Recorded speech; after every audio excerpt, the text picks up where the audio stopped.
16 teams began their journey here at the FIFAe World Cup just 2 days ago. And now we're down to just 8.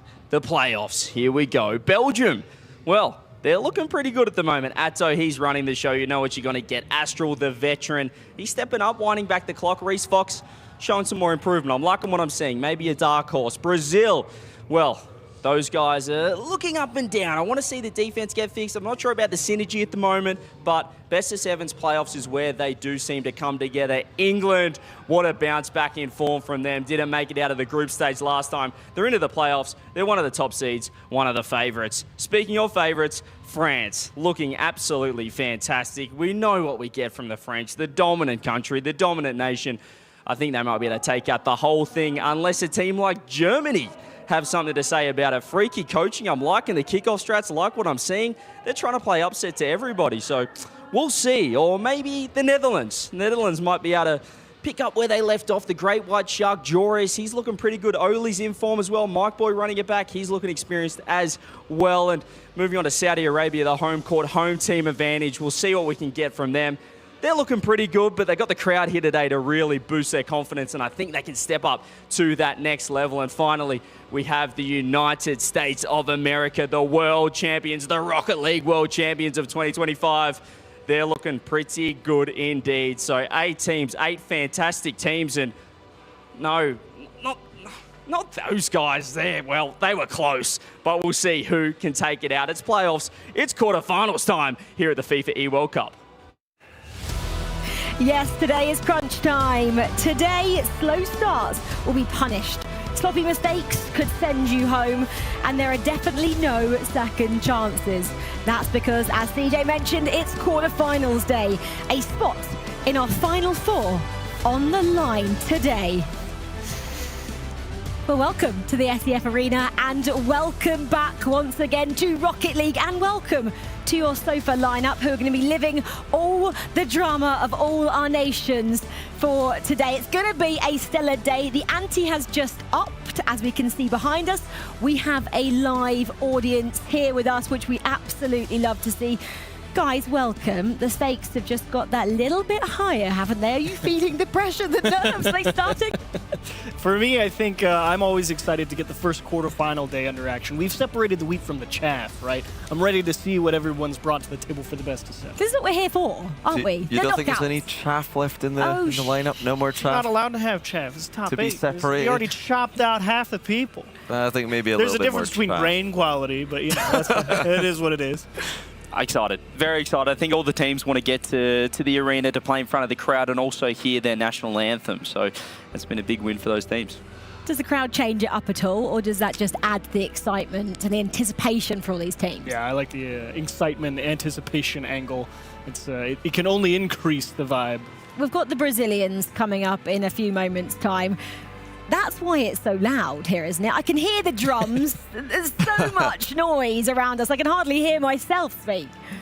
Yeah, I'm interested to see who the home crowd go for. Obviously, they're going to be supporting Saudi Arabia later. Last year, they were also supporting Morocco as the honorary MENA region team, other than Saudi Arabia. But this time, it's just Saudi Arabia representing the Middle Eastern, North Africa region here in the top 8. And will they be as excited? Obviously, they won it last year. Are they as motivated the crowd to go back-to-back? Because last year, it was, if you were playing Saudi Arabia, you were in trouble. It was rocking. Quickly, CJ, when you were a player, did you love it when it got to the knockouts and you got a crowd in here? Did it make your level just rise a little bit? I'm putting him on this pedestal. Love getting top 8. Absolutely love, you know, top 8, top 4s. Grand finals as well were fantastic. No, look, playing in front of the crowd is what every player wants to do. It makes all the screams, the hard work, and the off-season worth it. So this is what they live for, and they'll be pumped. Okay, well, it is quarterfinals day. There's our final 8 nations. Let's just remind you guys at home who is playing later on today. Going to recap our group, starting with Group A. Achieves, would you just take us through the main storylines and our top 4 that go through? Yeah, the big one, Saudi Arabia and the US, they pretty much locked it up day one, both extremely successful, and they just needed a few wins to get through. Brazil looking like the clear number 3 pretty much throughout, nothing too special from them. The big story the second day was Italy and Germany. It was quite a tight race, and good on Norway for playing some big spoilers there too. Yeah, we'll get into some more detail on that later. Group B, Johnny Boy, would you just, again, set the scene for everyone here? Who's going through? Well, you've got I think the expected nations coming through, but extremely tight in the middle, as we also anticipated. Australia were just a 1 point off, couldn't get the win against Belgium in the final round to steal that top 4 spot away from them. Yeah, devastating. But yeah, we had top 6. We had 6 teams, should I say, from Group B coming into this FIFAe World Cup that we thought they could all really make it if they put in a run. Belgium, as you said, were probably the expected team out of the Belgium, Australia, Morocco. But as you can see, they all put their hand up to compete. Well, we're all loving our main protagonist stories, and I think Saudi Arabia have got to be one of them, topping their table. Just 1 loss as well across 14 matches. That's crazy, CJ. Yeah, there's a few question marks coming in. Obviously, they are the defending champions, but some roster moves at club level kind of put a little question mark on whether they could go back-to-back. So far, they've been... well, obviously they look fantastic, but I'd say day one they looked a little bit more loosey-goosey, if you would, Johnny. They didn't really care too much about the defense, they were just going for it. Yeah, I think they were just getting back used to playing with each other on stage on day one, and their day 2 performance is a big step up. It looked like the Falcons trio of old, so they're right back to their best, it seems. And the only team... That's because they do have this team that has been tried and tested before. Okay, it kind of separated recently, but they still know how each other plays. Yeah, it wasn't very long ago where they made that swap, and there wasn't too much lost in translation, I don't think. It's just a matter of, greasing the gears and getting it back running. And to be fair, doesn't look like they've lost too much of a step. The only team to score over 100 goals to the group stage. Crazy. They just scored so many goals. The USA then, another main protagonist in the same group, unfortunately, as Saudi Arabia, or fortunately for us, because we got to see them go up against each other twice, CJ. Yeah, well, the team that beat Saudi Arabia to be the Rocket League World Champions a few months ago, so there was certainly story coming into the group stage with these 2 nations playing off, and really, the question mark was, is Beast Mode okay? How's the flight? How's the sleep schedule? Obviously got in a day of competing, or the night before, so... all questions were raised when he scored 7 seconds into the game. They have looked fantastic. Sathu, the coach, said he's not worried about the lack of prep because they've been together for so long. Yeah, Beast Mode, actually, I had a chance to ask him about that. He said he wasn't sure what to expect because he had arrived so late and he wasn't able to sleep as much as he wanted to, but he was very happy with his performance, very happy with the results, and there's a team that can improve as the tournament goes on, as they've shown many times in the past. Yeah, USA, one of the ones to watch, of course, as we get to these quarterfinals. They're the last quarterfinal as well today, so they have quite a wait ahead of them. As we go from USA to our next contenders, Team France. We've got to talk about these guys. Maybe, though, achieves not as solid, especially on day 2, as we maybe expected them to be. Yeah, it's a question of how much effort did France really want to put into day 2. They were more concerned about making playoffs, but at the end of the day, still topped the group. A little bit of back and forth with England. Who knew what could happen? But at the end of the day, locked it down, got it done, and a well-deserved showing throughout the group stage. You kind of always knew that we were making it. It was just a matter of what form they were going to be in, and Farah made some good choices, I think, with the roster. Yeah, you mentioned some inconsistencies that were there, but I thought towards the end of day 2, Vitira really stepped up, Juicy stepped up as well, and they started to, well, bring things back together. Certainly the draw to Australia raised a few eyebrows. Johnny, we were having fun in the box with that one, so there was still some unusual results from France, but overall, a fantastic event. I mean, 31 points is very impressive out of groups. Yeah, exactly. Team France, and maybe, I guess, their biggest surprise would be not getting a victory over England at all across the 2 legs. Yeah, the draw in the second day, just all they were able to settle for. But yeah, going back to the other group, this was the big drama matchup because Germany were watching this in horror.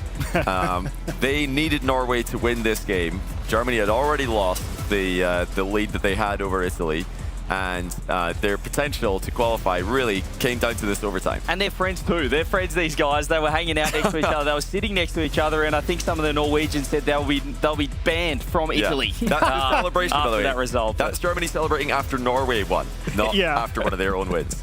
There is always a heartbreak story here, and unfortunately it was Italy who had their hearts broken by Norway, and that was yesterday. So no Italians in our quarterfinals. This, though, is our Axe player of the day from yesterday with 56% of the votes, guys. There was 4 players nominated.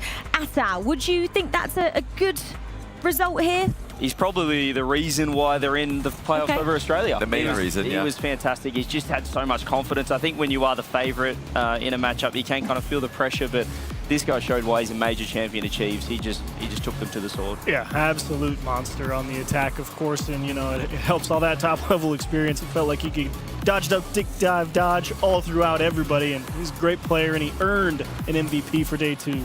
Yeah, we'll see Belgium in action a little bit later on today as well. And congratulations then to Atau, who's our Axe Player of the Day for day 2. We'll give you some more nominations a little bit later for Axe Player of the Day here on the quarterfinals day as well. Doesn't get Bracket easier. then. It doesn't get easier. It gets even more difficult to win, but you guys could pick your winner. Bracket. This is what you are going to be treated to today. Not in this order, I may add. Saudi Arabia, Belgium up the top there. England taking on Brazil. That is our first quarterfinal. France, Germany. United States taking on the Netherlands. Top or bottom half, guys? A little bit more open. Oh, it's so tight. I thought I was going to have an opinion real quick, but then I got... No, I mean, they're both just so hard. Saudi Arabia look unstoppable in the top half. I mean, good luck to anybody stopping them, Belgium, England, or Brazil. And then bottom half, you got USA, you got France. So it's hard to pick which side's harder. And this is the prize pool, of course, on your screens as well. Quarterfinalists today, big money on the line, $15,000, and it's basically a $10,000 game. $25,000 guaranteed if you get to tomorrow, which is semi-finals and grand finals day. Schedule, here we go. First up, England, Brazil. I mean, all of these are fabulous. France, Germany, all European affair. Saudi Arabia, Belgium, USA, Netherlands. I'm not even sure which one I'm most excited about. Maybe to see Saudi Arabia, Belgium, because the crowd are going to be out in force. Oh, they're going to be absolutely loving it. But this featured match, our first matchup of the day, England taking on Brazil. What a bounce back from last year for England to make the playoffs and do it in style out of groups. Yeah, this is the biggest test that they've had in either iteration of the FIFAe World Cup for Rocket League so far. Yeah, exactly. England 12 months ago couldn't get out of the groups. Brazil, they were semi-finalists. What are we going to see today from both of them? Are they both excited to go up against each other? Who's more excited about this proposition? I'm going to go out on a limb. I think Brazil. I think Jan's had enough. You know, we kind of throwing a little bit of shade. You know, it's like, oh, Chile so great last year. Oh, Brazil semi-final. But even in the match with Brazil versus Chile, we're kind of like, yeah, give Raisable the hype, and Jens just sitting there like, hey guys, what about me? You know, so I think he's ready to go today. I want to see what he can bring out. England, though, they're in uncharted territory this time out, getting here. Will that, you know, make them even more nervous as we see them waiting in the wings now? I think I had a word with France about England's performance against them, and they described England's play style as they don't care. It seems like they're just like, you know, just going on the pitch, and not that they don't care in a bad way, but they're just playing with a carefree play style, I would describe it. Maybe something lost in translation there, but yeah. Yeah, maybe apparently Jack is, you know, the addition over Rise this year. Maybe Rise takes it too seriously, does he? I don't know, because Jack's lighting them up and they're flying. Yeah, and in terms of Brazil, they're just showing this consistency once again, you know, backing up last year's performance with a quarterfinal at the moment. We haven't quite got to the semis, but still, consistency, that's so difficult to achieve. Extremely. And they've been a roster, I mean, a couple of those guys for so long, and it's hard to stay at the top of your region for as long as they have as well. So huge credit to that Brazilian roster, no doubt. And I think they've got their work cut out for them. Some real stingy defense today versus England, so we'll see what they can do against it. Chiefs, I'm going to hold you there because we are ready to start our day here. Pride and a place in the semi-finals are on the line. With the group stage behind us, the field is set. And now there's no hiding. 8 teams remain. 8 different paths, all leading to the same goal. This is where preparation meets pressure, where every touch matters and every decision carries weight. There are no second chances here, no room for hesitation. One play can change everything. Quarterfinals aren't about surviving the moment. They're about stepping into it. This is Rocket League at full speed, and the road to the final starts now.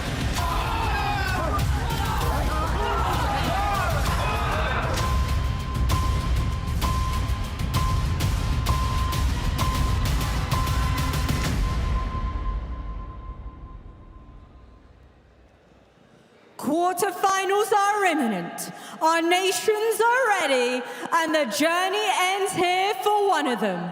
Welcome to the stage, England and Brazil!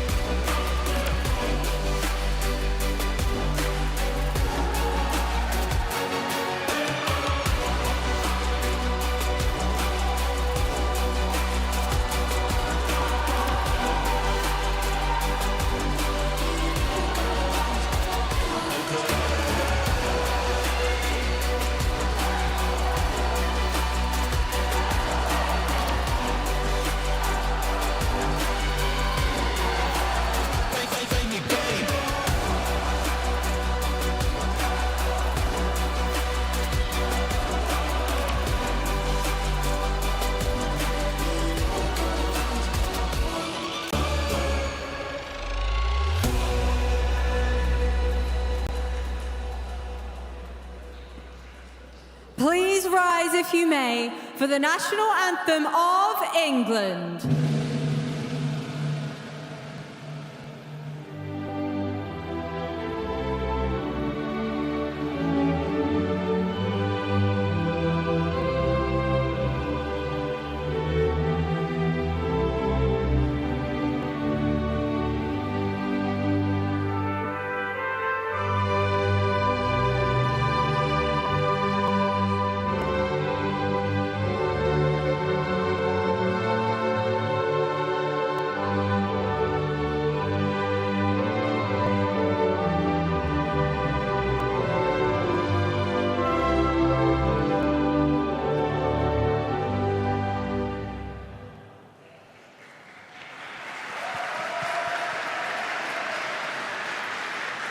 And please rise if you can for the national anthem of Brazil.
Fala pessoal, aqui é Arthur Elias, treinador da seleção feminina.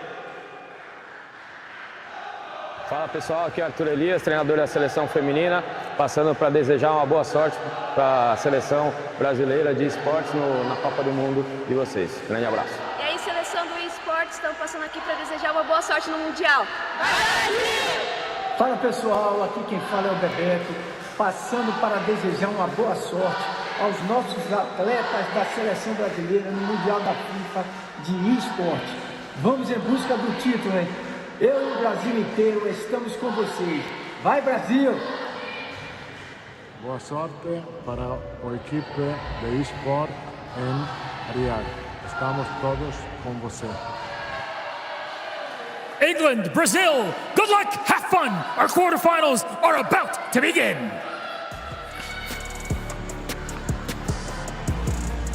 That's a pretty big deal, isn't it? Carlo Ancelotti there just So cool. saying good luck to the Brazilian esports team. Obviously, the manager of the national team as well. But there is no prouder moment than representing your country here. This is when the nerves, Johnny Boy, really start to build. Oh yeah, these guys will be. I mean, it's an honor to get the wish good luck by the faces we've just seen there for Brazil.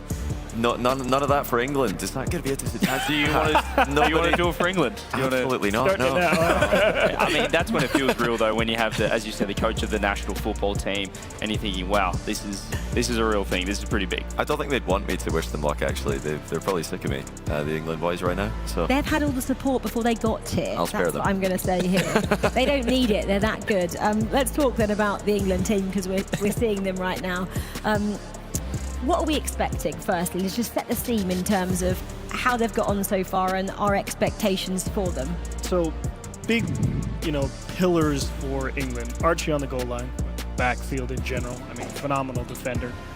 I think Apchak's a great glue piece, and Joyo actually as well, kind of a bit of a glue piece. And that offense can be quite fluid. I don't know if there's really one focal point like there are on some other teams. CJ? They've got the offense, but the incredible defense of Archie, who's just a one-man goalkeeping machine. Doesn't matter what team he's playing for, or it's the national team. He's been fantastic so far. You can always rely on him to make the clutch saves. So they've really brought it together. Yeah, we've been told multiple times, CJ, that he does deliberately let the ball get closer to the goal, so he can get more points by hitting an epic save. You do get more points in game by saving the ball closer to the goal line. So just typical English ego there. None of that from the Brazilians.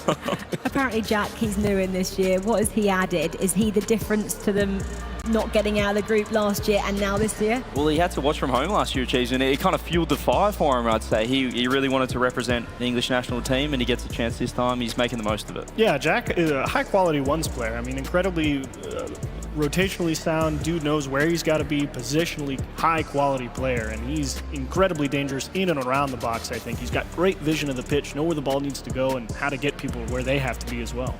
They've been so dangerous as well, sticking on my final question for England before we jump to Brazil here. Dangerous in the groups, the fact that they go unbeaten to France. That must sit with them at the moment. They must be thinking about that, and they've got to use that to their advantage, Johnny Boy. Yeah, I wonder if that's what's fresh in their mind, or the loss to Australia. Brazil will be hoping it's the latter, personally, because, the international teams gave them a bit of trouble there. Stop asking Johnny England questions. No more. Brazil, Johnny Boy, talk about the players here. Let me tell you about Brazil. Lost. What a team. And Swift again, it's a similar setup in terms of England, the fact that we've got a newbie on the block in Swift. Yeah, the small difference is he has played a couple of months with the team regionally, and now they're coming to the same strongest team from South America to the FIFAe World Cup, whereas apparently Jack and Joyo, currently teaming together, have picked up Joyo's old teammate Archie just for this tournament. So the synergy should favour Brazil if you're going off for the last 2 months.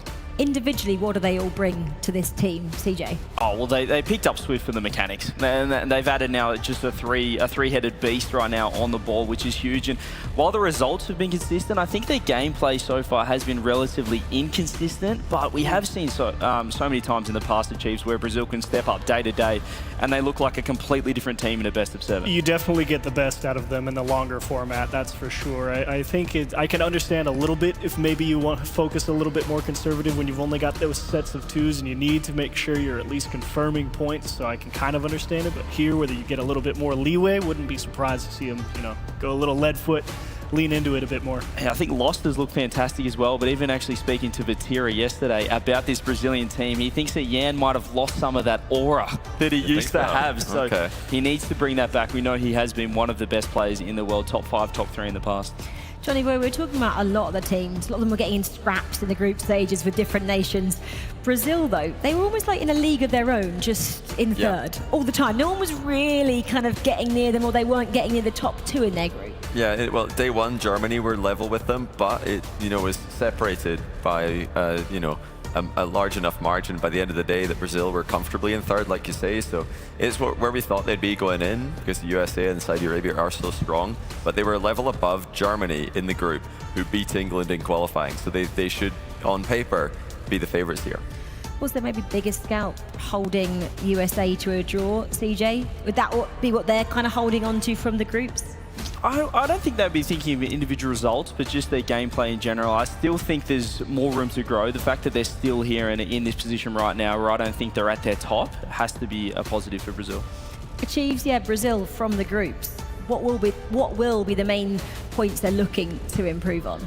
I think they want to be more consistently on the leading edge of the game, right? They like control and pace, which I think actually favors them quite nicely here in England. I think England's got some work to do to make sure that they can break that up. And I think the telling point is looking at the stats and looking at the shots. They had a series against Germany, who are a notoriously defensive team. They had less shots than them, and that's just not the Brazilian way. That's not the South American way. So, as you said, I want to see the aggression and really pushing England. Johnny Boy, previous experience, how much does it come into play now in terms of this competition? I think it matters, definitely. So Brazil favourite there as well. Okay, well, let's get this match started, and it's our first quarter-final. It's a big one. It's England taking on Brazil in the company of Cole and Jorby.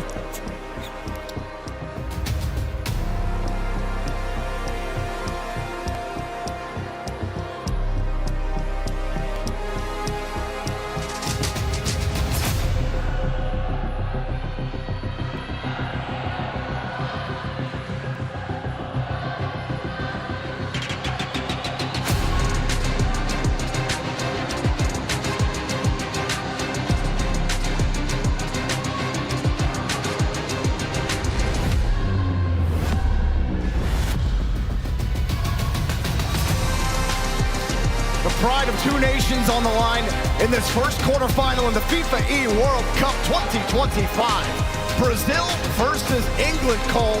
We're about to get this one started. Second versus third between the two groups. England couldn't quite get over the line in beating France and dodging this side of the bracket.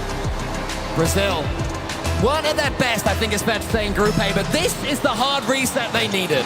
And it starts with a double fake kickoff. You know, we actually haven't seen that many kickoff strats from any really South American team, so they try the fake kickoff to start. Both teams trying to catch the other off guard early. Really goes neutral. It just shows you where both teams' mindsets are at the start of the series. Yeah, I like to think that they're still thinking, making sure that they are taking as much control in this situation as they possibly can do, because there is so much that is out of their hands, where their opponents are playing, what their teammates are doing, and whether or not they can deal with this pressure. Because when you're in the quarterfinals of an international competition, things feel so much different. Great block there from Swift, but it goes to the side for Archie. CJ on the desk talked about how the South American style has always been, we're going to outshoot you. Even if we get outscored, you're not going to have as much offensive output as we do. And that hasn't really been the case, at least for this Brazilian squad. In the group stage, they haven't had that high offensive output. Maybe you'll see a little bit more of that, but I do think that Brazil want more of those quality chances. With Swift joining the roster, you know that there's always going to be a chance that you can make a play with one of your players on the ball. Yeah, such a good end to the season for Swift, as Team Secret usurped Furia at the end of it. His role was being brought into Furia alongside Lost and Yan, once upon a time in the conversation for best player in the world. He actually broke Joyo's heart en route to getting there famously at the 2022 World Championships, that quarter-final. You were there on that day, Jorby. What a match that was. What a match it was, but a long time has passed since that moment, and CJ was just saying on the desk as well that apparently Vatira doesn't think Yan has it anymore, so... Yeah, we'll see about that. Well, so far, though, it's been dead ball on both ends. Neither team has really had pressure.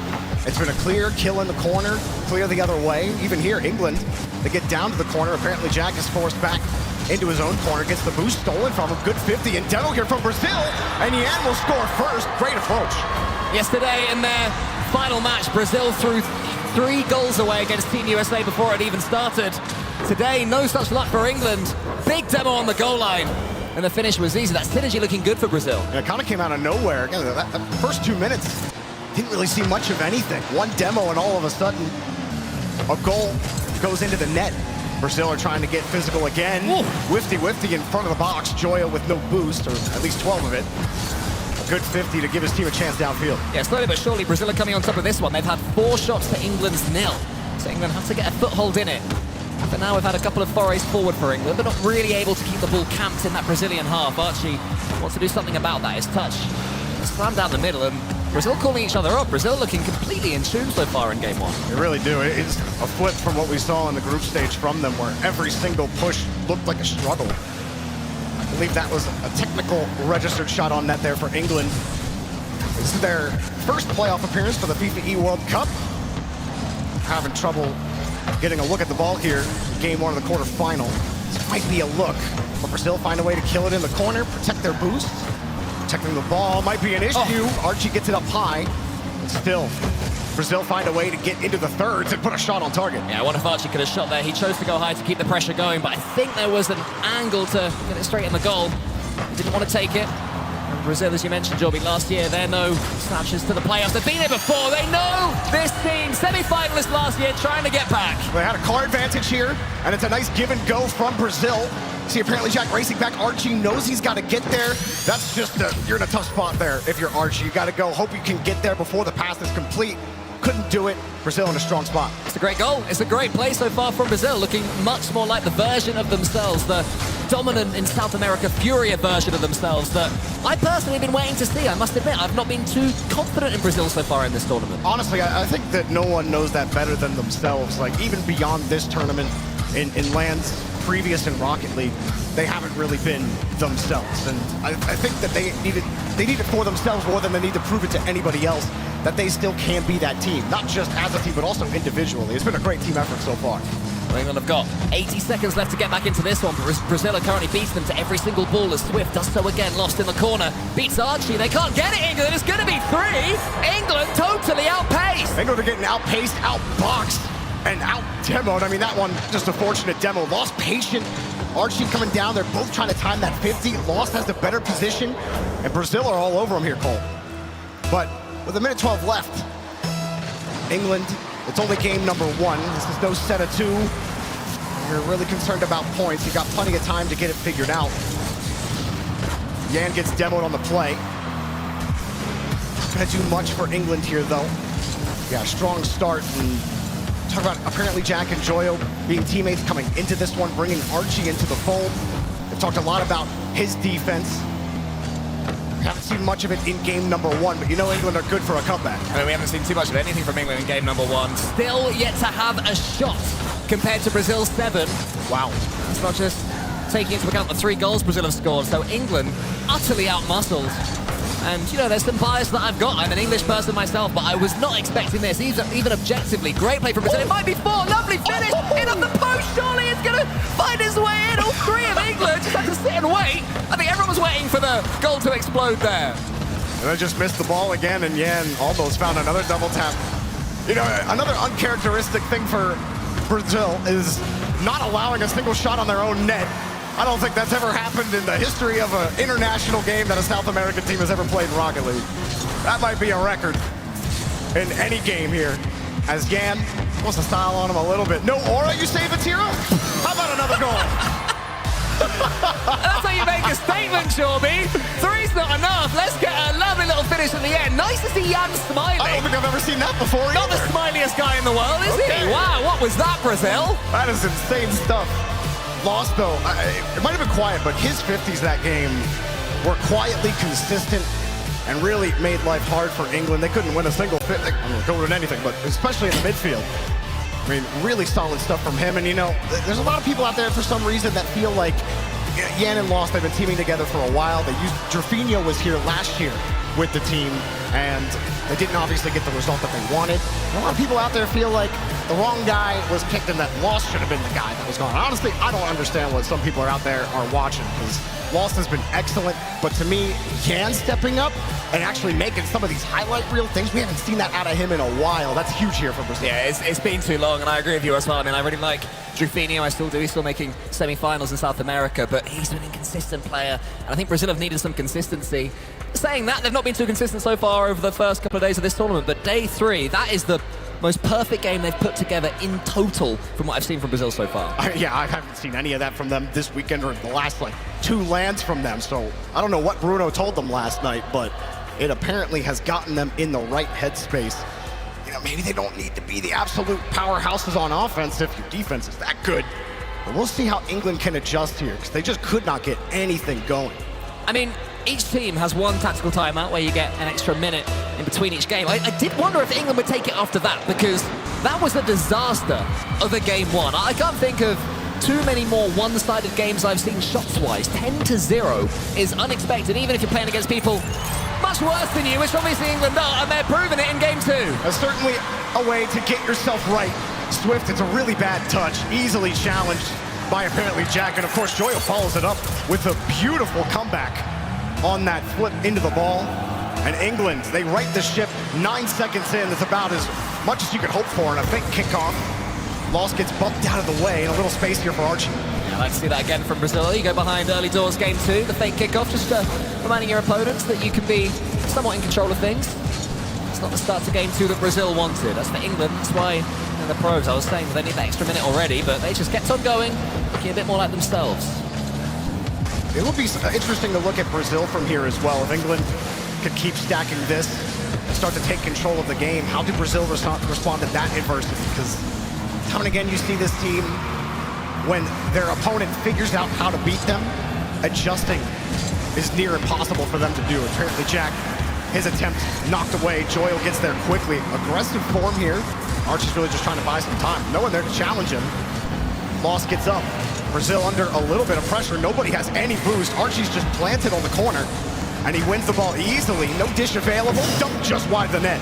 Nearly there from Joe. I like that from Archie, though, half flipping back into the corner when it seemed he was going to rush to it. And now, look at the pressure that it can lead to continuing. Archie over the top. That might be finding its way in. Smart finish. It's Archie, but it's taken by Jack. This was going to happen eventually. I mean, look at everyone from Brazil jumping at it. Yeah, just fell back. Gravity helped them get that first save, but you see the boost totals up there. They were on 25 total between all three players for about 30 seconds there. England were going to score eventually. They are able to tackle them, get it in. And I mean, this is exactly how you respond. If you're England, you don't get a single shot in the first game, you fake out the touch. Archie feeling good here on the offense. Archie's incredible, because most of the things he does that make you giggle and make you go, wow, that was amazing, are stuff we could do. We could hit L2 there. We'd never think of it. Archie thinks of things that no other pros would think of, and it buys him so much time and space. Joyo has Jack downfield. Saved his flip forward as well. Yeah, game two is just a complete flip. I don't even know if Brazil's been in the blue half in the first 2 minutes. I think so. Stage one, but Joyo ain't letting them pass. The former freestyler, of course, has got mechanics that others can only ever dream of. Apparently Jack does get the reset here from the ceiling. It's going to go just over. Archie thought about coming in, but doesn't want to overcommit to anything. And finally, shall we Brazil have the ball in England's half? Joyo was on the backboard. England not overcommitting. Bump Joyo into the save. Even when you're trying, you're only helping England. Again, too heavy of a touch. Not going to get it done. Boom for loss. Hard boom. Swift tried to get there. They're just not connecting on it. These touches, not where their teammates can get them, even here. Swift, that's a better one. Good pass down low. Decent shot. That's Brazil's best shot so far in the game. Yeah, but Joyo has made now a third excellent block. The second one you mentioned needed a little bit of luck with the bump, but even so, he's getting on the end of everything Brazil are attempting with these passes. That's best from Jan, opting to go solo. Archie dunks it towards Joyo, who's been all sorts of involved, despite only getting half of the goals for England. Archie seems to be the player pulling the strings for England right now, though. Brazil have to try and surprise him. Swift gets it as far as Joyo, who uses all of his boost just to get demoed. Archie is last man back for England with 100 boost. Jan to the ceiling. Tries to weave it between two England players, but again, the defense is too strong. But Brazil have made inroads. They're starting to recover. Well, they might get caught here. Apparently, Jack, as he always does, lurking downfield when you least expect it. Wasn't able to get through that time, but it did shift the momentum. Free touch for Swift, pass to Loss with the midfield boost, and that's a dangerous pass. But he gets the ball back, shot into two defenders. Brazil have a little bit of pressure, moving across, and that touch isn't going to get it done there from Loss. Yeah, Swift is able to keep the attack going, though, but he's bumped out the way. Another brilliant drive challenge there from England. They've been utilising those brilliantly. Joyo is giving even more of a part for apparently Jack, who almost flicks it over Jan. And Archie does what he does. He doesn't rush. He goes to the ceiling. Still has his flip. Can he use it here against us? Wants to get the dunk nearly just to the side. But apparently Jack can't find his teammate. The stall looked beautiful. He just couldn't get his nose under the ball enough. Man, honestly, Archie, I want to see you go for that one again. That was pretty. He has to get down with the neutral hop. Swift just kicks him back into the orange half. Despite Brazil starting to recover after the 3rd minute, her chances have been few and far between. Midfield, they get stuffed. Yan, do what he can here. Life is difficult in the blue corner. Lost up quickly, but apparently Jack gets most of that. Yan will get the midfield boost. 40 seconds lost, gets in the way. Swift pumps one out, and that'll do it. Double bump leads to a Yan goal. England finally succumbed to the pressure. Brazil had put themselves back in it. It was once again Archie being beaten there by Swift, who continued the job, taking out a pair of them. Absolute filth there from Brazil. The referee hasn't called it, though. A little mini bowling ball. Job from Swift. 38 seconds. They bought themselves a chance. Despite getting dominated here most of game 2, Swift gets a heavy touch, gets the bump regardless. Nobody was ready for it, though. And that's the thing, the touch quality hasn't been as good as it was in game 1 for Brazil, and they're forced to save, even get a double commit out of it. Now they're going to be slow back to the punch. Joyo double tap, and Archie couldn't get there in time. 15 seconds left in the game. You feel England have to win. If they lose this one with the dominance they've had, it could really hurt. Jack down the corner, yeah, he definitely does. Yeah, no, it's a pinch attempt there from Brazil. Joyo goes up. Has to see this one away. They just want to keep control of the ball for now. England, or a backflip will do, almost on target. Archie's coming in. Swift keeps the attack up. Jack should be able to put that down, and England right back in the series and flip the dominance in game number 2. I tell you what, game 3 will probably be a nail-biter, considering how Brazil were able to recover in that final 2 minutes. Yeah, I'm fancying a 0-0 after these two. Brazil completely steamrolled England in game 1, then game 2. England were dominating for 3.5 minutes, but Brazil did come back, and there's definitely signs that Brazil can take that momentum into game 3. Feels like it's coming down to physicality for Brazil. All of their quality opportunities. Think about Swift, the double bump that he got to give Brazil's only goal in game number 2, but man, Archie was all over the place on offense. You know, CJ was talking about Archie's elite defending, and we have all seen him make that elite defense, but it really was Joyo on the back line in game number 2, and Archie doing stuff on the front end and creating offensive opportunities for England. Really worked out well. Yeah, I always love the way Archie plays. I mean, completely the antithesis of so many pros who just want to dominate you with their mechanics. Archie says, nah, we don't need any of that rubbish. Clean shots, few demos, fakes when they are necessary, and he is pulling the strings for England, as he always seems to do. And I just want to touch, Jorby, on the arena they're playing in. It is looking different now than it has over the first couple of days. Yeah, it is a little different. You got them up in these raised boxes. You know, yesterday and the day before, everyone's on the edges of the arena, but now you're put in the center. You got people all around you watching. Bit of a different feel. Bit different as far as the energy goes. Game 3, no doubt, it's going to give us some good gameplay. It's pretty refreshing, I think, just to see both teams be able to post a dominant game. Now, instead of it just going one direction. Quarterfinals so many times go one way or the other, but it is nice to see both teams be able to adapt. I think especially as well as Archie puts this one straight on target. Adaptation is what I was going to talk about. They're so used to playing these sets of 2. Suddenly, best of 7, you can learn from your opponents, and England seem to be learning what Brazil lack and have. Unfortunately, Swift, he goes for that corner boost, and Yan, he's expecting Yan to be able to cover, but Yan didn't have any boost. And so he was hurrying up back to the play. Swift thought he could go grab the boost, be the outlet pass for Yan. Doesn't work out. Another fake kickoff here for Brazil, trying to get some electricity going. Lost. Could not quite bring the ball down. Still, he keeps possession, gets it to Swift underneath. Brazil had possession. Yan comes in to keep it tight around the corner, but they have to give it up. Yeah, the generator was still whirring, but England managed to suppress everything in the end. Archie takes the catch. Swift is still in the center, being overly defensive right now. Brazil happy to stay forwards and try and put more pressure on England. They must be feeling pretty good about themselves. They've taken the lead, but they might be about to lose it here. In comes Swift. It's on target, 1-1. Good aggression here from Brazil. They definitely upped the tempo at the start of game 3. Lost drops it down, makes it awkward for Jack. It was very easy for Yan to just pluck that off of his nose, giving an easy shot there. And now Brazil take it right back. So despite England scoring quickly, I think we are getting that back and forth game that we were expecting here.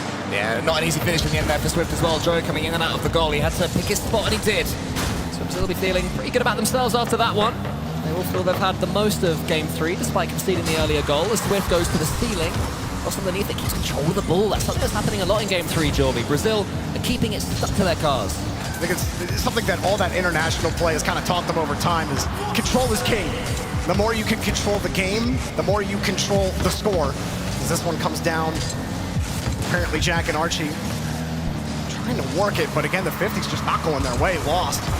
he's all over. Lost is getting some quality first touches in the blue half here in game 3. Just haven't really been able to collect on a lot of them.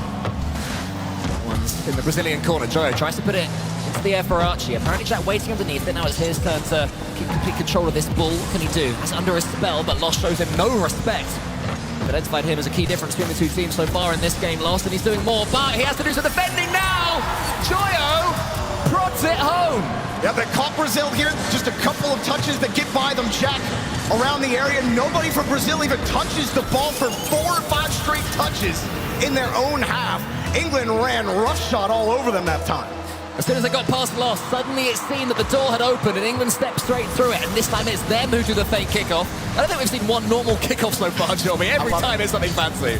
It's great. I love seeing things not be standard.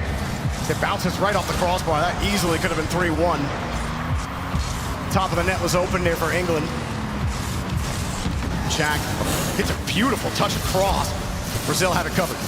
Lovely touches. England seem completely at home now. Archie's waiting in the centre. Apparently Jack does get the flip reset towards him or towards the goal. It's towards Archie! Oh! But it's just in the post. It's a great block again by Lost.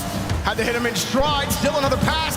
Shot right into the defender, and Brazil still double commit there as Lost. That's a heavy touch, and he loses the 50 this time. Joyo on the defense on the wall. Jack's already downfield. Will steal the boost away. Lost is forced back to the corner. And it's Jack that's been the front man this game.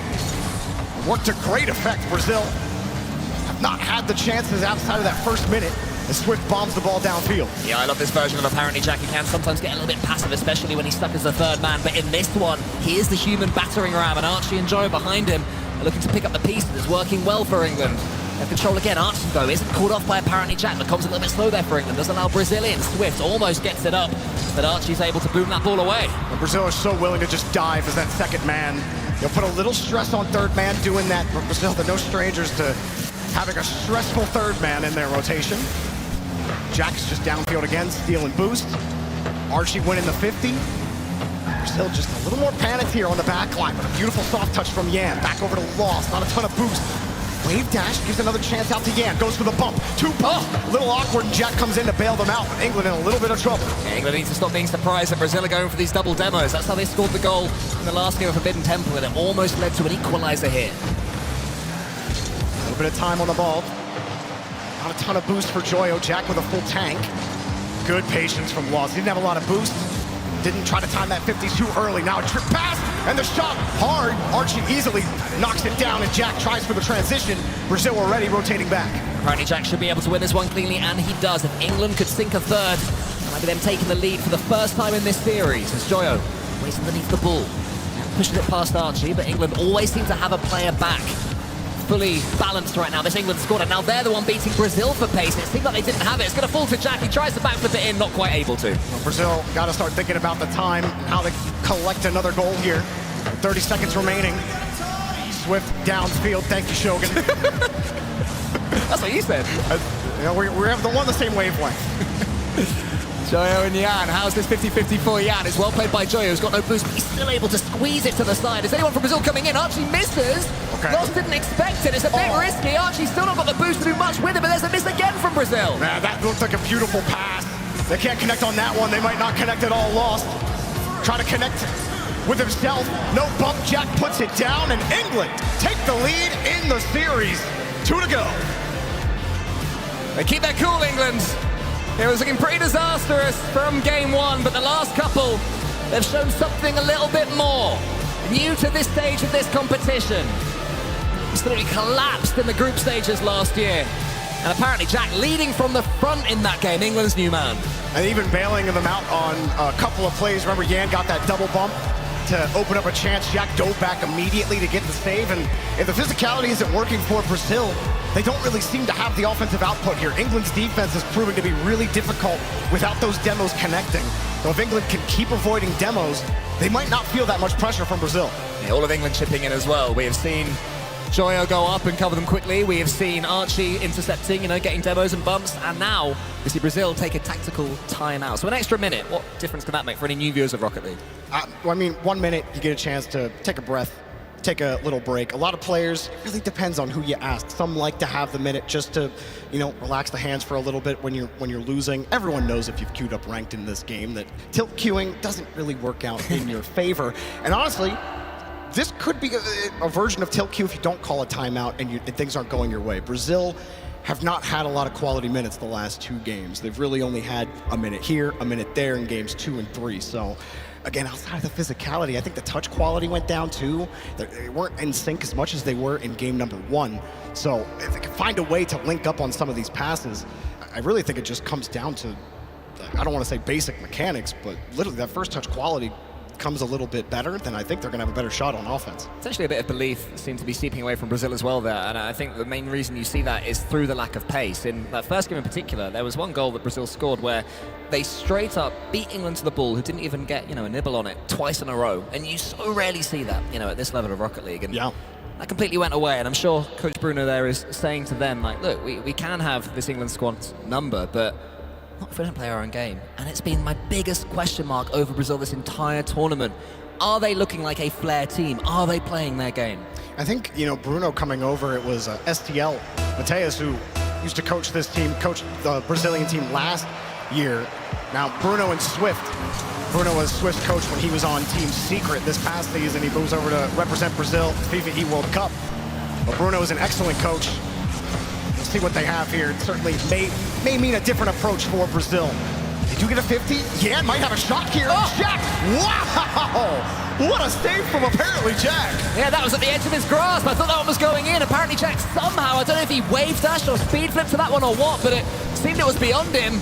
But not for Jack, but now he has to do more defending. Lost, tries to find Jan, and look at Joyo in the middle. I think that's my other problem with Brazil right now, is that they're forcing these passes when they can clearly see England are in the lane. And that's just giving up your possession. That's just giving up your position against England. Sometimes you do just need to take the 50. Let the pass go. The pass isn't going to work. England are making the most of these Brazilian forces. Archie has that one in the corner, has Lost and Swift in front of him. Lost didn't have too much boost, but was able to get a decent chunk of the ball. Joyo to the scene, and this could be stunning. He gets it on target, but Jan saves. What a block! Jan matches apparently Jack for an epic save, but England still have the ball. Joyo denied, good follow-up 50, and Brazil get the breathe. Archie slows the ball down, but Swift doesn't want to let him do that this time. Maybe they've kept an eye on Archie doing this. They're going to be diving into him a tad quicker as Joyo comes forward, goes to the bump instead, gets the bump instead. Lost should be able to make a save, but more English pressure. Good soft touch there from Lost, allowed his teammate to get to the rebound in time. Lost will drop it down. His 50s have been pretty good, his first 50s. There's those follow-ups for Brazil.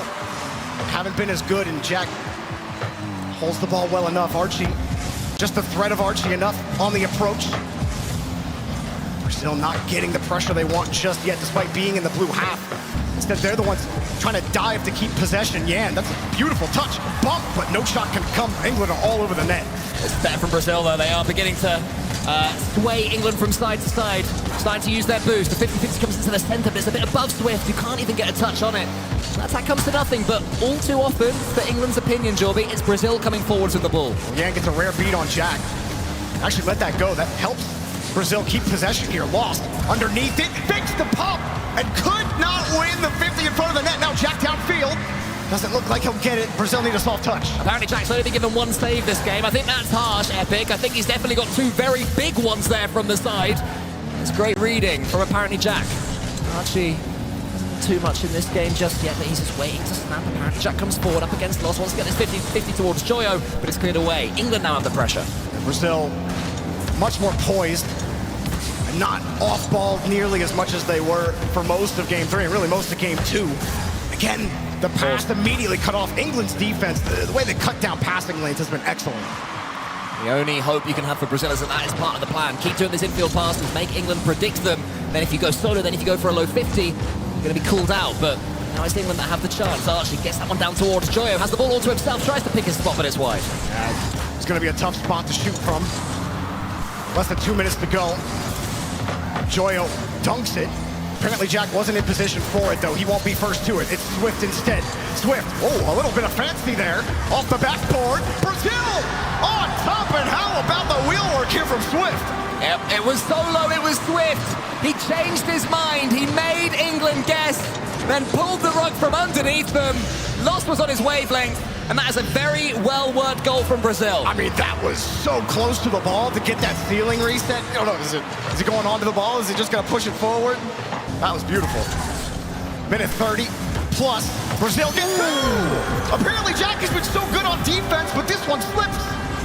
Yeah, balances out the one from earlier. This time I thought apparently Jack would get, but he doesn't. He went up the wall and couldn't quite get down in time. And that dodge, when you hit the dodge button, your car doesn't go down. It stays at the same height due to the game's physics. Maybe that is what made apparently Jack jump over it there. Awkward play from England. They do have time, but they need this ball. Got to credit the placement from Swift as well, taking advantage of that position. And that's 2 huge plays in a row from Swift. Credit to Lost on the 50 to set it up. Brazil right back in this series. And looking a little bit more like their game 1 selves, and the only difference is they're scoring a lot more. Yeah, lovely pace again from Lost. He takes his first touch, and then what do I do with this ball? The hook shot, classic 1v1 skills against apparently Jack as well. That's going to feel excellent for Lost, who certainly seems to be coming online. Certainly a piratey move there from Lost. England, remember, they also sit on that 1 tactical timeout that they have. No, we don't usually see 2-2 timeout called when you are up 2-1. Usually save that for a potential game 6 if you go down. Man, what a back and forth match it's been so far. Exactly what you may have been hoping for if you were a neutral. Cole, I know you're a little nervous. An Englishman yourself. 50 seconds left. England trying to get the ship right. I mean, I'm nervous, but I do want to see a decent game of Rocket League here, and certainly Brazil are making it that against England. Joyo has the boost to do something with this ball, though. He goes to the ceiling. I think he's still got his dodge. He does. Archie's racing towards Loft, but he and Swift too quick. Brazil too fast this game. England can't find a way through. Brazil have looked back to their game 1 selves, their second half of game 1 selves. And Swift and Lost leading the charge the whole way.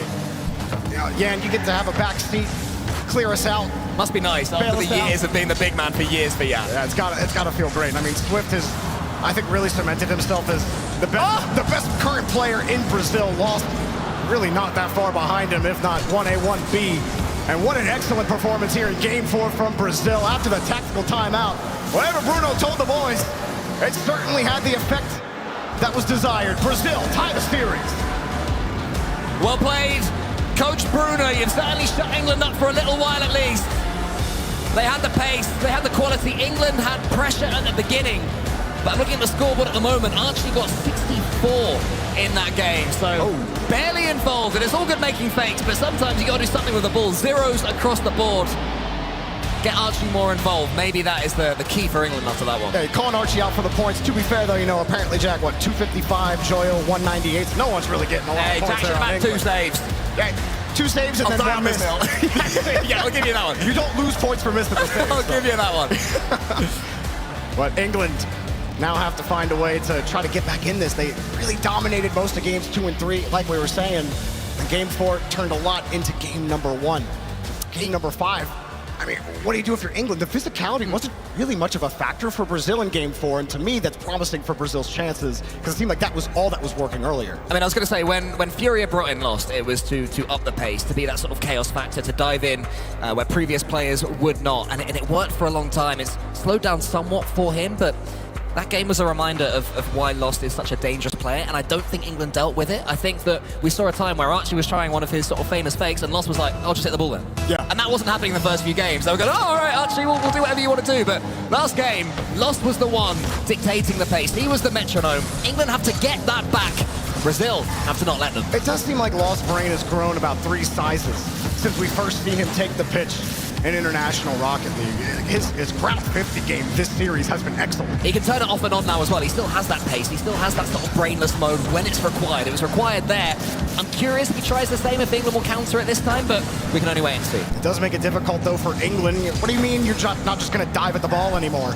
And we gotta think a little bit harder about how to approach you. England have been able to do it already this series. We have seen them dominate for multiple minutes. Let's see how they do here. First minute goes by, not much fanfare on either side, as both teams contest the midfield. Jack actually let that reset go. I think he got exactly the touch he was hoping for, and Brazil start to get a little bit of control. Lost fakes the touch, tries to go for the bump instead. Those switch-ups, I think, really have to keep England on their toes. Yeah, I mean, maybe Brazil have been watching their international counterparts, going for fakes, going for kickoffs. as in interesting kickoffs. It's not something we really associate with these brilliant Brazilian squads, but it's doing some good damage against England when they use them. Now Jan has a chance to shoot, it goes slightly high. In comes Lost, blocked again. Could Jan have hit the target? I mean, it was definitely open on the top side, but Jan also had, it was a timing shot. Kind of a one-timer if you're familiar with hockey. You had the bottom of the net completely covered, so it had to be perfect. Just a little high and a tough one, and that was a hard hit, leading to a weak shot from Joyo. Pass, Archie's there, but he sees Swift. Decides to wait for a better opportunity. He gets one. Jack in the air, but whiffy. I think Jack thought he was clean beat. It certainly looked like it at first. Yeah, I think he could have got that ball if he'd have just gone for it. Thought too much about the man, apparently, Jack. One sent forward by Lost, and apparently Jack can't think about the ball this time because there's no one there from Brazil anywhere near him. Brazil have this period of pressure run out, so England can begin to work forwards. Archie up against Swift in the air. The 50-50 falls towards Jan. No real clean touches for either team at the moment. It's all blocked in the air. Again, Jan tries to come forward. He loses the 50 for Lost. Again, it's not particularly clean from either team. I do like Jan's approach to this game. A couple of times he kind of feigns the reset or acts like he's gonna just barrel it forward. A lot of times Jan does like to just go solo mode, try to force it with his mechanics. He's not doing that so much this series, leaving a lot of stuff for his teammates. That 50's decent. Try to get it downfield. Half the game gone. Brazil have had a little bit more than England have in this game, but despite that, top of the box, Lost. England aren't giving Brazil much to look at in front of the net. Yeah, Brazil are trying these infield passes still, and England are covering each time. Another fake comes in, though. The second time this game, Joyo has to backflip. Apparently, Jack needs to help out his teammates there. Archie's on the goal line. Swift wants to get this touch. Joyo doesn't let him. England, last-ditch defending. Brazil forcing well. Thought Swift would go for the bump there. He didn't have a lot of boost. Drop down. There's a pass dunk for Swift. Brazil. That's 4 straight unanswered goals.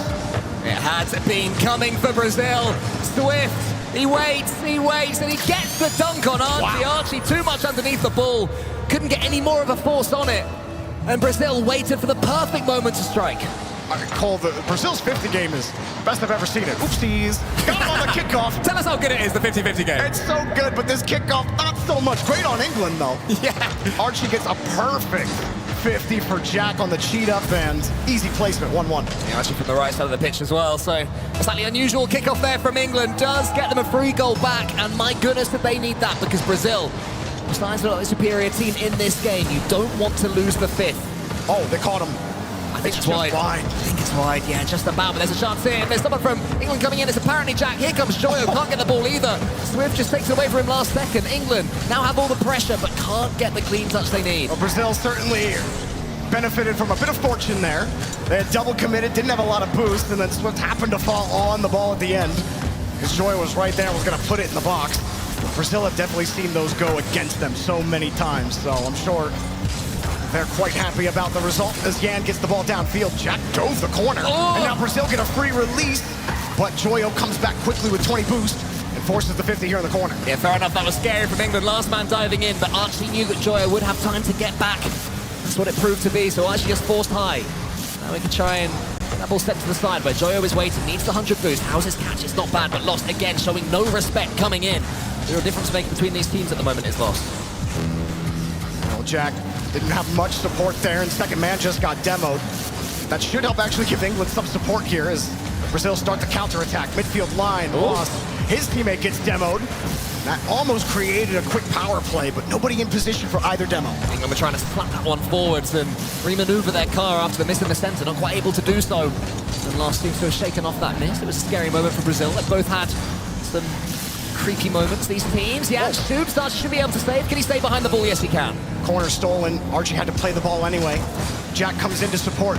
England do not have a lot of boost support right now. They got to get back and get reloaded. Jan, meanwhile, air dribble bump, reset from Lost. Oh, what a handoff! He's been their key man! Diving in and blocking England at source. Not so much mechanically, but when Lost had his chance, he did not falter. And you can see what it means as well. Man, I'm watching Brazil evolve before my very eyes. Say it ain't so. Jan, the back end of this series so far, he has been excellent. And you said it, full support man for Lost and Swift. And also, how about a double reset? Putting that one on target. There's the classic Jan. Oh, England at the end of regulation. No pump, no rebound. Brazil, one more to go, and they may take down England here. Brazil can smell their second semi-finals in a row. England surely are going to take their tactical time out. It was a close game. It was a near-run thing. But in the end, the quality of Lost in particular was enough for Brazil. He is having a storming series, Joby. You can point to everyone on Brazil right now, something that each player is doing right. And it was all Yan this game. Yan, the ultimate support in game number 5. That kickoff, you thought maybe that would just kill all of Brazil's momentum, but they never let their foot off the gas and lost. Beautiful catch on the reset. Yan obviously opening it up with the attempted air dribble bump. And right before that shot you saw on the replay right there, it was all smiles from Lost. Lost seems to be the energy, the energizer of this team. Every time you look over on the cams, he's talking back and forth between Bruno and his teammates. He's all laughs, all smiles. I remember when Lost was the new kid on the block, really shy, not really showing a lot of emotion. He's really coming into his own on this team. It takes years to get there, and Lost is certainly there right now. He's the one who's, as you say, Joby, currently turned to his coach and having a chat as well with the other players, wipe their sweat off their hands. But for England and Ixo, I mean, they're the ones that now need to be deep in conversation, and they seem pretty quiet to me. I thought they'd be talking more. Maybe they're seeing this as more of a reset tactical timeout as opposed to changing the way they're going to play on the pitch. 3 smart players, they know what they have to do, right? It's real difficult. I saw Joyo after Brazil won their last game. He was talking a lot, so don't know what exactly they're talking about, obviously, but you know that they have to adjust, and you know the brains on that team, they're going to bring it back. England, they had some really good games in this series, good things to build on. It's just, I really think it's, look, I'm not going to say, it's not cookie cutter Rocket League, it's not going to say it. It's the simplicity of Brazil's 50s are just better. Like, when it comes down to the contested touches, Brazil are winning more of them. I don't like to say it's that simple, but I feel like it's that simple. There's certainly a simplicity to it, but if we were able to uncover the little nut of simplicity within all the complications, and we'd be down there on the pitch, we'd be the coaches. Instead, we can only watch and talk about it. Brazil, 1 game away from making the semi-finals of FIFAe Rocket League for the 2nd time in a row. England need 2. Now, this might be my favorite map in all of the esport maps that we play on.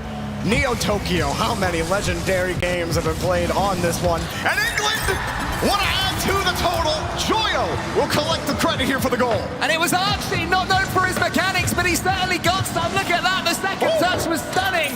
Joyo's already in. England back together. Exactly what England needed. The doctor shoots in some energy. 11 seconds in, and they get a great kickoff. Jack, not a ton of boost, he gets support.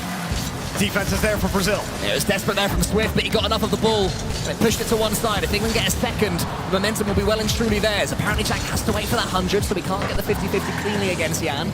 Now the ball is stuck in England's half. That's a great 50-50 from Lost. Again, Brazil's talisman this series keeps the pressure on. Archie on the backboard gets it away. Brazil going to have to go again, but this is looking more like the England that we saw a few games ago, Joby. Kind of looking at Brazil now, how do you handle it? You can't get dominated for 4 straight minutes and hope you get a cheeky goal in at the end. England trying to restore their confidence. Joyo on the back end, no corner boost for him. A beautiful pass, and Joyo sticks right with the play. Gets right in that passing lane again. That's part of what happened with England's success earlier in this series, Cole, was their ability to cut Brazil's passes at the teeth. And it was Joyo that was key for that, but it's been a little bit quieter since then. Archie saves his boost. He's got to have something in the attack for England to stay alive here. Is anybody on the backboard? Yes, there is. Apparently Jack wants to find Archie, but Lost gets a massive boost win in the middle there. So Archie, all he can do is prod it to Joyo, but it's not incisive from England. It can't be because Brazil have all the resources. Yeah, they took more of the corner boost as well. Yan tried for the timing on the flip reset. Lost tried to recover after he had to avoid a bump. Passed hard out. Yan had to stretch for that first touch, leading to the heavy touch. Lost actually getting time to get back to that ball. England just a little bit slow on this defensive end. They're doing okay here in the corner. As long as they're happy to play in the corner all day, as long as they keep getting to this touch and a nice clear, forcing Brazil back. Yeah, they really needed that. There was no outpass there from England. The spare man was always directly behind them, so if it came to them, there's nowhere to put it, no angles to play with for the English in defense. Finally, thanks to the clearance, I think it was from Archie, they have some time, but what it does do is allow Brazil to go end-to-end past Archie like he's not even there from Yan. Lost, encroached a little bit too much. Swift's touch, he could be dunked here, Joey. This is dangerous actually for Brazil. Yeah, I think Lost wanted the bump to give the free shot to Swift. Brazil still got the ball though. Comes straight down. That would have been an insane read on net. Yan does get the touch. He's got no boost, but he'll still hold. coming across the net. I think England were looking to win that shot. This was coming just high. Brazil still trying to hold on to the ball. England on small pad duty, and a clear will give him a little bit of time. And Lost gets another 200 boost right there. Archie has nothing, so his rotation will be slow. The recovery will be like he's running through treacle. Apparently Jack slows this ball down. England still have their lead, but they will not feel like it right now. But if they can double it, they'll feel good. It's going to go into the post. There's Archie counter-attacking Rocket League at his very best. England aren't falling down so easily. Jack beats one, just the second, and makes life easy for Archie. And exactly what England need. While Brazil had some good chances there, their defense immaculate over that last minute. Yeah, you still can't count Brazil out of this game, though. The way they've been playing in Game 6 is very viable. They get a couple, especially if they score early. Jan almost was able to take that one under his spell. It's going to go into the center. Apparently Jack has boost to play with, and goals change games, Jorby. Suddenly it's England that have all the boost. And it's just flipped back and forth. Two sides of the same coin in this series.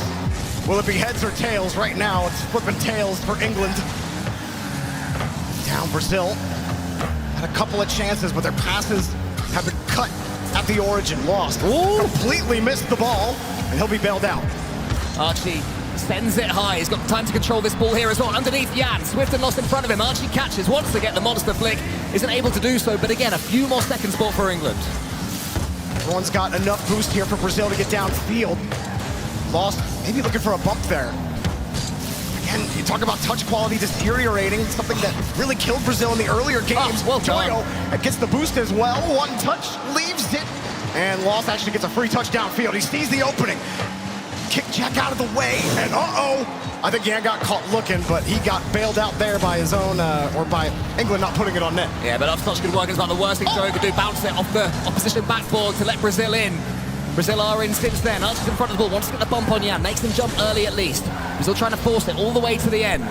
Don't have to rush just yet with 2 goals, but they can do with one soon, and that clearance will take us down to about 35 at the very least. Great vision from Jack, again cutting off the pass. Brazil did their best to try to shade what they were doing there.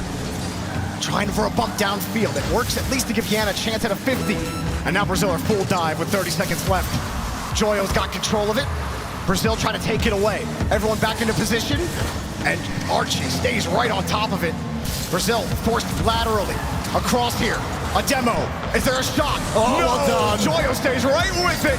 England aren't letting Brazil in. Yeah, once again though, England completely boostless, but Brazil aren't able to pull the trigger at the right time. Jan, he's up. This has to go in and quick. He's got teammates up in the air as well, but apparently Jack's touch will be enough. Who cares if Swift scores? We're going to Game 7, the quarterfinals. Begin how we all want them to. I mean, I want England to win 4-0, but to begin how we all want them to as neutrals.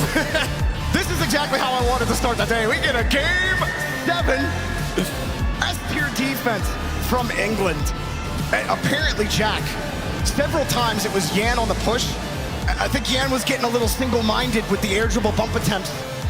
At least the air dribble bump pass attempts. Jack started reading it, started getting under him, started getting over him, and cut off a lot of passes for Brazil. Brazil had some good ideas. You even pointed out multiple times. England starved out multiple times. Still were in a good position, still were able to make saves, and really prevent Brazil from mounting insurmountable pressure.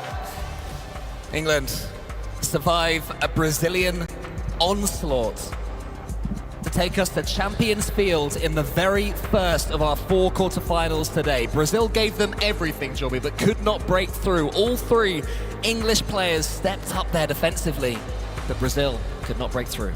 Bruno doing a lot of talking to his players, trying to get Brazil ready for it. Certainly worked during the tactical timeout. Let's see if Brazil can right it, but man, you've had it from both teams. Dominant performances on both sides. And we're here, Game 7, Champions Field to start the playoffs. You can't ask for any better. We've moved Champions Field to Paris as well. My bad. I said the same thing. It's habit, all right? I said the same thing. It's very much habit. But yeah, Game 7, under the adoring eyes of the Eiffel Tower. England v Brazil. Next game takes it all. And we've seen both teams pull away from the other one. I hope this one goes close. Some of the games certainly have. Oh, yeah. Nice flick across, and that was going to be hard to squeeze. Swift with no boost wisely. Well, go no further. I mean, you could argue he was up there a little too far. And now Brazil have to play some defense. Swift downfield. Archie's ready for it. Yeah, I didn't know if there was anyone back there for a second, but it was Archie, of course. He saw the future, as he always seems to do. Apparently, Jack gets it to Archie. He gets a clean touch on that one. So both teams focusing on clean ball hits for now. You don't want to make any mistakes. You don't want to give anything away for free at the start of Game 7. Swift looking for loss. Archie cuts it out. That's the thing. How does Brazil fight against the positioning in these passing lanes? Well, the demo will certainly help you. Give Swift a chance. Underneath, it's Swift. Couldn't get the dunk shot. Goal! Lost finally had the ball fall to him. It was great work from Swift, and Joyo went nowhere. Apparently, Jack can only get it to bounce. You want that one to hit the ramp and roll to safety. As soon as there's height, there's danger, and Brazil take first blood. Brazil trying to ride that energy as Archie and apparently Jack on the kickoff, denied by Swift as he pinches it off the sidewall. And a little bit awkward, that opens that Jack up for a bump. He does get bumped. Great soft touch there from Joyo. Swift gets dusted. Oh! Couldn't hit the ball. Oh, Jack! So close, he just had to touch it, and now Joyo's getting in Archie's way. England have to be careful. Brazil can sense collapse. Yan first to the ball. Swift downfield. No one can go. There is a demo. It is Brazil dishing out the pain to England right now. Jack trying to stop the bleeding. Brazil, once they get that engine going, it really is hard to stop it, isn't it? Joyo gets the 50-50 in the corner. Paul Swift again. It's the chance here for England. Archie forces it into the center. Apparently Jack was waiting. Apparently Jack was to get back on the horse immediately. He certainly had a chance earlier on, but he wasn't able to connect. England, though, have steadied the ships and is going behind. Yan, a couple of touches in the corner, should be easily enough for apparently Jack, especially as his teammate is clearing away in front of him for the bump. Apparently Jack wants to reset, then it goes under. We've seen that flip reset fake a few times, but that one didn't quite work out. Yeah, that was a tough one. As it bounced, just couldn't get back to it in time. Hard. That's a hard launch from Yan. Swift in the area, he's able to push it back out to the side. Deep pass to Jack! Oh. And right there is lost to keep it away. Some scary moments here for Brazil on defense. Yeah, Yan calls off his teammate as well, so Yan starting to get more involved. Apparently Jack flashes that ball over the side. This is the opposite of what we saw in Neo Tokyo. England having all the pressure, but Brazil having the lead. Can they double it here? Lost. Gets one touch, gets a second. The edgeable bump is good! Absolutely immaculate gameplay from Lost. He fakes out that first touch, beats Archie on the second, and boxes Jack. 1v3 for Lost for Brazil. It's almost the knockout. All England have left on their side is 2 minutes on the clock. Brazil feeling good about themselves now, sensing it's theirs. Joyo gets a couple of touches, it's not enough. Pass lost. Brazil continuing to defend on the front foot. Apparently Jack in the corner, can't get past Yan. Archie can he do any more into the middle? Joyo though won't beat Swift and Lost. They're all up for it, Jorby. It's not looking good for England right now. It's not looking good for England! Yan! 3 goals, 2 minutes, and they got a date in the semifinals. Over apparently Jack again. It's the man that was questioned coming into this one. Does his aura still exist? Well, as an Englishman, I can tell you after that goal, it certainly does, Jorby. I think he found the recharge. Guess you can't really ever count out Yan, can ya? But man, what a performance from all 3 players from Brazil. England got to get this figured out. There is still time on the clock in Game 7, but it's proven difficult. As Yan comes across, he'll steal some more boost. Jack gets it, but they don't have anything else as Swift gets across, and underneath almost a 4th goal. Jack keeping England alive any way he can. Yeah, Brazil not just defending, they want 4th. They can completely and utterly smell blood. This might be it. They go for another dagger. It's another demo. Demolition derby for Brazil in the 7th, feeling at home in Paris. They're beating them. They're deleting them. 4 goals. A minute 17. Clutch performance here in the go-ahead game for Brazil. And after this group stage that they had, good games, bad games, inconsistency was really the only thing you could say about this Brazil team. And they step up in such a huge way in this best of 7, despite England coming back multiple times. And you're talking about the impossible right now for England here in Game 7. Brazil with a minute left. It almost feels like a victory lap. Yeah, no boost, you ain't getting to that one. Brazil trying for a 5th goal. They're not letting their foot off the gas. No, they're not. I think it's fair to say that England think this one is all over. It's not technically just yet. One more goal would make it so. They do think it's all over, but apparently Jack gets it to the side. Lost, though. It's not going to matter too much, I don't think. I think that England's fight ends here, Jorby. Quarterfinals up from the group stage in last year, but Brazil are going to make the semi-finals for a 2nd year in a row. Especially if that save, yeah, call it, it's done. Oh, and another one. And of course it's Lost, who this series is an all-time performance for Lost. I can't recall more than maybe one series where he's had a game or a series like this. Incredible performance for the young Brazilians. Yan, the old hat on the crew, also stamping his mark. Tried for the pogo, and his teammate blocks the pogo goal to end it. Brazil move to the semifinals. 3 years ago in Dickey's Arena, Yan broke Joyo's heart. When everyone expected Moist to at least make the grand finals, now adorned in the famous yellow of Brazil, Yan does it to Joyo and Archie and Jack all over again. Lost with the series of his life in the most important game of his life, after being buoyed on at the start by Carlo Ancelotti, by the Brazilian national team, by other heroes of his own, steps up with a hero's performance himself. England slumped, Jorby. England are gone. England are gone. Brazil go up another step on the ladder. And yes, Lost. Incredible performance from him, but Swift joining this team along with Bruno, the new coach. And what a performance that they had at Swift. He had a couple of electric goals as well. I haven't seen a play like this in, jeez, I don't know. It's been a minute, Cole, okay? I'm soaking it in almost as much as they are. But no doubt, everyone at home in Brazil watching them play, a lot of the family that are here supporting Brazil locally. We saw a lot of fans around here cheering for Brazil every single goal they scored. Rocket League is better when Brazil are good at Rocket League. Try saying that to the English. But no, I mean, they performed the way I'd want them to. That wasn't a ground-out win for Brazil. That was Brazil looking like their true selves. They were believing in each other. They were going for some beautiful mechanical plays. And at the end, when it mattered most, they were the ones who stepped up on the final map. They sped up when it was tempting to slow down and play it safe.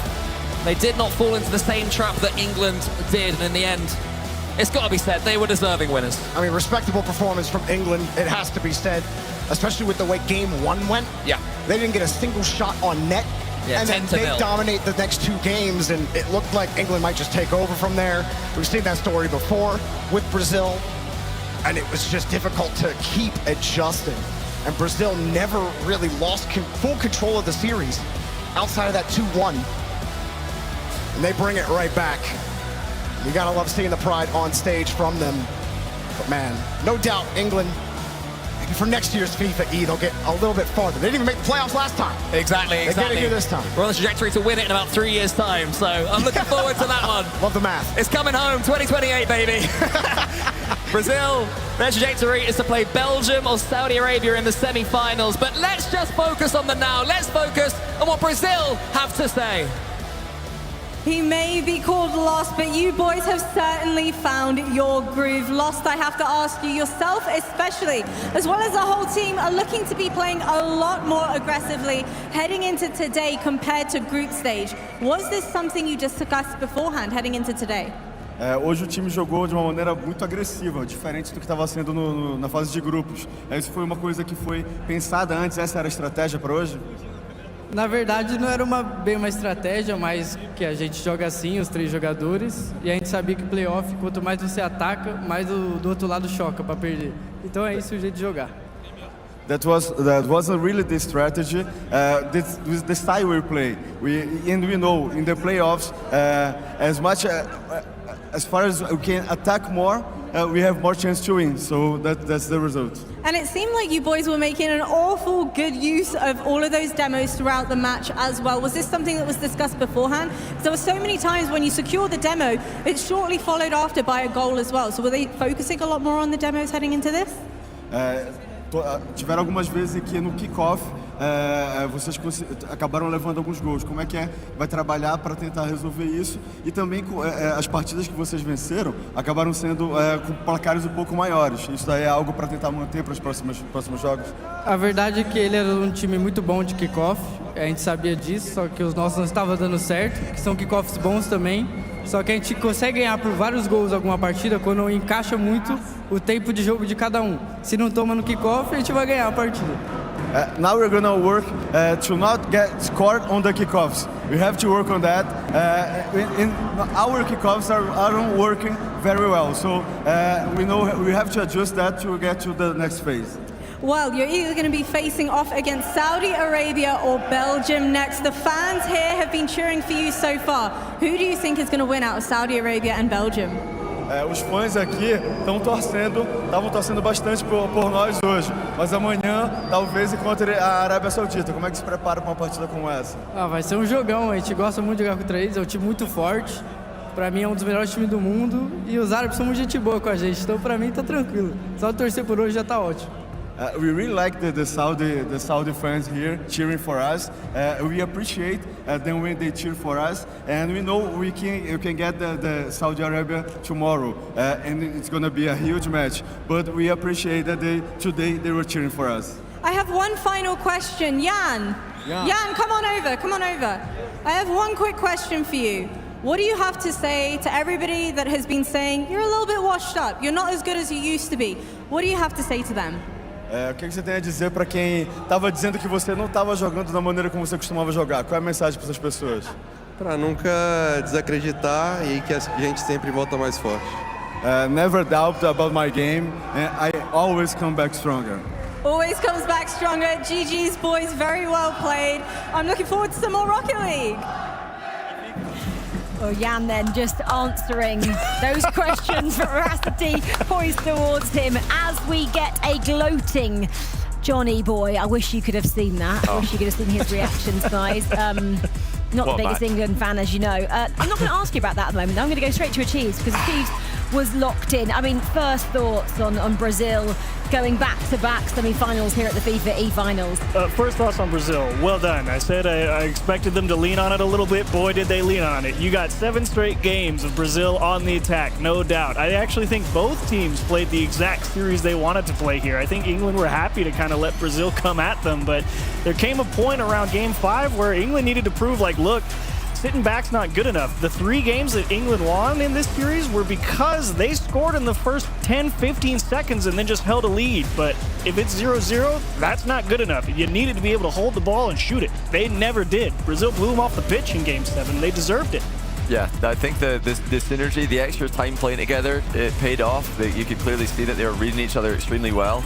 And yeah, England, for not being a full roster in the European region, although Darcy and Joyo have played together recently, as a trio, they've not been together until just a week or 2 ago. So I think they did really well to go to Game 7 against a team like Brazil with the limited time they had to play and prep. You think that was maybe decisive then, the fact that Brazil had maybe an extra couple of months as a unit? Oh, absolutely. Yeah, I think you mentioned yourself before that you know that experience and also the experience of playing in the quarterfinal last year, that was most obvious in Game 7, I think, where they were just continuing the game plan, being aggressive, playing in front of the ball with physicality. And there was some good stuff from England there, actually. Shot differential, not as large a difference as I thought it might be, considering how the games played out. But I actually liked, you know, when England held that lead, the play style looked beautiful. I love Joyo and Apjak through the midfield. Thought they did a great job getting out in front. Really solid first man from Apjak. Joyo made the game very simple for Archie on the goal line. Found some great clears from him. Yeah, games 2 and 3 did both go to England. I will admit I was pretty nervous at that moment. Brazil called the timeout and were able to turn the series around. But yeah, the England boys did well to take them to 7, and I think if they did have a full English roster regionally, it would be maybe the difference between quarterfinals and potentially a semi-finals in the future. Not that you'll give me a straight answer on this, but is that something that we will see England do in the near future? Well, you know, it could be. That's, you know, I'm sure that they've got to weigh that into their consideration with the national tournaments like FIFAe being a consistent part of the calendar. It's just another something to think about when you're making those rosters, when you're picking those teams that you want to play in the championship series. Well, Brazil move ever closer, don't they, to being champions for this year, matching what they achieved last year. We'll have to wait for a few hours now to see who they'll face. Will it be Saudi Arabia or will it be Belgium? That's the question. I want to just go back, though, to what we just saw. Sure. So, Brazil, in terms of their best game, where do we see their best performance? I think the best one overall, probably Game 6, I think. I know they didn't win it, and it's okay. But Brazil, I think, the big catalyst for them throughout this one, Swift. I know I said Jan pregame, but Swift, only reason they got out in front because that guy pulled out 2 defenders several times. They said, CJ, I think, said they brought him on for the mechanics. Boy, did he show it. Boy was an absolute beast when he got a little bit of room and he made it work.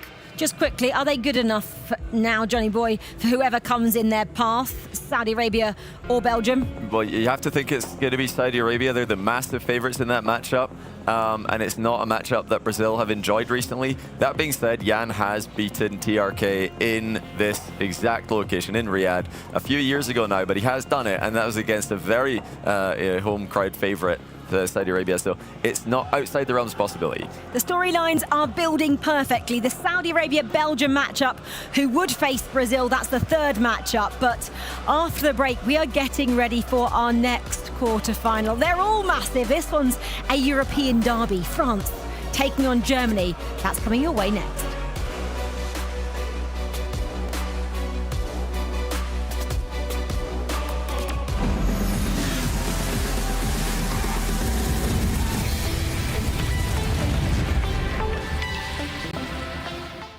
Welcome everyone. The players here at the FIFA E Finals have come from all over the world, a world that we care deeply about. FIFA is committed to offsetting the carbon footprint of this event, and with your help, we can do just that. I'm going to be presenting 3 sustainability projects that can offset CO2 emissions, and with your help, you can pick the best one. Listen closely, then simply type the number of the project that you believe is the best in the chat. Project 1, carbon farming in Europe. This project saves 550,000 tonnes of CO2 emissions annually by managing 1.6 million hectares of farmland across 10 countries currently in Europe. Project 2, forest protection in Boca de Acre in Brazil. This project protects 18,000 hectares of forest from deforestation, leading to 150,000 tonnes less CO2 annually.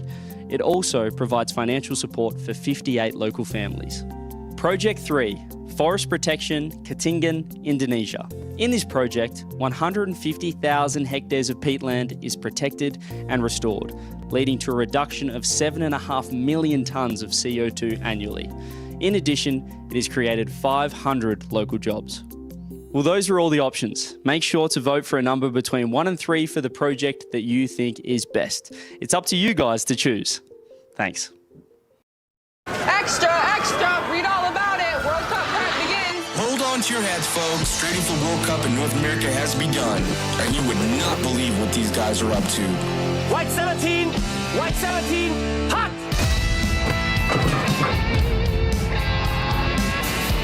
Preparations spiral out of control across the globe as the hunt for World Cup glory intensifies. Buckle up, folks. We're just getting started.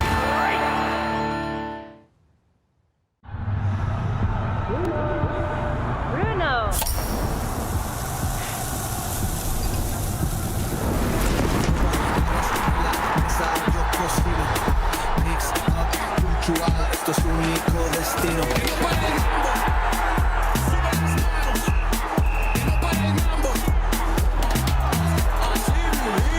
When you're all in, anything can happen. Enjoy the moment with a Coca-Cola.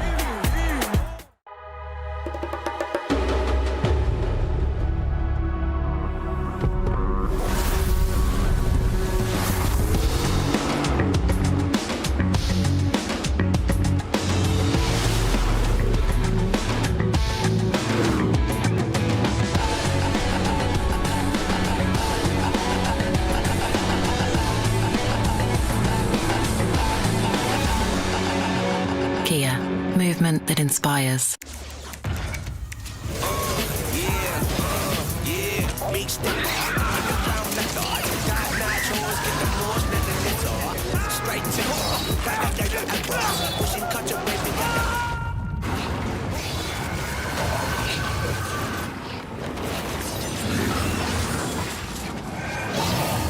Reach your impossible with the AI-powered Legion Pro 7i, Lenovo Legion.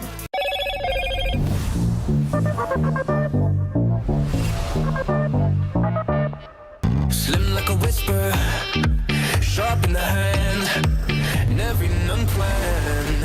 Every move got his game, smooth like ice, cold like flame.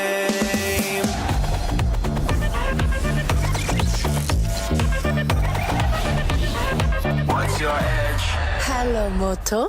Welcome to the world's best airline, where the journey begins before you fly, where lounges are a destination in themselves, and your world is always within reach. A place where you're looked after, and the smallest details bring the biggest smiles. This is Qatar Airways, the world's best for a record 9th time. في السفر حتلاقي مفاجآت جديدة عليك، وهذا يمكن يخليك تتردد شوي. مع فيزا كل شيء مقبول، حتى ما يعض، صح؟ مقبولة عندنا، لأن هالخطوة اللي تسبق إنك تسوي شيء كنت دائما تشوفه مستحيل، وهذا اللي يميزك.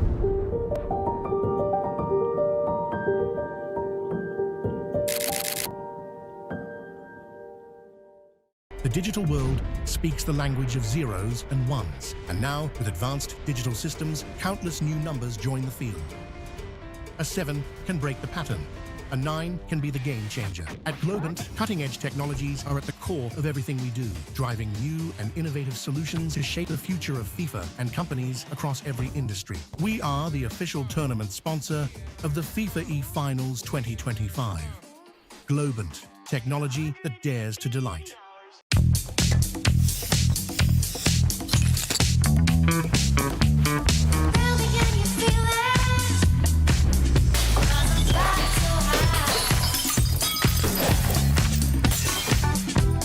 What was that? Smells finer than the finest perfumes. New Axe Fine Fragrance.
Here with Archie from England after that quarterfinal match, mate. Obviously fresh, but what were your thoughts?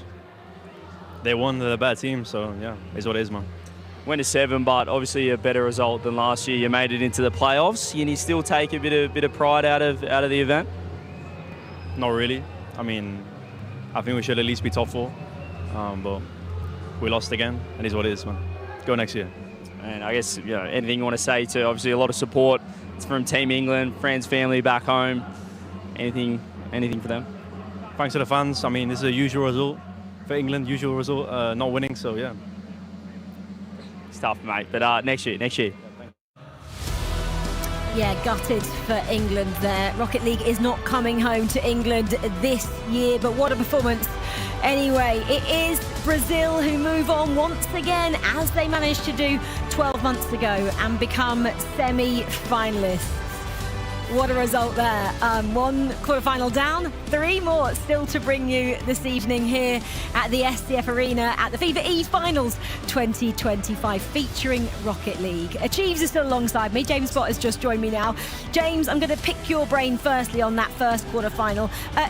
In terms of England, for them, what's the most encouraging thing they can take home, do you think? That it's an improvement on last year. I think it was a clear improvement on last year. It was a very close series. Obviously, I think, all those players think that they're the better team, but, it's improvement and something that they can continue to build on. Yeah, absolutely. Groups last year, quarterfinalists this year, but not enough to see them progress. We see Brazil then moving on. Who will they face, Saudi Arabia or Belgium? We're not focusing on that one just now. We're looking down to France, Germany. That is quarterfinal number 2. We are set to go in about 15 minutes time on that one, and it is a big one. France, last year's runners-up, take on Germany, who did get grouped 12 months ago. Are we going to see a massive improvement from them? We're about to find out. Achieves, big one again. Yeah, big one for Germany as well, and boy, do you have your work cut out for you here in France. Yeah. I mean, you sit right next to each other. It's a long way, though, for 7 games. Oh, it's a really, really long way. Also, France looked quite dominant in their group, and also you have to remember, Germany barely made it in. The big storyline yesterday was Italy being in the driver's seat, having a chance to make it in. All they had to do was beat Norway, and they came up short, and that left just enough of an opening for Germany. Yeah, exactly. Experience, though, prevailed in quarterfinal number 1 in terms of Brazil. I wonder if it will be the same when we get to see these 2 teams come out. It's France taking on Germany here. Let's get to quarterfinal number 2. With the group stage behind us, the field is set. And now there's no hiding. 8 teams remain. 8 different paths, all leading to the same goal. This is where preparation meets pressure, where every touch matters, and every decision carries weight. There are no second chances here, no room for hesitation. One play can change everything. Quarterfinals aren't about surviving the moment. They're about stepping into it. This is Rocket League at full speed, and the road to the final starts now.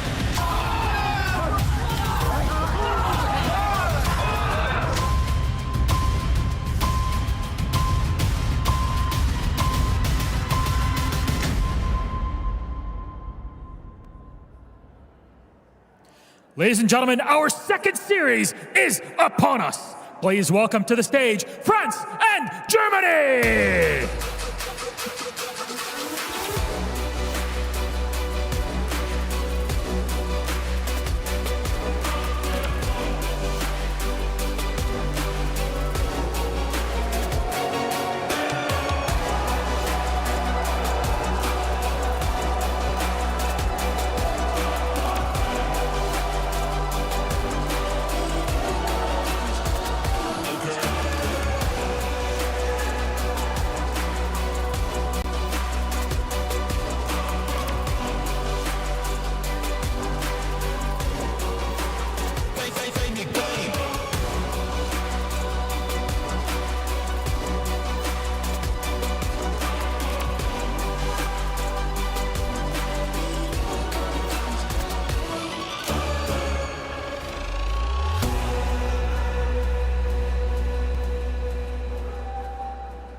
Now please rise if you can for the national anthem of France.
Please rise, if you may, for the national anthem of Germany.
À vous, Vatira, Zen, Juicy et à toi, Ferra.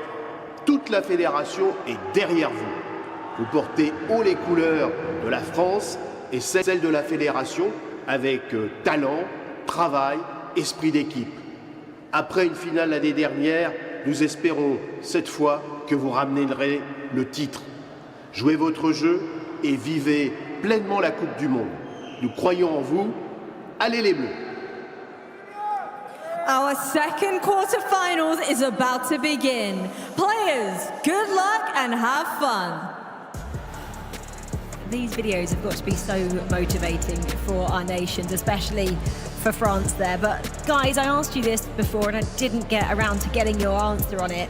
I mentioned that experience was key in our first quarterfinal for Brazil and England. Brazil coming out on top, having already been at this stage 12 months ago. Are we thinking it'll be vital, James, again for these two sides? I think experience can help, but honestly, it's going to come down to the raw talent. I think Zen captured everyone's imagination when he burst onto the pro scene, and even to this day, many people think that Zen is the best player in the game, and Vatira is the other one who's maybe challenging him for that title. So this French team is so stacked when it comes to talent. You saw it from the results in the group stage, whereas Germany, they are the underdog. They are the dark horse in this match. It's definitely an uphill battle for Germany here. I mean, you've got the absolute juice over there on France as far as I'm concerned. And you're going to need one heck of a big glass if you want to hold it all in if you're Germany. So they've played some solid Rocket League, got to say. Working their way through a group stage, it was not easy for them. Yes, skin in the teeth, doesn't matter how you get here. Point is that you did. It's just a bit of an unlucky draw that you run right into France the first go, but you can only play who's in front of you. So while you've played a solid game, you might need a bit more than that if you want to take down France. Achieves, I thought you were teeing me up nicely there, talking about Juice and Juicy. I thought that's where you were going, and then you carried on. I was like, okay, what is Juicy bringing to the party this year, being the new kid on the block? Yeah, Juicy the swap from Monkey Moon for sure. I mean, I personally think that Juicy has a lot of flexibility on the attack. Like we saw Swift in the previous series, right? Real good can opener. And we know we've got that in Zen, right? But here's the thing about being as good as Zen. You draw a lot of attention. It's hard to solo play. You need somebody else to be able to step up and pull out extra defenders, and Swift tends to be that guy for me. Batir's got that in the bag too, of course, but he tends to linger in the back a little bit more often. Yeah, but I mean, Juicy, he's a LAN player. Yes. He won a LAN before he won an online regional. You know, this is the environment in which Juicy thrives. But for Germany, I think they just have to remember that they are still national pride there for Germany. They are still in this, and really the universe kind of had to work out for them to even get to this stage. So I wouldn't count them out just yet. Do you think, let's talk about that, what happened yesterday, Germany, Italy, it was either one to go through, Norway spoiling that party. Germany, it must be really difficult, James, to come down from that as well, all the emotions of yesterday waiting for that final match. Yeah, but I also think it's also going to be some wind in their sails, you know? When you, sometimes in sports, you have to be lucky. Yeah. Being good enough is better to be lucky than good. And sometimes that's true. So when things go your way, when you are down and you feel like you might be out, but something happens that gives you that extra boost, I think that maybe that can being help. able to capitalize on it. Exactly. Not just that boost of getting here, but the boost of beating Saudi for Germany as well in the groups. That was a massive shock, wasn't it, guys? Yeah, they've already proved they can beat, you know, a top seed in a group. The defending champs. The defending champs, indeed. And I think Saudi Arabia is by far one of the strongest teams here, so you knock them off. Who's to say they can't beat France? Maybe I'm being a little too down on them. And can we say the little bit of magic up their sleeve as well is the coach, Freaky, in his team talks. We've mentioned that already. They've cited that in helping them continue progressing in the group stages, James. Yeah, and you've seen the impact that coaches can have, especially on those set pieces. We saw Germany score a very critical kickoff goal right off an overtime kickoff that got them a very important win in the group stage. So, you know, when you have an experienced coach, someone like Freaky who's played on the World Championship stage, it is invaluable. I think right now, in an environment like this, on a stage like this, the mental game, it is so important, and that's where a few good words in the right moment might help tip the scales in your favor. Not getting caught out on kickoff is key, and we heard that from Brazil. They said that's something they need to work on. Who favors kickoff the most in terms of these two teams? I think here you have to favor France because, yes, Freaky good on the kickoffs. Obviously, we saw it. The problem is Fair's a bit of a kickoff wizard himself over on that side of the ball. kind of built a reputation on having the deepest kickoff playbook. Yeah, it's a pretty big bag over there. And when it comes out at just the right time, you know, because you're like, oh, that's a juicy one there. Best of 7, we haven't even mentioned this. Are we going to get a full series, do you think, from these two teams like we've already been treated to? I think if Germany's going to win, it's got to go 7. I don't think they're just going to walk, you know, France right off the stage. That's for sure. Yeah, and I don't think Germany's going to win. To answer your question, I think France, based on everything we've seen, you know, I think they're probably taking care of this in 5 games, maybe 6 games. But again, we've seen so many upsets that although I think that France has this in the bag, you know, you got to play the games. And that's what Stack says. What's Germany's best way to approach this then? Because we're kind of saying they are the underdogs. We're kind of saying that France have got this in the bag, a shoe-in. How should they approach it? So I think your best bet, and I hate to say it, you really got to slow it down as much as possible. It's kind of the same thing in American football, right? If you know the other team's got one heck of an offense, you got to really grind out the clock and not give them the ball as much as possible. It's incredibly hard in a game like Rocket. And I think maybe you just have a game plan of you start slow. Like, you have to be the one who's attacking. You have to be the one who is not reacting. And I think if Germany just needs to come in with confidence, with a game plan, and believe in themselves. And I think that win against Saudi Arabia that we were talking about is going to give them the confidence that they can win. If nothing else, they've proved they have the vision, right? I mean, Saudi Arabia is tricky on the attack. You got to be real disciplined to not get caught out by that. So that does bode well for them. And they have to just grab this opportunity, remember, as well. This is uncharted territory for the Germans here. They got grouped 12 months ago. So when you're talking about that, you go, well, actually, the pressure's off. We're already in uncharted territory. We're already doing the best we've ever done here, James. Yeah. Oh, certainly. And, you know, I think if they do manage to get past Team France here, then You know, the world belief opens. of them being able to win it all truly sinks in, because I think if you've beaten Saudi Arabia, you've beaten France, who can stand in your way? Okay, well, it looks like we are all ready to go here in the SCF Arena. The crowd is ready. Let's get to it. Semi-final number 2, France, Germany, Johnny Boy and Herc are standing by.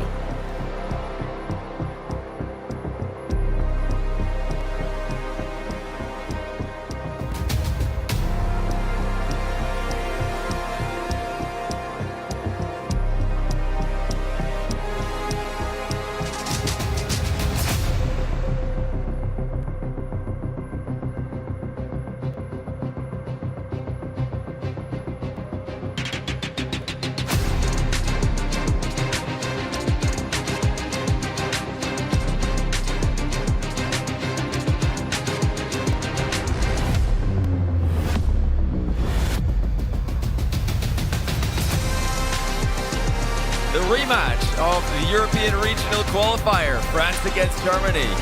This time with a little bit more on the line. Last time France took it 4-1.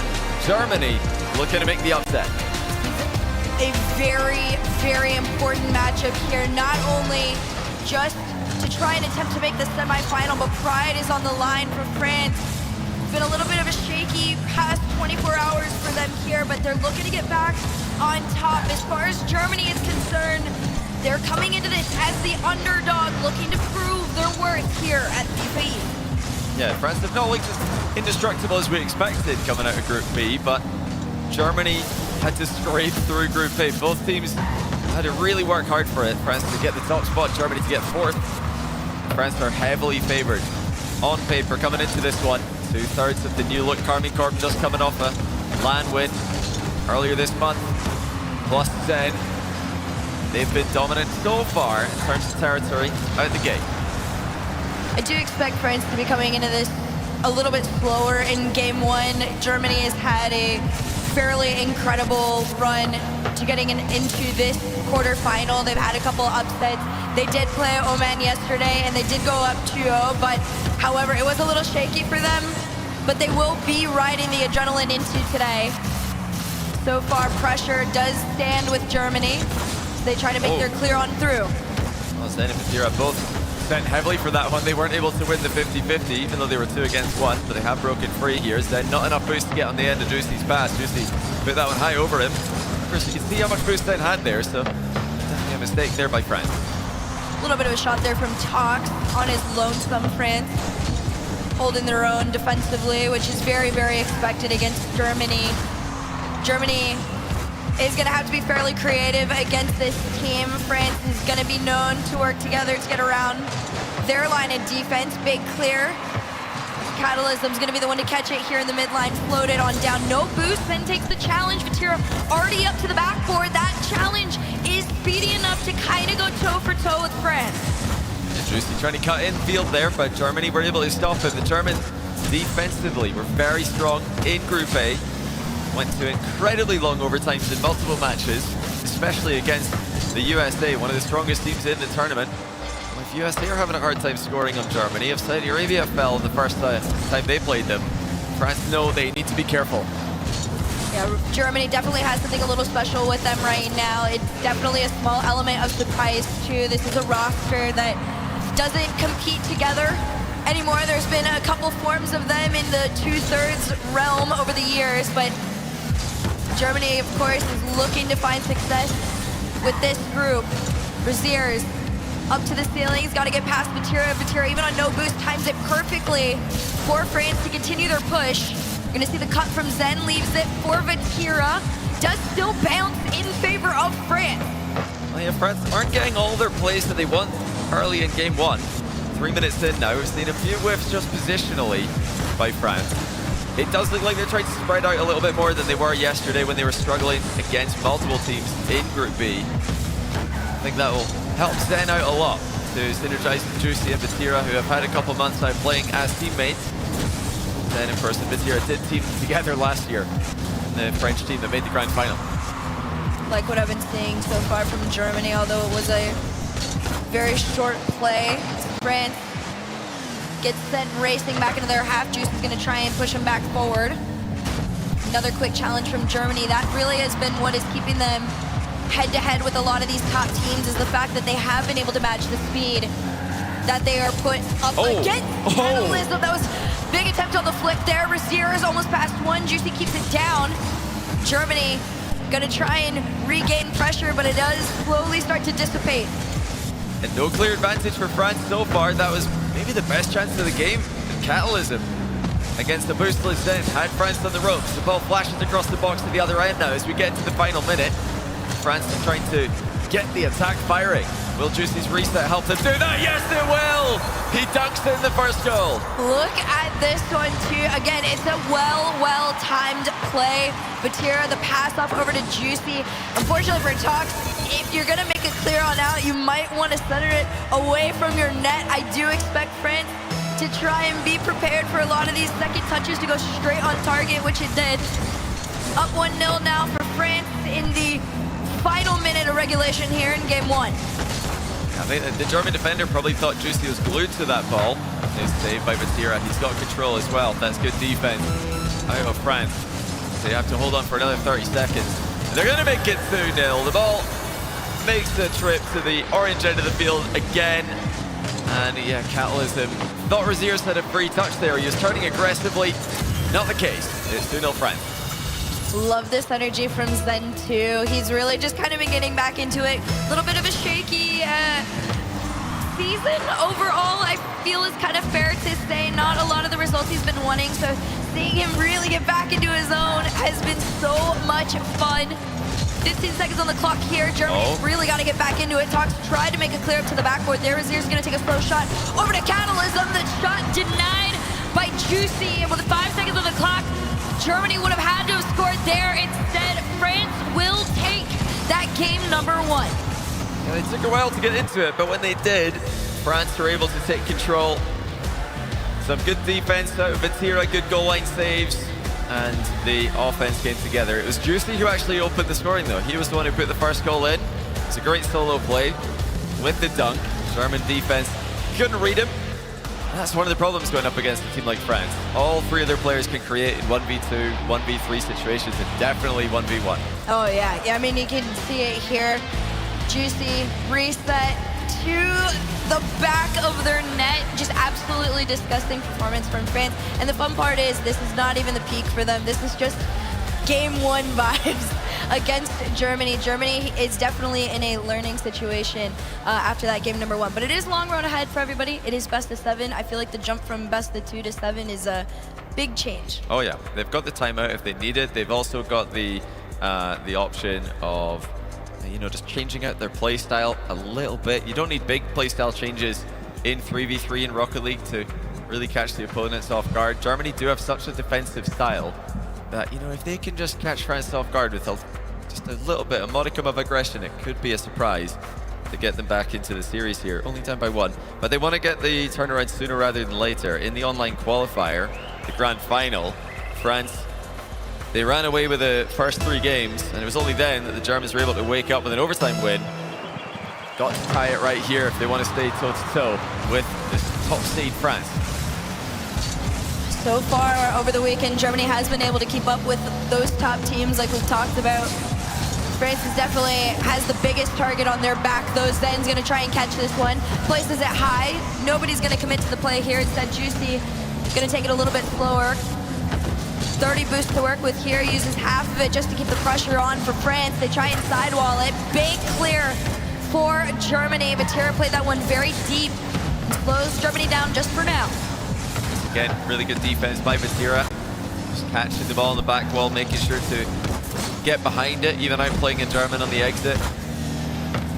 What are Germany willing to risk? What are they willing to do? Because all this sitting behind the ball is, good for some teams, but it's going to be really difficult to score against France if they aren't willing to take just a little bit more risk in the matchup. Oh yeah, right now France is definitely respecting the fact that Germany also has the upper hand as far as boost is concerned. Then rotating back, it's a big challenge on Razier. I like what I've seen from him too over the weekend. Definitely trying to take that leadership role when Tox plays it a little bit further back. But from their own half, they try to make it out. Catalysm pass over to Tox. Big shot. On target. Almost make it past Juicy there. Catalysm's going to keep the play going. Yeah, Juicy had options to go right or left there. He managed to get the ball away from Germany, which is the key.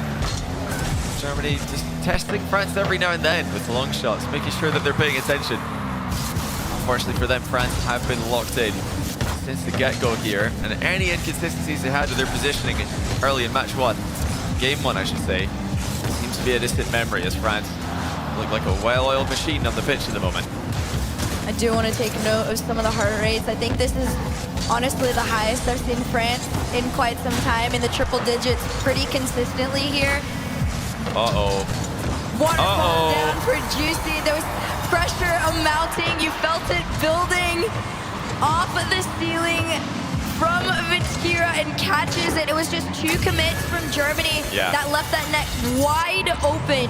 Yeah. A crazy mistake that you really can't afford to make against a team like France. Yeah, there were no recoveries coming through there. They've got to get some touch on the ball if you're going to send 2. And they don't get a touch here either. Vitira makes it 2-0. The kickoff possession secured by France. And Raziers did not feel comfortable jumping off the wall for that one. You know, definitely needed to. France again lead by 2. Definitely a little awkward from them. You could feel like Germany is, as time going on, they're playing from behind France in a catch-up situation. And even worse for them, 2-0 on the board. Quickly could turn into 3 here as this one flipped down. Juicy takes the challenge, try and send it back to France. Catalysm, big clear over to Tox. No path cleared. Half the game left to go. I think that last goal is really going to sting for Germany because they have been defending so well. They've been communicating so well in defense. And total all-in double commit is the opposite of what you want to see from them. France don't need help in the matchup here. They don't need any assistance creating goal-scoring opportunities. The amount of talent they've got on the roster. Here comes Zen and Juicy actually as well, both committing to the attack. But Vitira has been such a solid third for them in this matchup. Oh yeah, Vitira is definitely on one. Of course, this 2/3 of this roster just came off the Copenhagen kickoff land on a big win. Germany wants one for themselves at 2 attempts at their net, neither in, both high. For Germany, just got to race back. All 3 members of France forcing towards their net. They're going to stop it here in the midline. Zen has his split over 1. There's a bump, but Catalysm to catch. You mentioned there the Copenhagen kickoff land. Vitira and Atto from Belgium both winning that one. Juicy likewise, Mr. Copenhagen himself. Out of the 5 international lands that Rocket League has had this year, Vitira and Atto have won 3 of them. You're looking at a 4th here, and you've got to think France have got the best chance to do that.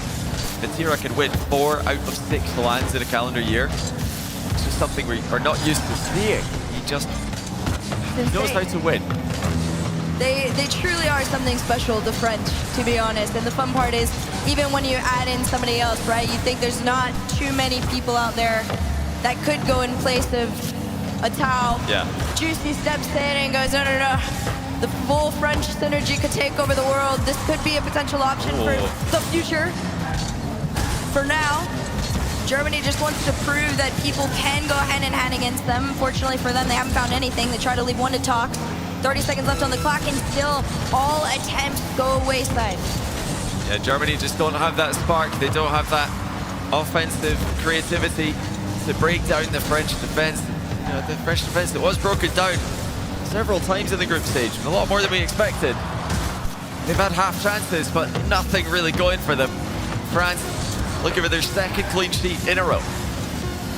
I mean, at the end of the day, France was very clean with what they threw forward. Germany attempted, but a lot of these attempts were very high or wide. That was one of the better ones. They might have been able to sneak one in had there been a couple more seconds on it, but it was too little too late for Germany to get back into this. Up 2 onto the scoreboard for France. Now, I'll be shocked if Germany don't call a timeout here, losing 2 games in a row, also not scoring 2 games in a row. It's got to hurt. They knew they were the underdogs coming into this. They were probably hoping they'd get a little bit more from France, a little bit more looks at, you know, the open net maybe, definitely a less well-defended net. We had the disastrous double commit in this game. That allowed Juicy to open the scoring, and then Raziers couldn't get up fast enough to stop Vatira from smashing in a second. Germany not making good on the other end. That was their best chance of the game. Yeah. They missed it, not once but twice. Yeah, it's a little frustrating, right? That shot being their best shot. Yeah. But at the end of it, it was creative enough that it had gotten past the defense. Even when we saw the last 2 seconds, that final play there from Germany, they managed to get the team pinch there. Unfortunately for them, time ran out and it was on the ground. But Germany has officially called their timeout. We're going to see what Freaky can do to help the boys really start to get back into it. You know, I think the problem Germany have right now is that they play a very traditional brand of Rocket League. It's not something that France are going to find unusual at all. They're going to be very used to what they're up against here. France, you know, I identified that the reason England were able to cause them problems in the group stage is that it seemed like they were playing a bit more carefree. You know, you could even say carelessly at times, but that's a good thing to have in your back pocket. It's a good thing to have in your roster. Germany don't really do that. They play very standard Rocket League, and as we saw in the Germany versus USA matchups in their group, that could turn into stalemates, where in a stalemate situation, the better team is favored. USA beat Germany every time. France are beating Germany every time, because Germany just don't have that creativity. They don't have that, you know, flair that other teams do. Yeah, it's not even, these players are not bad by any means, but when you look at the names of Juicy, Vatira, Zen, individually, I feel like they could take on any one of these players on Germany.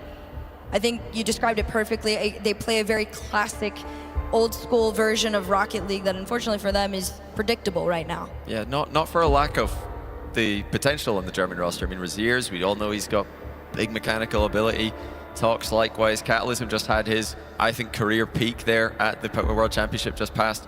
They're all capable, but the play style as a team is all about solid rock. It's all about just keeping it well connected, focusing on the rotation. I think they need to let loose a little bit, just forget about the rules, forget about the game plan, and just try and hit France with something unexpected. I was going to say, at some point you do have to take into consideration 2/3 of that roster plays together all year long. You're slotting in somebody that studies tape on this team all year long. I'm not saying they're necessarily playing, you know, the KC play style, but there is a heavy influence of it. You even have the original KC coach on this roster, so synergetically they are set up for success. As far as Germany is concerned, like you said, it is 3 very, very good players in their own right. It's just about finding your moment. I agree on the front of you should have a little bit more fun with it. Currently we're watching Raziers and Freaky in pretty intense conversation. A couple cracks at a smile from Freaky, so nothing too bad. The vibes definitely are still good. Nobody frustrated, nothing out. The fist bumps coming in from Germany and the shoulder taps. So we'll see what they can bring to this next game. Yeah, you may have noticed the issue amongst you that was longer than the usual timeout. They were given an extra bit of tech delay there, so a double timeout perhaps for Germany. Gonna help them out. Let's find out. France are so organized. Germany have not been able to surprise them so far. Who'll be the one to pull out something, anything from their sleeve, their back pocket, doesn't matter. They've just got to produce it.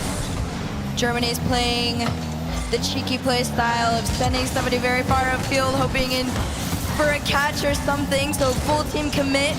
They're ready to trust each other on a few of these plays here. Razier's down, no boost. Talk's gonna try and bail him out.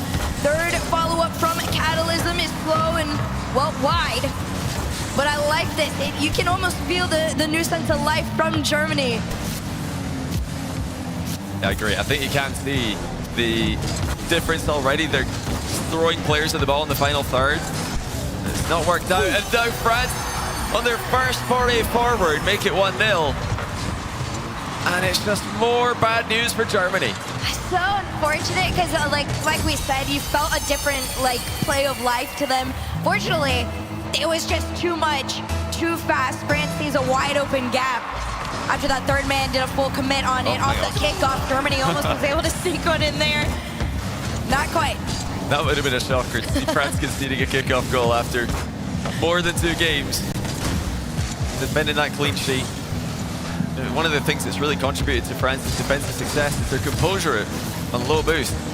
Doesn't matter who's stuck in defense to 0 boost. They're just staying calm. They're staying on the ball. They're keeping control, giving the rest of the team time to come back, regain their positioning. Juicy, big clear there, right over the head of his ears. Oh! No! Whoa! No follow-ups. That's gonna go for the double though. More than enough space. Once that backboard was clean open, he knew he had all the time to do it. That's crazy. So Juicy didn't react to this. He didn't expect the defender to miss. It didn't matter. He just leaves it for Zen, who hits the double. And for the 3rd game in a row, France lead by 2. And worryingly for Germany, just a lot of time left. Could France add to their lead? I guess this good news is they've got time to come back. They've got so much time to keep it going. The fact that that play alone had happened, by the way, Johnny, is like such classic KC. So you go back to the conversation of, listen, they got this synergy, you know, advantage on you guys a little bit here. For plays like that to be going down, Germany's got to be a little frustrated, but I really don't think it affects them too bad. Brazier's heart rate wise is a little calm, talks on defense, has to do the 1v1, manages to carry out, has his flip, gets demoed off the play. And France are just playing this so intelligently. They're defended beautifully as a team. They're stopping Germany before the attacks can really get started. That's another opportunity for France as well. Like you mentioned, they're just following up each other's touches that little bit better, that little bit faster in the offense as well. Something that troubled them in the group stage. That's worrying for the rest of the competition, not just Germany. So we saw Saudi Arabia level up between day 1 and 2. Now France are leveling up between day 2 and 3, and they're about to make it 3-0. They do. Germany have got absolutely nothing to write home about. Oh my goodness. Listen, at the end of the day, France has a huge chip on their shoulder from the last FIFAe. There is something to prove, for sure. I love the mention of upgrades too, right? There's very few teams this weekend that I feel like you've seen like very noticeable, you know, upgrade or progress throughout each day. France is one of them. Great save from Raziers. Takes 2 to clear this one out. That's a great save. Unfortunately, to hold the lead to 3-0 as a 13th minute passes by and still no goals for Germany. France are having their way with them. They're getting everything that they want in offense, and they're stopping Germany in their tracks whenever they try to advance. This is just from bad to worse. Germany have already used their timeout. Coming out of it, they're having a worse go of things. Yeah, right now the idea of play style that Germany has been wanting to put out on the field is a little questionable. Not only do they send all 3 members up a scary bit far, just on the defense, it's a big question mark. The backboard's been pretty open for France to use a multitude of times, excuse me. Catalysm wants to make it clear, just hands it straight off to Vatira. Tox does manage to defend this one off the back. A big 50 forward, but again, that low boost is really a hindrance to this team. Oh, a save! Okay, fair play. Germany have had some great goal line saves in this game, but they're still really struggling to get any kind of offense. That was crazy from Juicy in the setup as well from France. The 1 minute left. If they had played defense like that the entire time, they'd be totally in it to win it still. Instead, they got a long road ahead of them. Zen to the backboard, gonna leave this one for Vatira. Just a slow bounce in a classic play between the 2 for France to go up 4-0. What a reset. That is a launch from Zen. Vatira just pats it in. 4-0. I mean, they're just merciless, ruthlessly disposing of the Germans, who, like England, improved on last year's result by making it out of the group stage. But more and more with every passing minute, it looks like that's all they're going to get. France are looking scary. Oh yeah, France look terrifying. This is a France that definitely wants to see themselves in that finals, trying to win the championship for themselves. Hey! He's going to give Germany a fighting chance. You saw the setup from the sidewall. It was a bounce down on the ground. That's a huge relief. It might not be much in this game yet. They need a kickoff goal if they want to make this into a real comeback attempt, but at least they've scored. The perfect sweep is off the cards. Oh, wait a minute. Whoa. Oh, it's gone over the bar. A little too high on that one there. Yeah, probably game with that touch going high, but Germany did have half a chance, which is, I guess, that's something. But we're scraping to find anything positive about Germany's matchup so far. It's gone exactly as the matchup online did, with France comfortably winning. No, definitely a different vibe now. You do got to remember, though, this is on land. Big arena, loud light, crazy crowd could have some effect on it. I will say, even I think the idea of sitting at the desk, I don't know if the stream was able to see it, but the stages rise. They do. And it's really cool.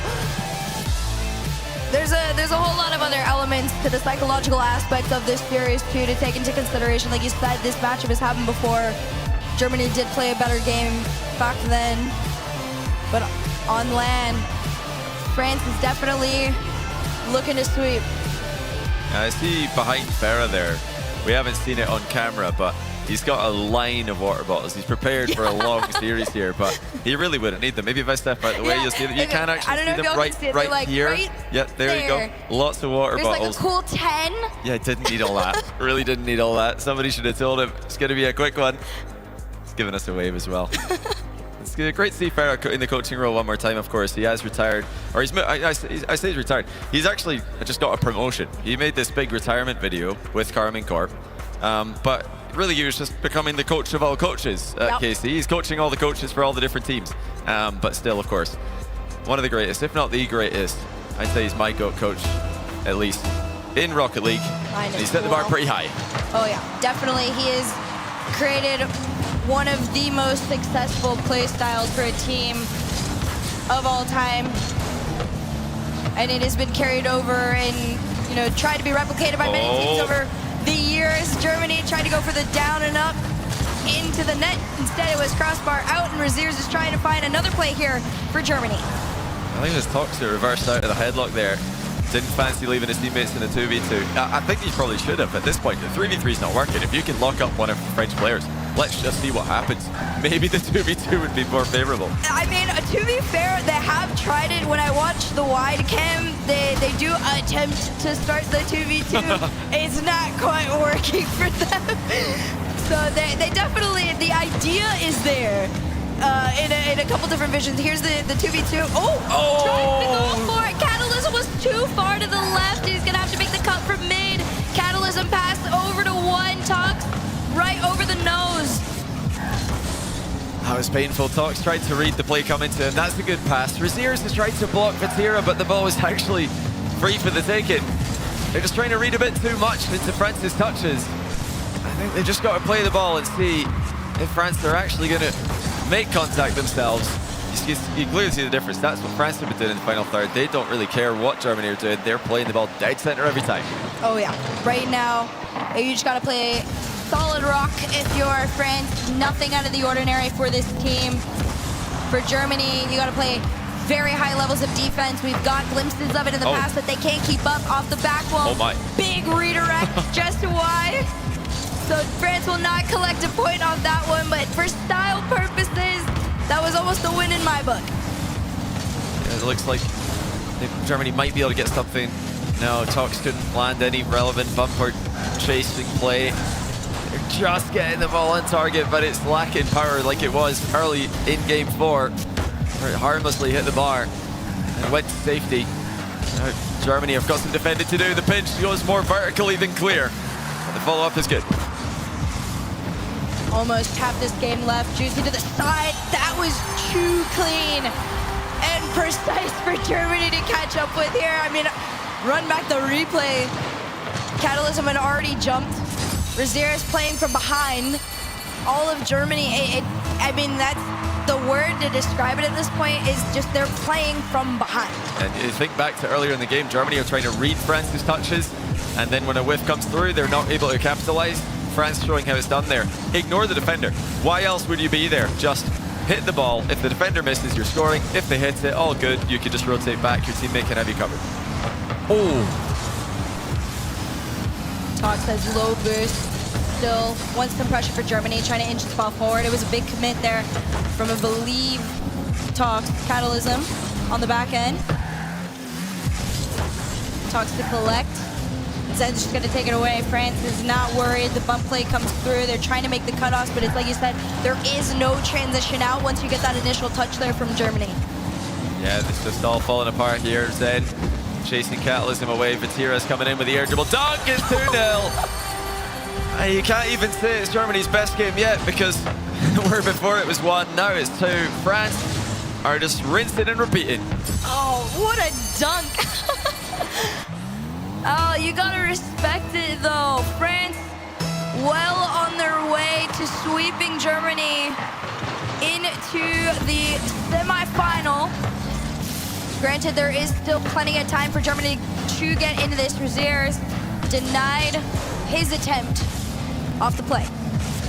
In the next round, if France continue to win this one, it would be USA or Netherlands. I think if either of those teams are watching right now, they're not going to like what they're seeing. They would have much rather a slugfest, a back and forth. They don't want to see a dominant France advancing to the semis. Yeah, when you see a performance like this from France, it does put a ton of pressure on whoever is up against next. Most eyes are going to be turned towards the U.S., consisting of the full roster of the current world champions. Yeah, although their international LAN recent win was pretty short-lived thanks to the kickoff LAN in Copenhagen they didn't qualify for, they are the reigning world champions for a year. That does remain intact, and you know that fact that they are a full squad regionally should help them. It's not something that Germans had available to them. Full pickup team, they've played well to make it out of the group stage. Norway helping them out a little bit, but some clutch wins from Germany along the way. And it looks like this could be the end. And it's not a pretty end for Germany. France have dominated. Unfortunately for Germany, this looks like it is the end of the road unless they find some sort of a shot, but Zen is going to try and crush that dream here. Another one on target in their net. I believe does secure it for France. Yeah, I'm sure Germany are going to try some all-in kickoff here. They're going to try and make something happen. But with just 13 seconds left, they're going to need 2 in a row. So let's see what it's going to be. We've seen a bunch of double kickoffs from them already. That's definitely one to go for. It is going to be a double kickoff for the close street, about as aggressive as you can get. But although they get shots on target, France are there to save it, and they confirm that they will be advancing comfortably to the semi-finals. Auf Wiedersehen to Germany, and no welcome to France. Listen, one for the road is all you're going to get up there.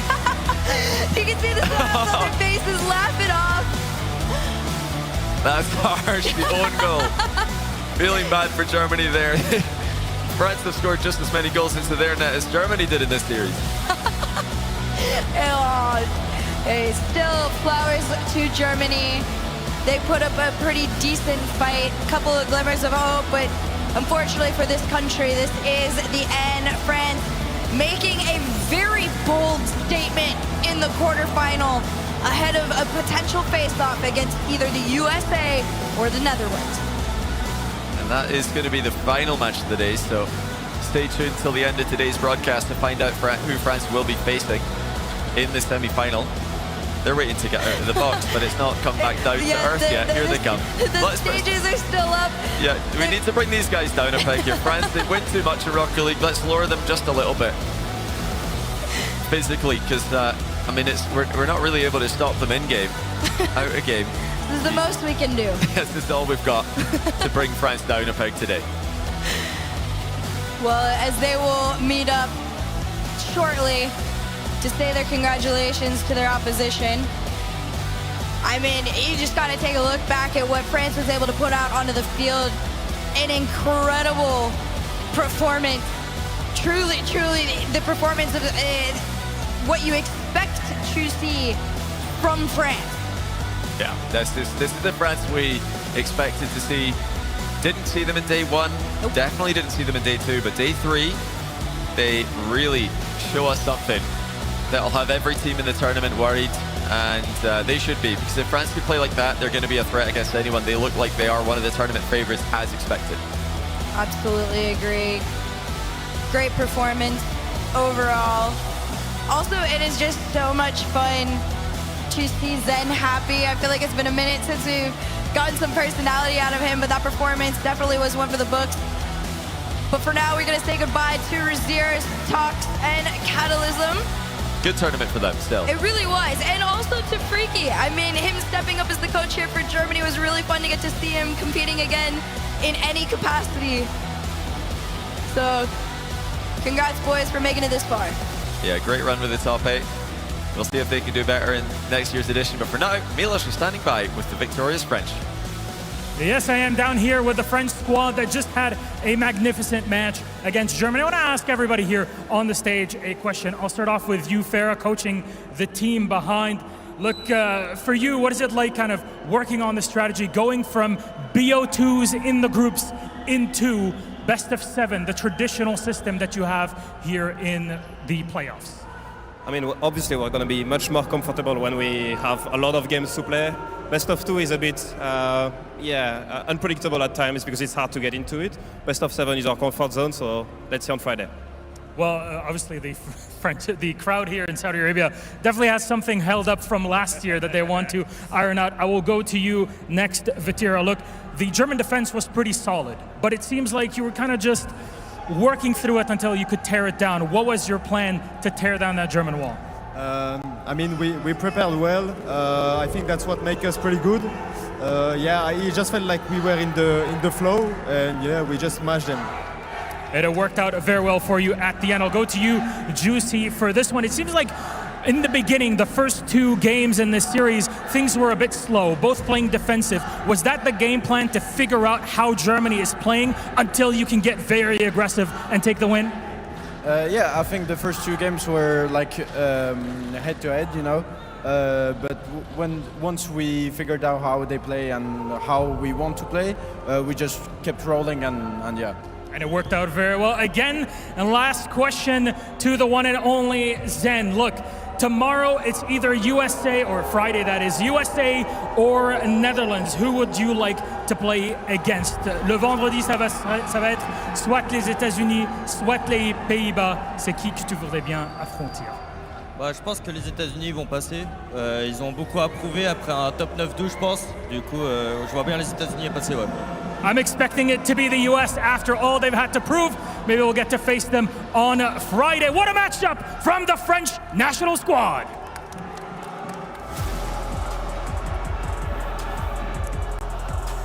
Well, USA take on Netherlands in quarterfinals 4 at the end of tonight, and that will be the quarterfinal that we find out who faces the French team, who have just made it through in the most comfortable of fashions there. Achieves, James Spott alongside me. I actually want you to start with a word to describe the French. Wow, I think is my one word. Good start. James? Favorites. I think after seeing that, I think you got to give it to him. That was a dominating performance against a very capable German team. And, you know, this is a German team that, do not forget, beat Saudi Arabia. They were, wow, indeed. Well, to explain how they were able to be that strong after yesterday, when especially day 2, I think it was 4 draws they got yesterday. And we said, had they ran out of steam a little bit?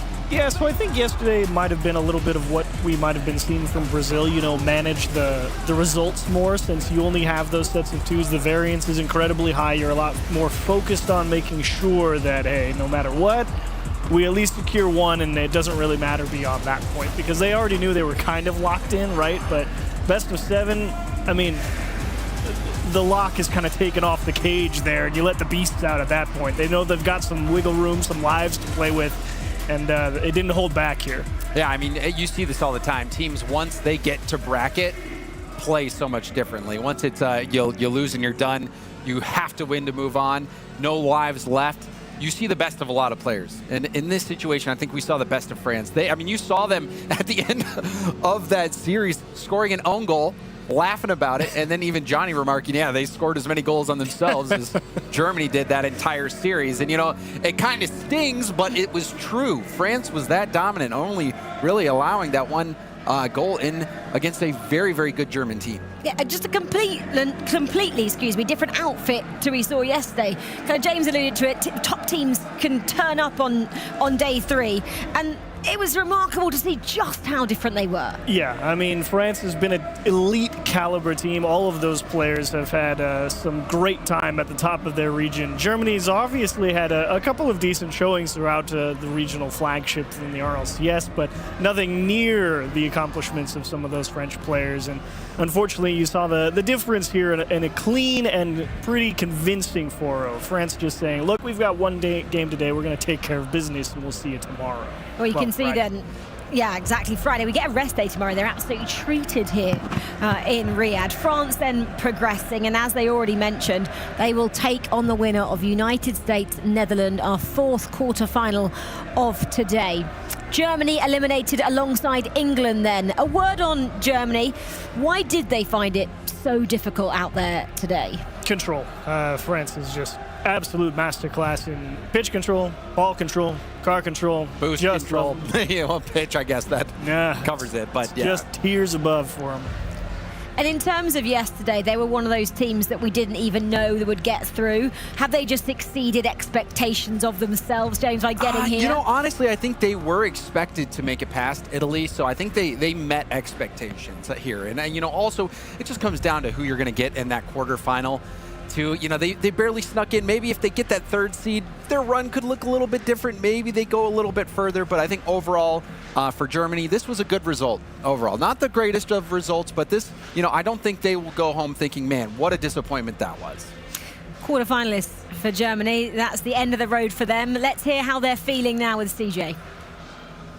I'm here with Freaky, coach of Germany after that quarterfinal match. I mean, coming up against France, they're a pretty good team.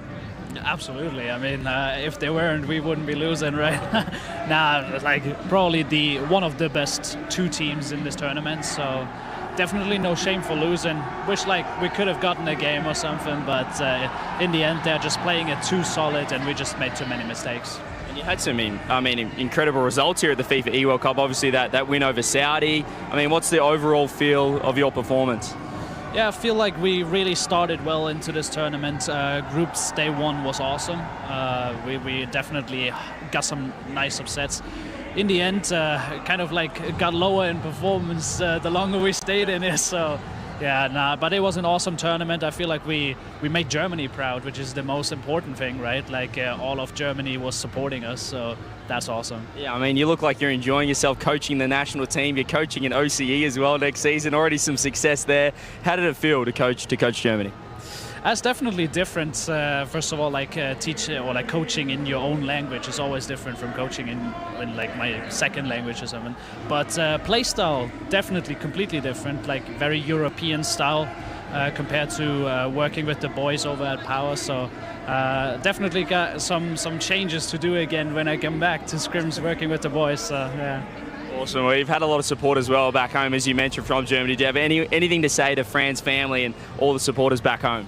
Can I say it in German? Yeah, absolutely. Okay, ja. Also vielen Dank für euren Support. Es ist immer geil, wenn ihr uns im Twitch-Chat unterstützt. Wir freuen uns darauf, wieder vielleicht nächstes Jahr dabei zu sein und dann wieder auf euren Support vertrauen zu können. Dankeschön. Legend. There it is. Boom. Thanks, CJ. Yeah, and thanks, Freaky, as well there. In terms of Germany going forward, do you hope this trio remains the one that we've seen this time out? Yeah, sure, why not? I mean, who knows? Maybe the next Rocket League GOAT's going to be German. I don't know. Who can say what will happen? But I'd be happy to see them all back. But it seems it's that method. If you have this trio that are fixed and that repeatedly play together, they have success. Oh, certainly, and I think that they can continue to build. I think that, like I said before, this wasn't a disappointing result. This was a pretty good result. Yeah. These are all very good players, and honestly, I'm really excited to see what they do in the future, and if maybe another German star rises, but if not, like, this is a very, very good team. Yeah, I guess what Freaky was saying there, he said, I just wanted one game. They only got one goal. I think that's going to hurt them probably the most today. Yeah, real stinger to only put up one against the French, but that's okay. What can you do? They understood. They knew in that interview. They're like, hey, man. I mean, and you heard it from Freaky. You know, they started out great. Performance seemed to kind of dwindle, but also at the end, you're playing Team France. I think Team France is the heavy favorite to win this whole thing. So even though they didn't get a game, like he said, no shame in losing to a squad like France. Exactly. Well, France join Brazil as our two semi-finalists already. That means we have two quarterfinals still to come. We're still looking for 2 more semi-finalists from these. Will it be Saudi Arabia or Belgium? That's next. And then USA take on the Netherlands in our last quarter-final. It is getting very, very rowdy in here, and that's because the Green Falcons are coming your way after the break.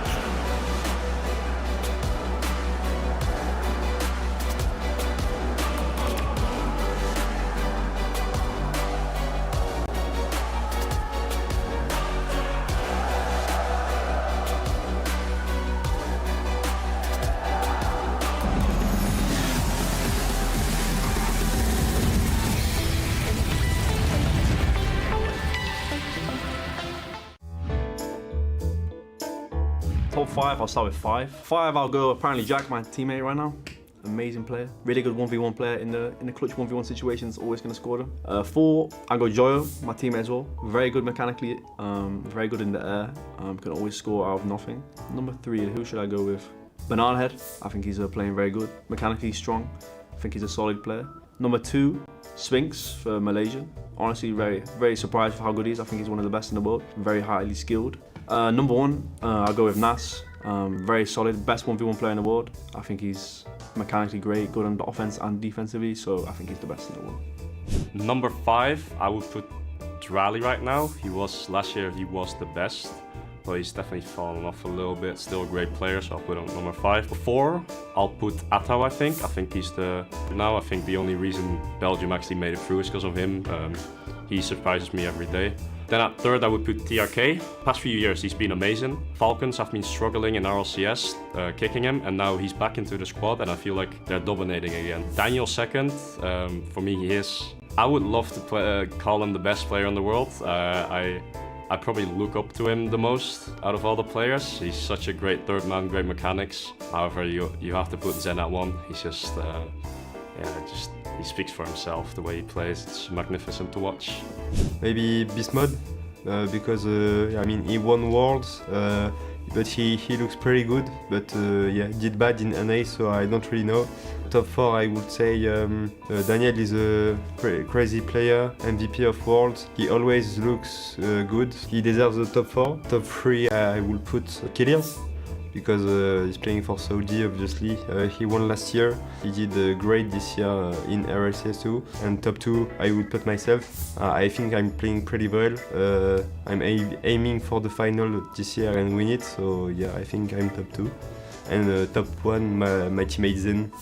He's been playing really well this LAN, and for the past few months he's pretty good, so yeah, I think he deserves to be the first.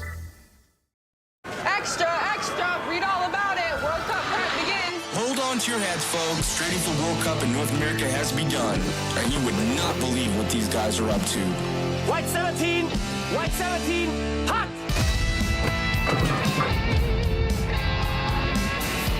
Preparations spiral out of control across the globe as the hunt for World Cup glory intensifies. Buckle up, folks. We're just getting started.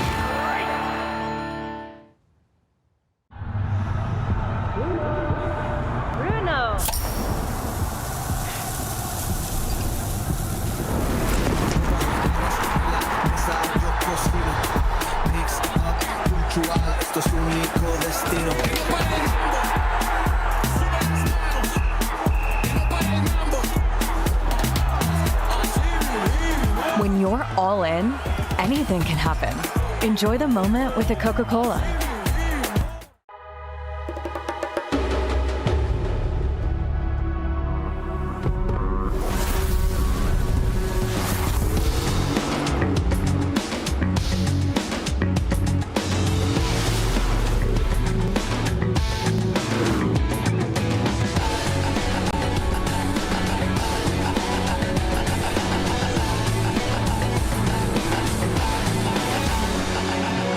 Kia, movement that inspires.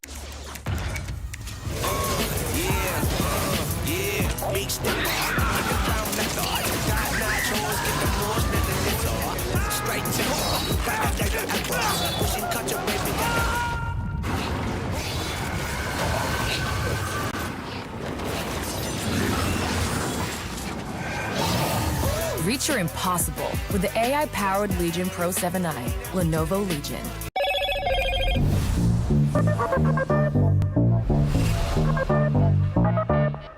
Slim like a whisper, sharp in the hand, never unplanned. Every move got his game, smooth like ice, cold like flame.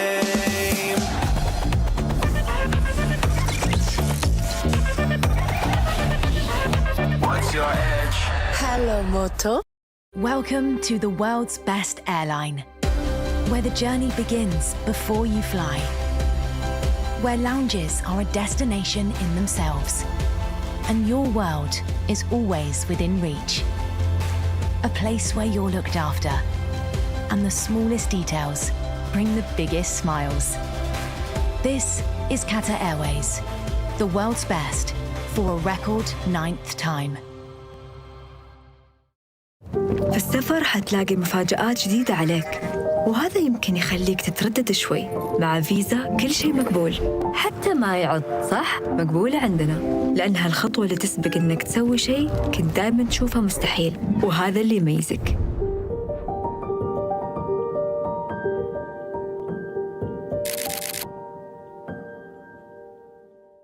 The digital world speaks the language of zeros and ones, and now, with advanced digital systems, countless new numbers join the field. A 7 can break the pattern.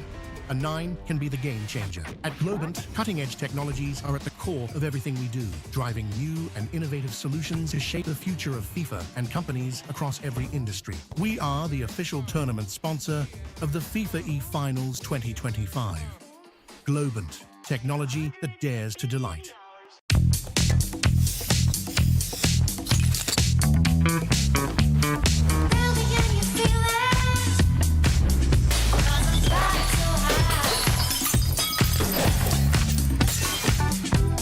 What was that? Smells finer than the finest perfumes. New Axe Fine Fragrance.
I'm feeling alive, just keep holding me closer. Burn like a fire, wanna lean on your shoulder. Look at the sky, the stars burning golden. Stay by my side and keep holding me closer. I'm feeling alive, just keep holding me closer. Burn like a fire, wanna lean on your shoulder. Look at the sky, the stars burning golden.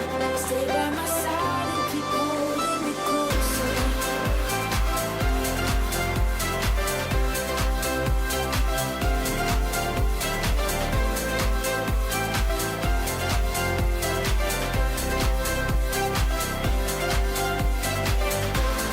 Feeling alive, you're lifting me higher. Don't stop pulling me closer. Out of control, I can't tame my desire.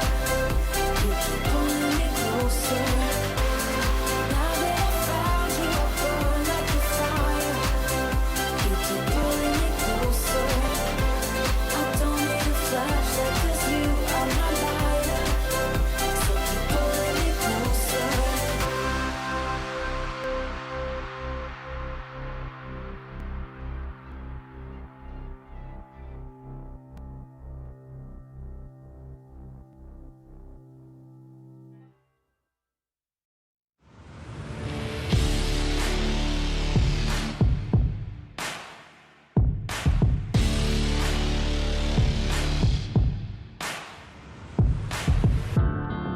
I'm taking my pain away.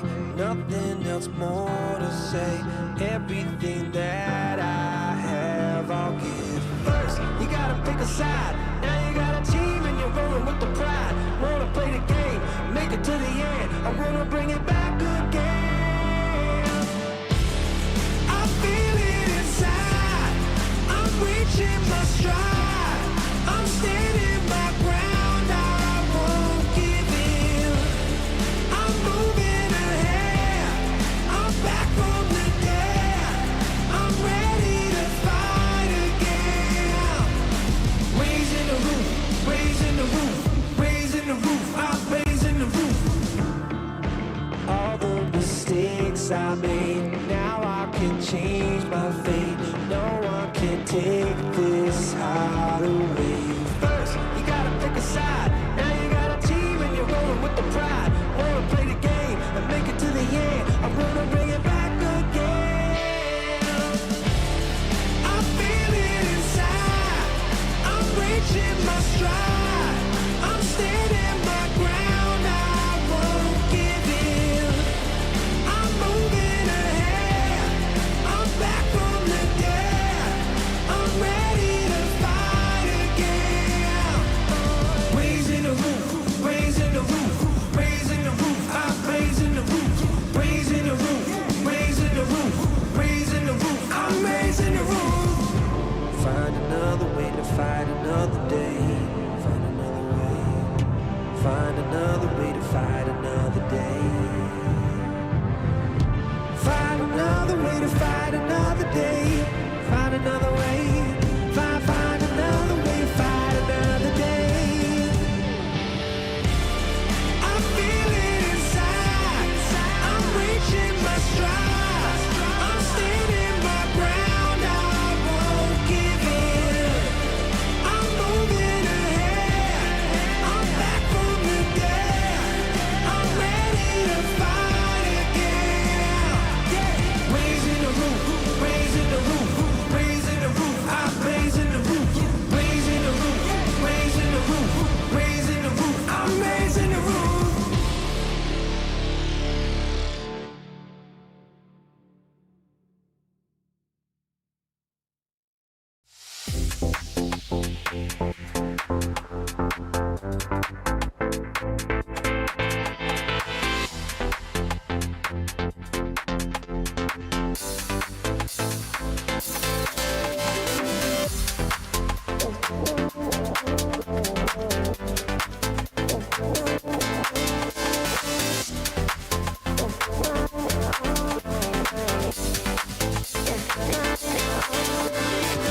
Go slow, don't rush, taking your time. Give me that touch, baby.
keep your picture in my room, 'cause it gets me in the mood.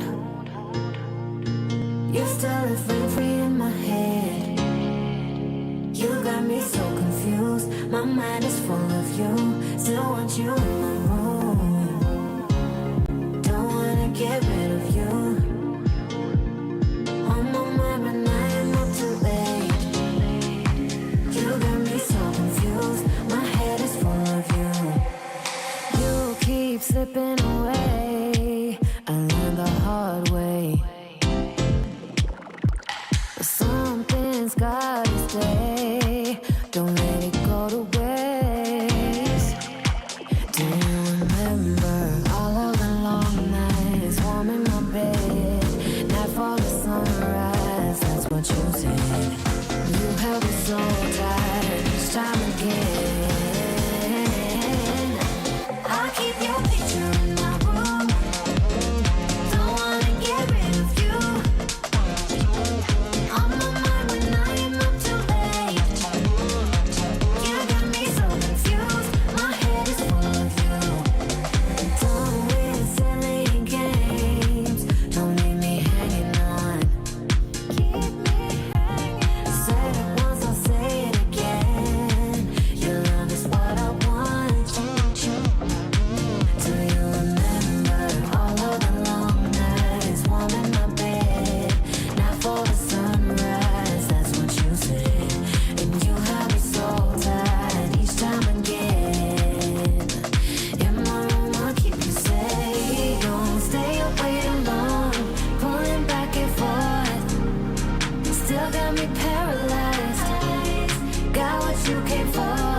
One thing that I've kept. I keep your picture in my room, 'cause it gets me in the mood.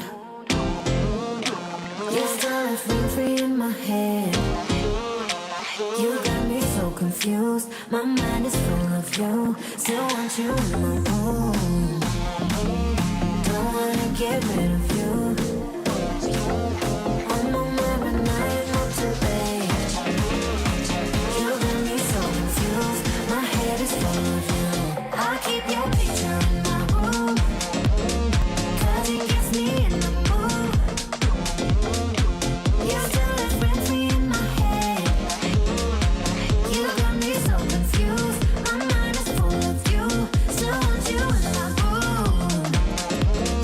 Don't wanna get rid of you. On my mind when I am not too late. You got me so confused. My head is full of you.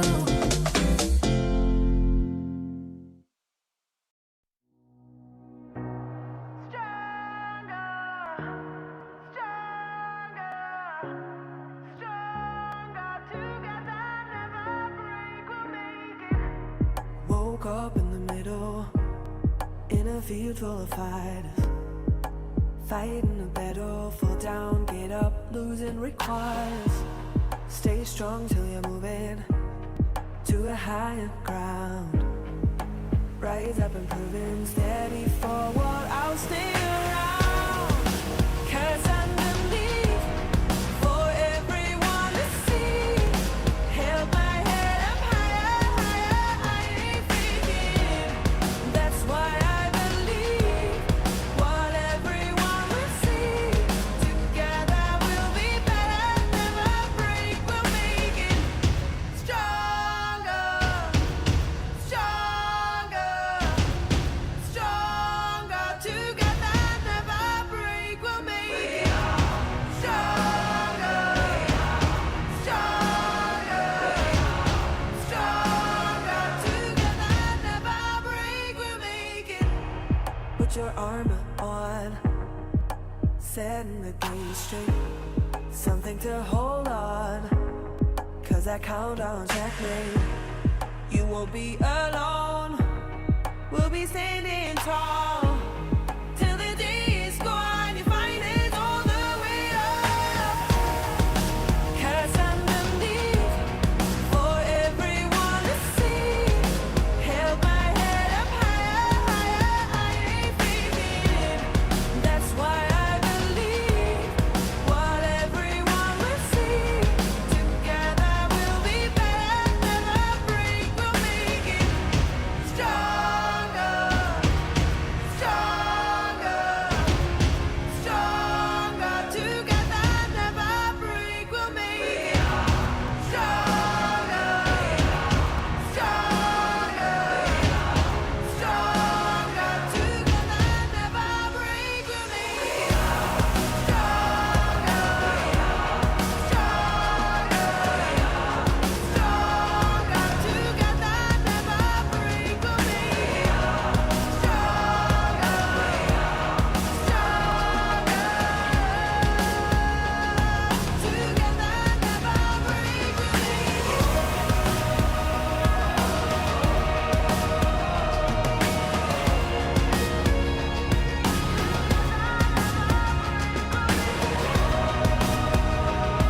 Yeah.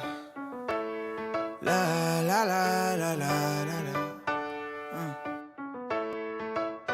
Yeah. Your life hits hard, but I hit right back. I never back down. I keep it on track.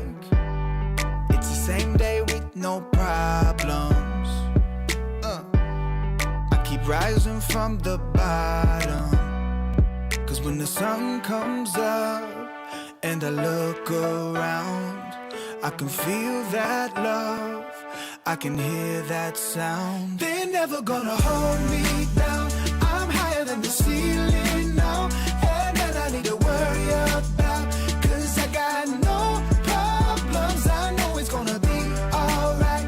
It's getting better every time. Nobody's gonna kill my vibe, cause I got no problems. Yes, every day was a war. Yeah, it kinda took a while.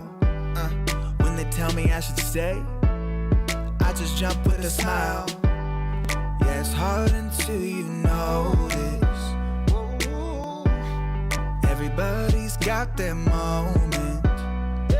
When the sun comes up and I look around, I can feel that love, I can hear the sound.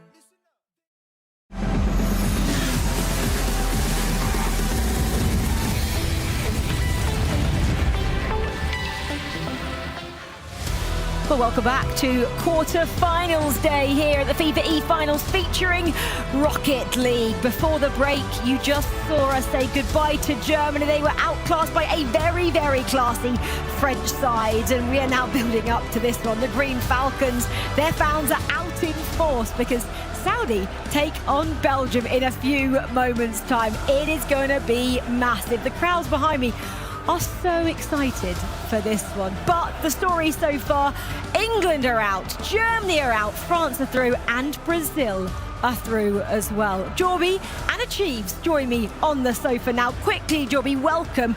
I know you called the first one Brazil. You were happy about that. We're not going to dwell on that too much because I wasn't happy. England have gone home. Quick word on France, Germany. France was superb. Yes, and I'm really not surprised at all.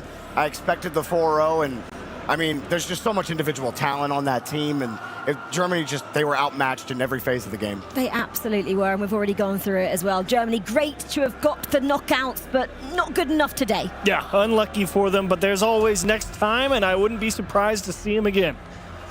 Absolutely. Okay, well, we move quickly in this game, and Saudi Arabia taking on Belgium, as I mentioned, comes next, and whoever progresses into those semi-finals takes on Brazil. Will it be a new team? Will it be Belgium? Or will it be a repeat of 12 months ago when Saudi Arabia took on Brazil in that semi-final? And, well, we kind of know what happened, don't we? Saudi Arabia went all the way here at the FIFAe Finals for 2024, and if the crowd have anything to do with it, it might happen again. I mean, Jorby, this is such the fourth man out here, isn't it? They are so loud, they are so intimidating. Yeah, I mean, there's so much passion every single time there's an event here. They always show out, and they are an absolutely electric crowd. Fourth man is the best way to put it. It is home field advantage through and through for Saudi Arabia. For Belgium, though, they will, I'm going to say, have watched that previous one. Even if they're not here in the arena, they would have been aware of what was unfolding there. They will now be so confident that they don't have the same happen to them which we saw France do over Germany. They'll be trying every single thing to avoid that. Yeah, and I think they've got a roster that's maybe one or two tiers above Germany, at least I think in the terms of the ability to maybe take it to them. Obviously, Reesbach's definitely lowest man on the totem pole. Certainly ranked 6th out of everybody else on this pitch. That's tough, but it's okay. Reesbach has settled in quite nicely after the group stage, but he will have his hands full, and that's where you might get exposed on the defensive side of things. If Reesbach is in the net, I'm terrified. If Atau's in the net, I'm like, great.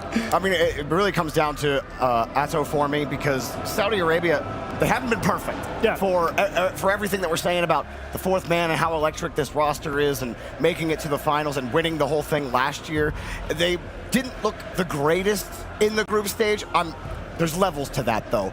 And I think that without Atau setting the tone as really the first man, because that's how Belgium got through all of their matches yesterday, was him literally facilitating all of their offense and their defense. Ato's the man. He's and good. I don't know if that's going to be enough against this team. Reese Fox, he's been leveling up like you say, but there are levels to this. The plus side, Astro has the speed, so he can also kind of at least keep pace and hopefully break up some of those more dangerous Saudi Arabia attacks. But I kind of expect a little bit of Brazil-England here. A lot of Saudi attack, a lot of Belgium defense. You got to prove you can hold them off. Does that mean, Joey, we think we might get a complete series here? We might go all the way to 7 games? If this went 7, that might speak more to how poorly Saudi Arabia are playing than it does how well Belgium are playing. Yeah. I do think that we're going to be closer to a 4-0 than a 7-game set here. Because you were mentioning it, I think it was in commentary either yesterday or the day before. You said the Saudi team of day 1 was shaky. They've switched up a little bit on day 2. Yeah. What are we expecting? What level from day 3? The 4th man is going to level them up back to 12 months ago. I really have a lot of faith in them in this matchup for sure. Have they got a weakness at all? If you could pick apart them, like that we do if you're obviously an expert, a pundit, what would be that weak point? The weak point would be their aggression. Their absolute offensive powerhouse can turn into bad defense. It's true. It happened a couple of times, not just on day 1 and day 2. You saw it less on day 2 for sure, but that's the only real weakness that they can find. If Atto can find it, look, I'll always say, physicality is the one way you can change the dynamic of a game. If you can find a way to create car advantages against them, then maybe you can actually force them off of their game, but it's tough to do. Or at the very least, you make the attack one-dimensional. I mean, you've seen some teams have success against Saudi Arabia. Like, they'll drive them into the corner, drive them on the sidewall, so that way that attack can only go one direction. It has to go towards the middle. You kind of limit the options for Saudi Arabia and limit the scope of the attack is kind of the way we've seen people take them down before. That being said, it's a lot easier to say that than to do it. There's been few and far between teams that have been able to kind of lock Saudi Arabia into that sort of cycle, and it's teams like USA who are current world champions and that level of, success. And I think someone we haven't mentioned either on Belgium, Nas. I think Nas has actually played really, really well in... Nas on Morocco? Or Morocco, sorry, I got mixed up. Yeah, you're okay. Not Nas.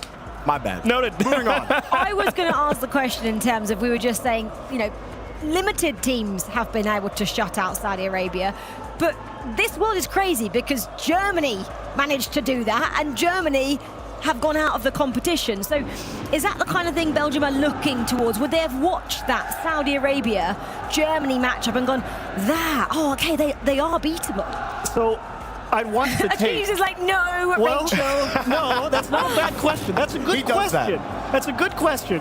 I'm trying to find positives here for Belgium, okay? And that's good. We like that. It's just there's so much value you can get from that tape, right? You have to, it's a quantifying, okay, what did Germany do well?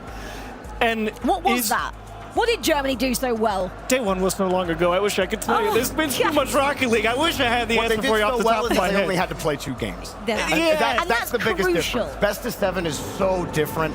A set of 2 is just a totally different thing. That's why we say, it's prime for upsets in Rocket League because, yes, poorer teams will be able to take a game off of you. It's just so hard to be lethally consistent in Rocket League over the course of just 2 games. Yeah. But over the course of 7, the better team almost always wins. How many times will these nations have played 7 games in practice, grinding out? A lot. Is that something they would do actively? Right, we're doing a simulation here. Oh, yeah, 15 to 20 games. A lot. That's not that. I thought you would say more than that. Well, I mean, scrimming against one team, it really depends. Teams are all different. But in one day, over the course of an hour or 2, they'll scrim 1 or 2 teams. It's a and they wide will variance, play 15 to 20 games for each team. So but yeah, they'll play a good chunk. It's a mental game. We saw that, didn't we, in quarterfinal number 1 when England took on Brazil there. It was like over an hour they were sat out there. It's a real long time. These guys have to be locked in and focused. So no wonder we're starting a bit late because they've had a toilet break there, because they need to prep themselves. And if they don't, they're going to come unstuck. Like you just said, you'll be stuck there for forever. I mean, you literally be miserable. will. In terms of, I hate saying this, but in complacency, do we ever see Saudi Arabia become complacent because they expect to walk over I this team. don't think that's in their DNA. No? Yeah, I think out of all the teams, out of any roster in Rocket League that can say complacency, Saudi Arabia is not one of them. They have, as far as they're concerned, the fact they lost World Championship is devastating enough, and they're like, nope, we're going to go smash people, we're going to work hard, and that's what they've done since we've seen them break onto the scene. Toilet break's over, guys. We are ready and raring to go. Okay, our next two nations are ready to see if they have what it takes to become semi-finalists.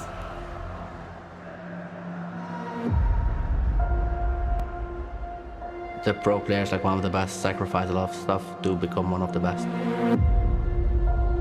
Feels like falling down.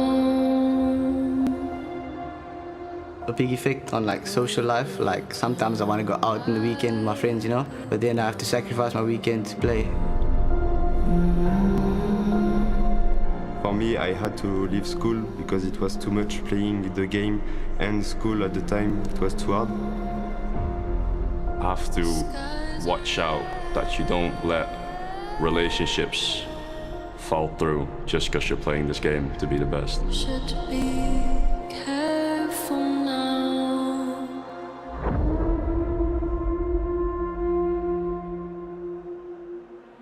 You have to have natural talent. You have to have something that can't be kind of taught. I think every pro player does, and especially the pro players that are right at the top. خلصت كل البطولات الفيفاي، باقي روكيت ليج، راح ندافع عن اللقب بإذن الله، راح يبقى الكاس في الرياض. We believe we can be the best, and no one will expect it. Right now we're all like super motivated, and we're playing the game a lot, even more than like normal. Individually, we're right at the top, so yeah, I definitely feel confident that we can win.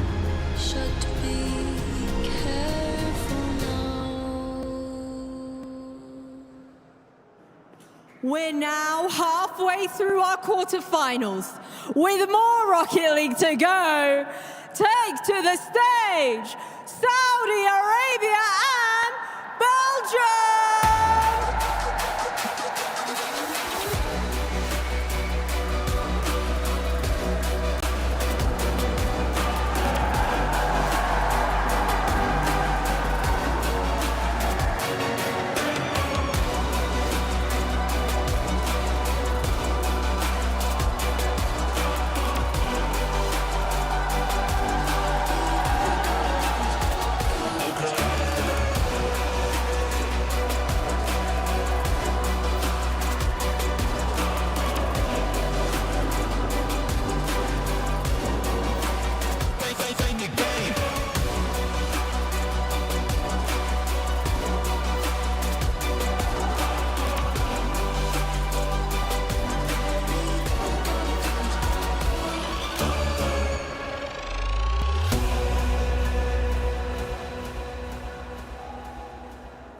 للذي يستطيع الرجاء الوقوف للنشيد الوطني للمملكة العربية السعودية. Please rise if you can for the national anthem of Saudi Arabia.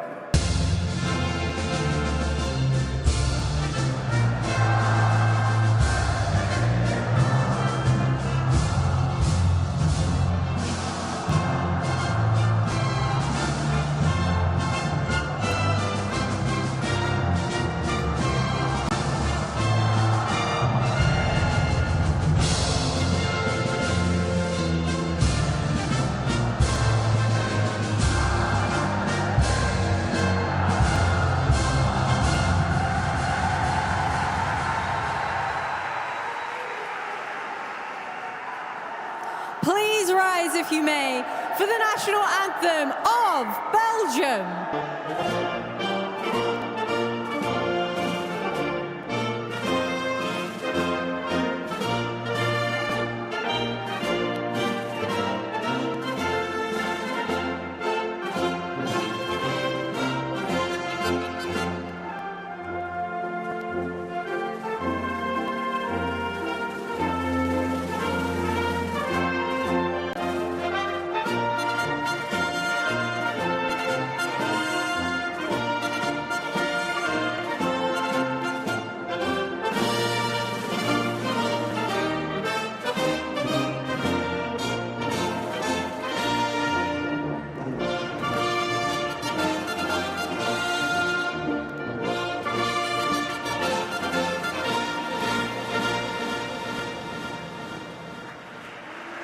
Our third quarterfinal is about to begin. Saudi Arabia, Belgium, take your seats. Let's kick this off. We are so close to our third quarter-final now, the penultimate one of the day, and arguably the biggest of them all, just because we've got last year's defending champions in it, Saudi Arabia. They take on Belgium. You can't get much bigger than seeing this team here, can you, Achieves? Absolutely not. And like you mentioned, Jory, it's electric every time. They come here, they know who the home crowd is and who the home team is, and they're here for it. It's always great. It's great. It just makes it that much harder for Belgium. And I know I said Nas earlier. The guy I was actually thinking of was Astral. Astral is the guy who I thought has been playing pretty well this week, and I think he's got to still step up another level. They got to support Reesfox as much as possible in this series if they have any hope of winning it. Let's just talk about Belgium then, and what they've already achieved to get here, shall we? I'm looking back to days 1 and 2. Achieves, I'm not going to go to you first. Cast your mind back. It was a couple of days ago now. The standout performance, possibly, Jorby, was that Belgium held France as well, didn't they, to a draw on day 2. That was big for them. Yeah, it absolutely was. It kind of set the tone for the rest of their group stage. So it's like, you know, they have that fight in them. They have a world-class top player on the team. Atto is always going to give your team a chance to win. The big question comes from the supporting cast. And that's why I'm saying Astral, he did have a really great group stage, but I have to see one more level out of him. Because Reesfox, there's really only so much you can expect out of him. This is his first land in any stage. There's so much to ask out of a single player. Well, Reesfox has just left, actually. I don't know what took your advice. He's hearing you, Jorby. He's going, I'm getting nervous. I need a moment to myself. No, I'm just joking, but these players maybe just need a moment to themselves or a bathroom break before they get going here. I'm sure the rest of the team, like you just mentioned, Astral and Atto will be setting up and getting ready there. Atto was our Axe Player of the Day, actually, from yesterday as well, a fan's favourite as well, so I'm sure that gives them a bit of an extra boost. In terms of Belgium, let's stick with them as well. Yesterday, they only managed 1 win. They had draws in 6 games. That was massive. But undefeated. Undefeated, but that doesn't matter today. You can't get a draw. Non-losing. That's true. They can't play for draws today. How do they change that mentality? Well, I actually don't know if you want to necessarily change that mentality. If you're able to go there and fight 1 for 1, at least if you start off the series, if this series starts off game 1 and 2, going Saudi 1, Belgium 1, I think Belgium's actually in a great spot. Because if they can fight out 2 games and they look at least competitive, who can say? They're obviously onto something, right? Jorby, you've spoken a lot about their roster as we just see Reesfox take his chair. He is back in the arena. I know you're all delighted to see that. Talk about their coach a little bit. Eversax, what does he bring to this outfit? Honestly, I think the biggest role that you can have for him is just making sure that he stays calm, that, you know, the game isn't bigger than you. You're here, you're playing the game, have trust in your teammates, lean on your teammates, and I think that's all you really have to be saying to Reesfox in particular. I don't really think you have to say much to Astral and Atto. They've been here, they've done that. The big thing is just making sure, like I said, raising the floor as much as possible, because reaching up to Saudi's floor is going to be a task in itself. I like how you talk about raising the floor, because actually the stage raises, doesn't it, as well here? It puts them on a pedestal as we get to these knockout stages of competition. Right, let's move across then to talk a little bit more about Saudi Arabia, because we mentioned the last year's champions. They are the ones to beat on home soil. Should we actually start with the coach? Should we start with Doom? He's been the, well, I guess the Team Falcons coach for as long as I can remember, and by extension, he became the Saudi Arabian coach when they did the FIFAe World Cup first last year as well. So yeah. He's been with specifically Roas, TRK, and Killers. Thank you. You want player of the day, day when I couldn't names right now. It's been with them 3 for days. quite some time. So all of these guys definitely on the same wavelength. They know exactly what they're all about. Both of these teams have had Axe Player of the Days, actually. Killers was it from day 1. So again, a fan's favourite there, and that must help, and it must kind of bolster them up a little bit when they're sat there. Yeah, I mean, Killers, every tournament that he's been in lately, you could probably make an argument that he was the best player on that land. So he's just that good. And you add in his twin, Roas, and then, of course, the love of Saudi Arabia, TRK. I mean, it's just so hard to think that Belgium have any chance in this series. I'm sorry. I feel like this is 4-0. Like you said, if Belgium end up taking one of the first 2 games, that might blow everything out of the water. You never know. Saudi Arabia are no strangers to the game getting away from them. It has happened to this team in the past, and actually the last FIFAe, when they won, that was the first time that team had ever actually won a LAN. They had made it to the finals, international LAN. and like at international LAN 3 different times, lost all 3 of them. And it wasn't until they came here that they actually broke that curse and finally won. But they've also not been able to get it done lately. They made it to the finals again in another international LAN, and they fell apart at the end. FIFAe is a little different for this team, I think, but it can happen. Will Belgium be the one to do it? I don't think so. Crazy day if yes. Never say never, but... But it also, we talk about the fans. Let's just, I'm not saying forget about them the moment, put them to the side. It's just being at home. That must have a massive impact. And I'm saying it for a number of reasons, Ajib. There's not travel for one, there's not jet lag for 2. Yes, you have your fans, you've got your friends here, your family here. So much support. His Royal Highness is in the crowd as well. Yeah, the one thing I remember of the Saudi Arabian crowd, they pick them up when they're down. They do indeed. Okay, let's go. The penultimate quarter-final. Saudi Arabia take on Belgium. Let's get to this one with James Bott and Cole.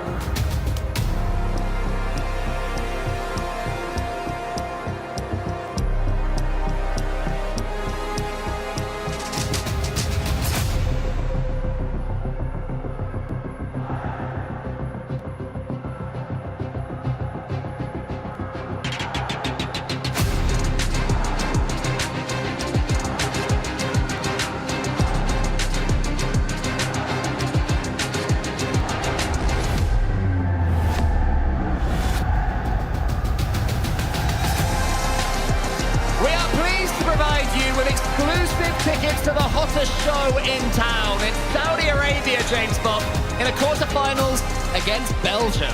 Oh, and it's an electrifying experience out there in the crowd.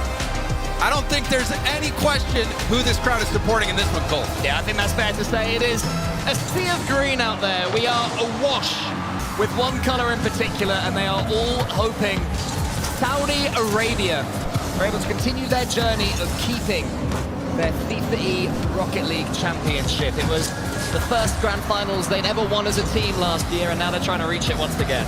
And like Jarvie said, it was the turning point for these players internationally, going on to experience success, becoming the first non-NA or EU team to win an RLCS major, making history that way, really capturing the imaginations of Rocket League fans across the world. First thing that Belgium are going to have to do is try and stop this party, because the real party atmosphere out there. Atto's trying to do just that, and Belgium get first blood. And how about that? 1, 2, 3, the clear, then Atto launching that in. Astral barely getting a touch on that ball, just enough to sneak that through the near post. You saw Rawast and Killers both streaking back, realizing that they had committed too far. Oh, but it might be an instant turnaround. It's Saudi Arabia on the counter, but it is cleared away by Atto. Far and away, Belgium's most decorated player. He gets it towards Astral. Respox is there, and he gets involved. Belgium might have something to say about this. Oh, what a start for Belgium! I don't think anyone really gave him a chance, and here they are, less than a minute in, 2 goals. And a big goal from Respox as well. You can see him getting hyped on the player cams. And even though he was the player that many people were counting out on this roster, he actually leads the team in scoring. It's good that they're getting him involved. That's what they have to do, Rawast. Belgium don't want him involved. He almost manages to bundle this one all the way in. It's a big save at the near post from Atto. Achieves staying on the desk. If he's in goal, Belgium will be okay, and that's how it's proven so far, but there's more defending to do. Belgium refusing to bow down to Saudi. They've come out with some fire, haven't they, Cole? This Belgium team playing with some fearlessness. And, you know, they really kept it close with a lot of teams throughout group play as well. They ended Group B, I think it was. I've lost track at this point. Ended Group B with 5 draws in a row, which, 2 ways of looking at that. 1, couldn't get over the line, but 2, taking big teams all the way. They were taking Australia, taking France, taking England. but Saudi Arabia might be a different proposition. Saudi Arabia are on the board. Atto tried to control the ball off the ceiling, but ended up losing possession on the ball.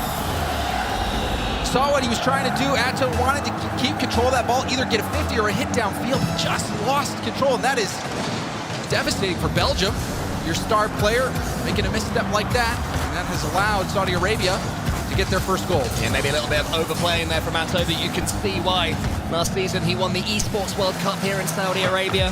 Also won a major last year, and just recently won the kickoff LAN, the first international event of the season. But it's different when you're defending against killers. The lead wiped away. You see Atto side flip to get that mid boost, which caused the late rotation back. No one else helping him. An unpredictable shot there beats Atto, and even though Belgium had a good start, we are back to a level playing field. Even Saudi Arabia feel nerves, but it seems over the last minute or so they've managed to suppress those for now. As Riyadh tries to get this one on target, nearly does get the skim. That's for these killers to the ball. That's what Belgium have to do. Keep diving into it. Let Saudi Arabia have things all their own way, because they're able to dance it over there to the Belgium goal. And so huge clearances. These clearances are important as well. They have to hit the ball cleanly. You got to get that breathing room, and you saw what happened the last time Atto tried to control it. Look at that skim, double back pass, the shot right at Astral. Great ball movement from Saudi Arabia, but I wonder how Belgium is going to choose to attack.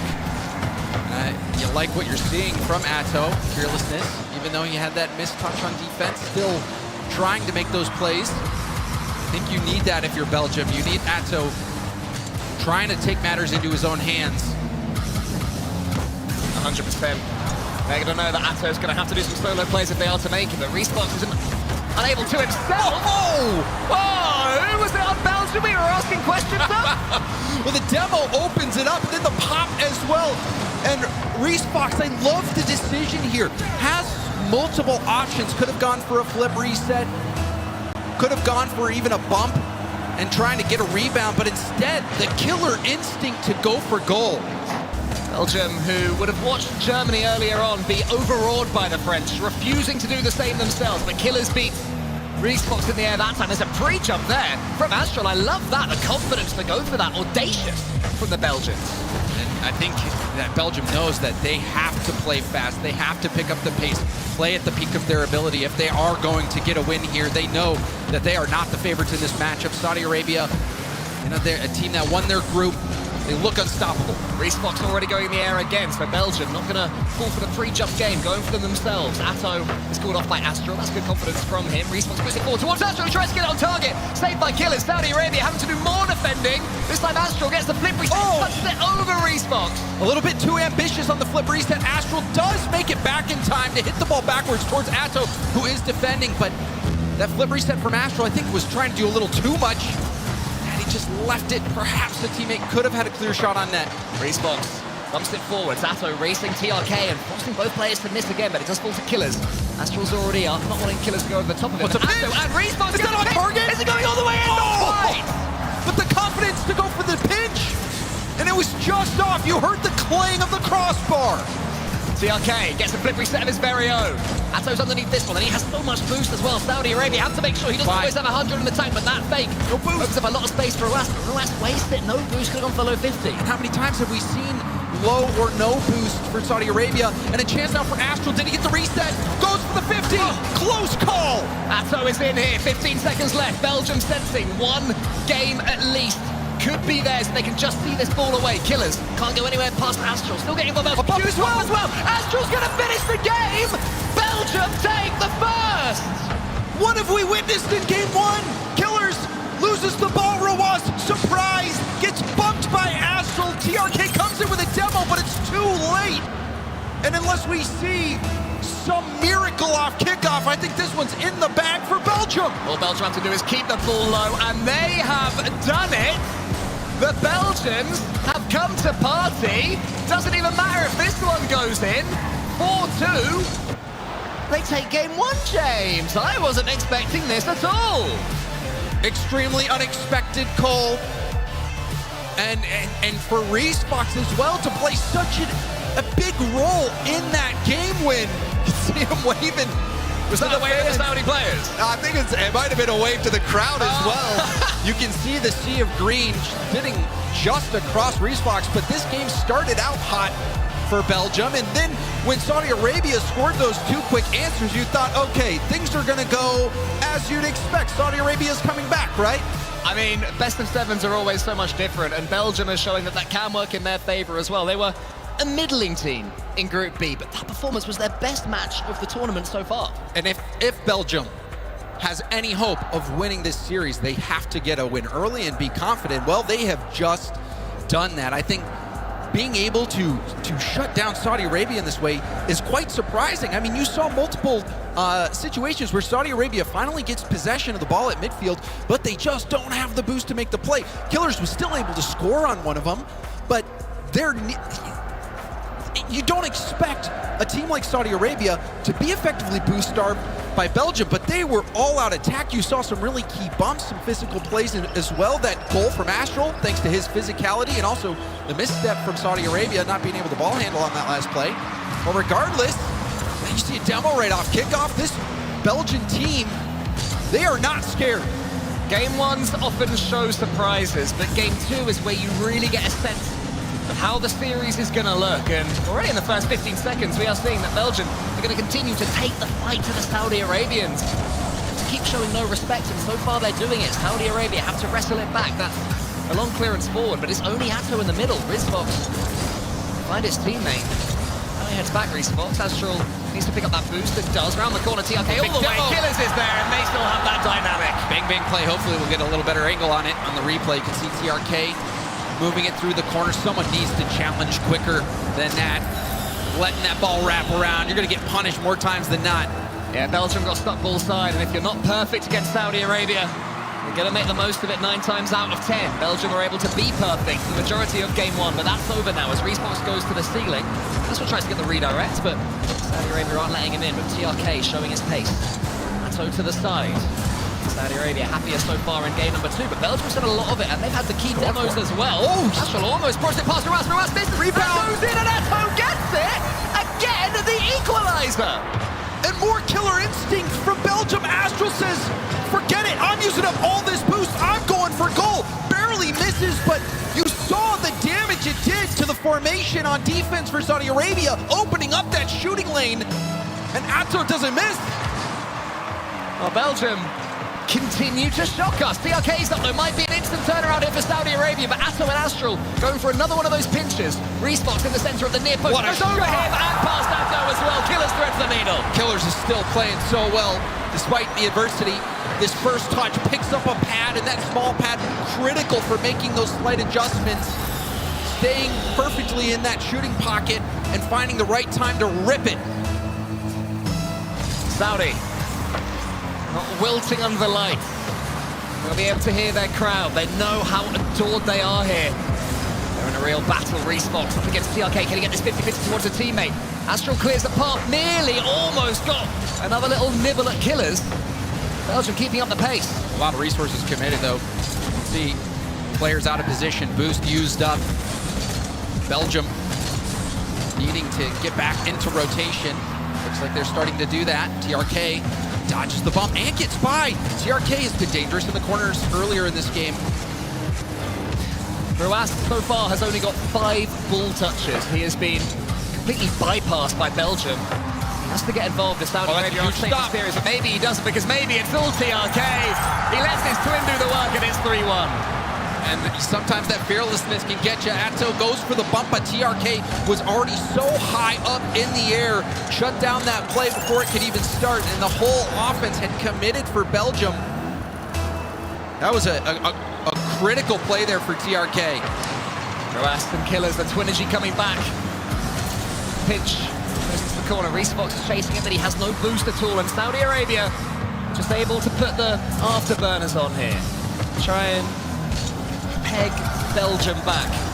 Because Belgium are looking like they were running away with it, but when they're playing that quick and that fast like your normal pace, James, you can get exhausted. You can, and you can see Saudi Arabia starting to adapt. Those air dribble bumps, again, attempted by Atto, and again, Saudi Arabia gets the height just above the bump to be able to stop that play, trying to minimize that rebound opportunity for Atto and for Belgium.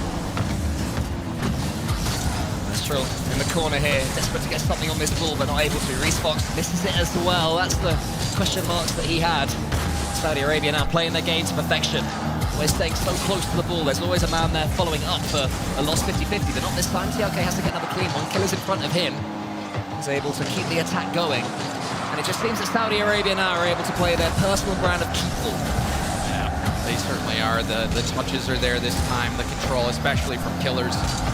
Killers has been playing so well in this game. He's really trying to steady the ship for Saudi Arabia.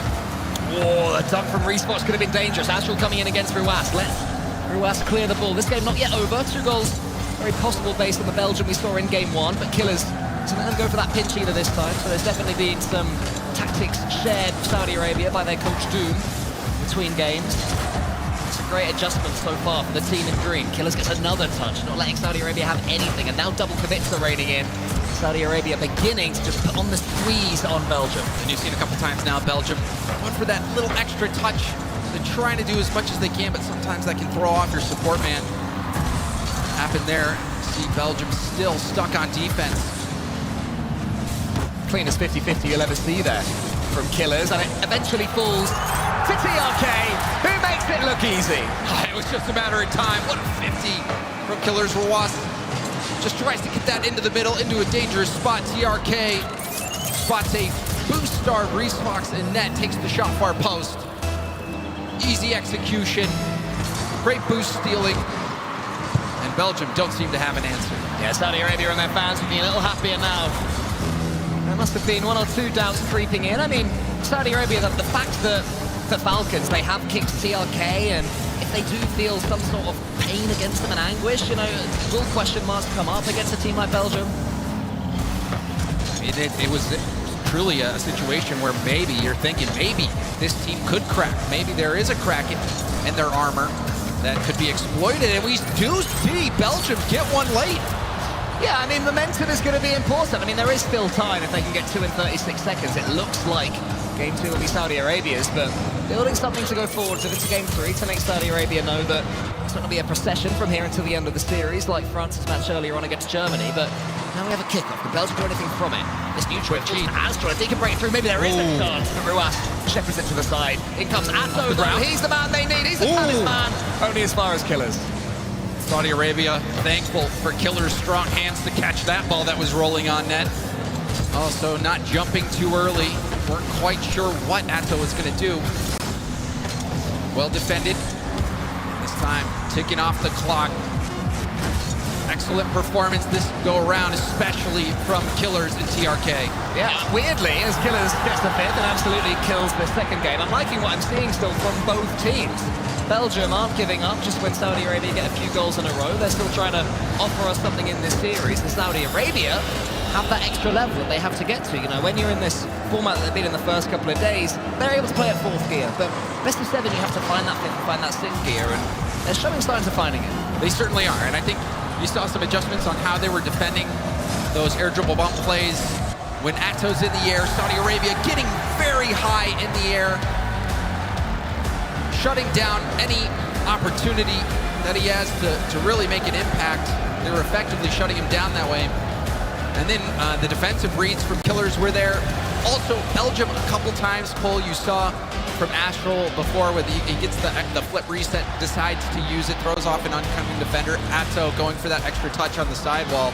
It seems like the individuals for Belgium are really putting the pressure on themselves to do as much as possible, but sometimes you just need to play a little more predictably to help your teammate. Yeah, absolutely. And when it comes to prediction, Saudi Arabia, I mean, they have a level of synergy unlike pretty much anything we've ever seen before. Even with those questions over TRK no longer being part of the Falcons team anymore, they can go back to old habits. You know, it's a safe old place playing together, and Belgium have to learn to play alongside each other. I think the main credit I have for Belgium is how they've upped Reese Fox's game.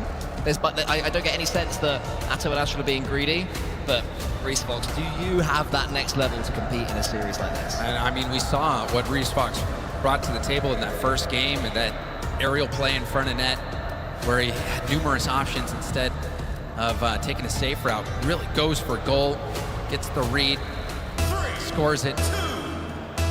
But Saudi Arabia's defense seems to have made those adjustments, and now a kickoff does start well for Belgium. Yeah, I like the fact that Belgium are going for some of these fake kickoffs as well. They're trying to offer something continually to the party. But they have to get hold of the ball. They have to stop allowing Saudi Arabia to have complete control of the way this one goes. That's better from Astral. And Chiefs is asking for more pace from Astral, a man who made the grand final in 2022 for Moist. Lost it to Gen G, but he's still got that ability. He needs to usher in every ounce of it here. That one's going to go to the ceiling. Here is Atho. He thought he would be able to pull the trigger, but TRK in there just in time for Saudi Arabia. We've seen Astral reach a different plane before. He is capable of quite a bit. When he busted onto the scene back in the old days, he was the mechanical player. He was the one everyone was pointing to, saying, look at what this dude is doing on the field. One of those people who's changed the game. Can he change this series? Atto pumps it forward, but TRK, huge dunk. It's going to go straight in. That hurt Belgium. TRK's challenges have been on point so fast. Atto again thinks he has time. Nope. TRK rushing in. TRK continuing to be the MVP for Saudi Arabia. I would say of the three of them, they're all loved, but TRK is the one they go absolutely crazy for. As soon as he enters the room, they're chanting for him. They adore him over here, no matter what team he plays for. Atto can't get past. That's better though. Atto is the crossbar. Is Astral coming in? Yes, he is! And Astral does get there in time! And Atto finally connects on this. He's going for it before. Gets the reset, lands the bump, stays upfield, almost scores himself. Belgium pounce. They are not laying down just yet. I mean, that's good aggressive positioning there from Astral as well. It is so tempting against Saudi Arabia to fear the counter-attack for Astral. He had to be so far forward as that second or even third man, and he was on that occasion. It can backfire, but this time the risk pays off. Keep it going. Astral threatening, Killers off his own backboard to a reset. Has TRK in support. TRK lands the demo! TRK is ridiculous! Every time he plays in front of the ball, it is time to perfection. Atto with 100 boost, clearing the path for Killers, and making it easy. And I love this from Killers as well. If he uses that flip reset early, if he pushes that ball forward too fast, he would have handed it away to Atto. That ball was going just slow enough to allow that demo window to be open for TRK, and TRK recognized it immediately. This is S-tier gameplay from TRK, and Killers going for a reset. That one shut down. Yeah, decent enough challenge there from Resfox. We saw apparently Jack make a mistake in that same position earlier, going over the ball and then dodging to keep his car at the same height. It can be scary, but Resfox didn't fall for it. Resfox is, this time, that one roll across it. It's good, more composed play from the Belgian. It's going to bounce to the back wall for Saudi Arabia, where TRK, the key difference between these two teams, was able to take the ball away. TRK has had huge moments, especially in those moments where Saudi Arabia is defending and wants to kickstart a counterattack. TRK has been there at the key time with the perfect challenges.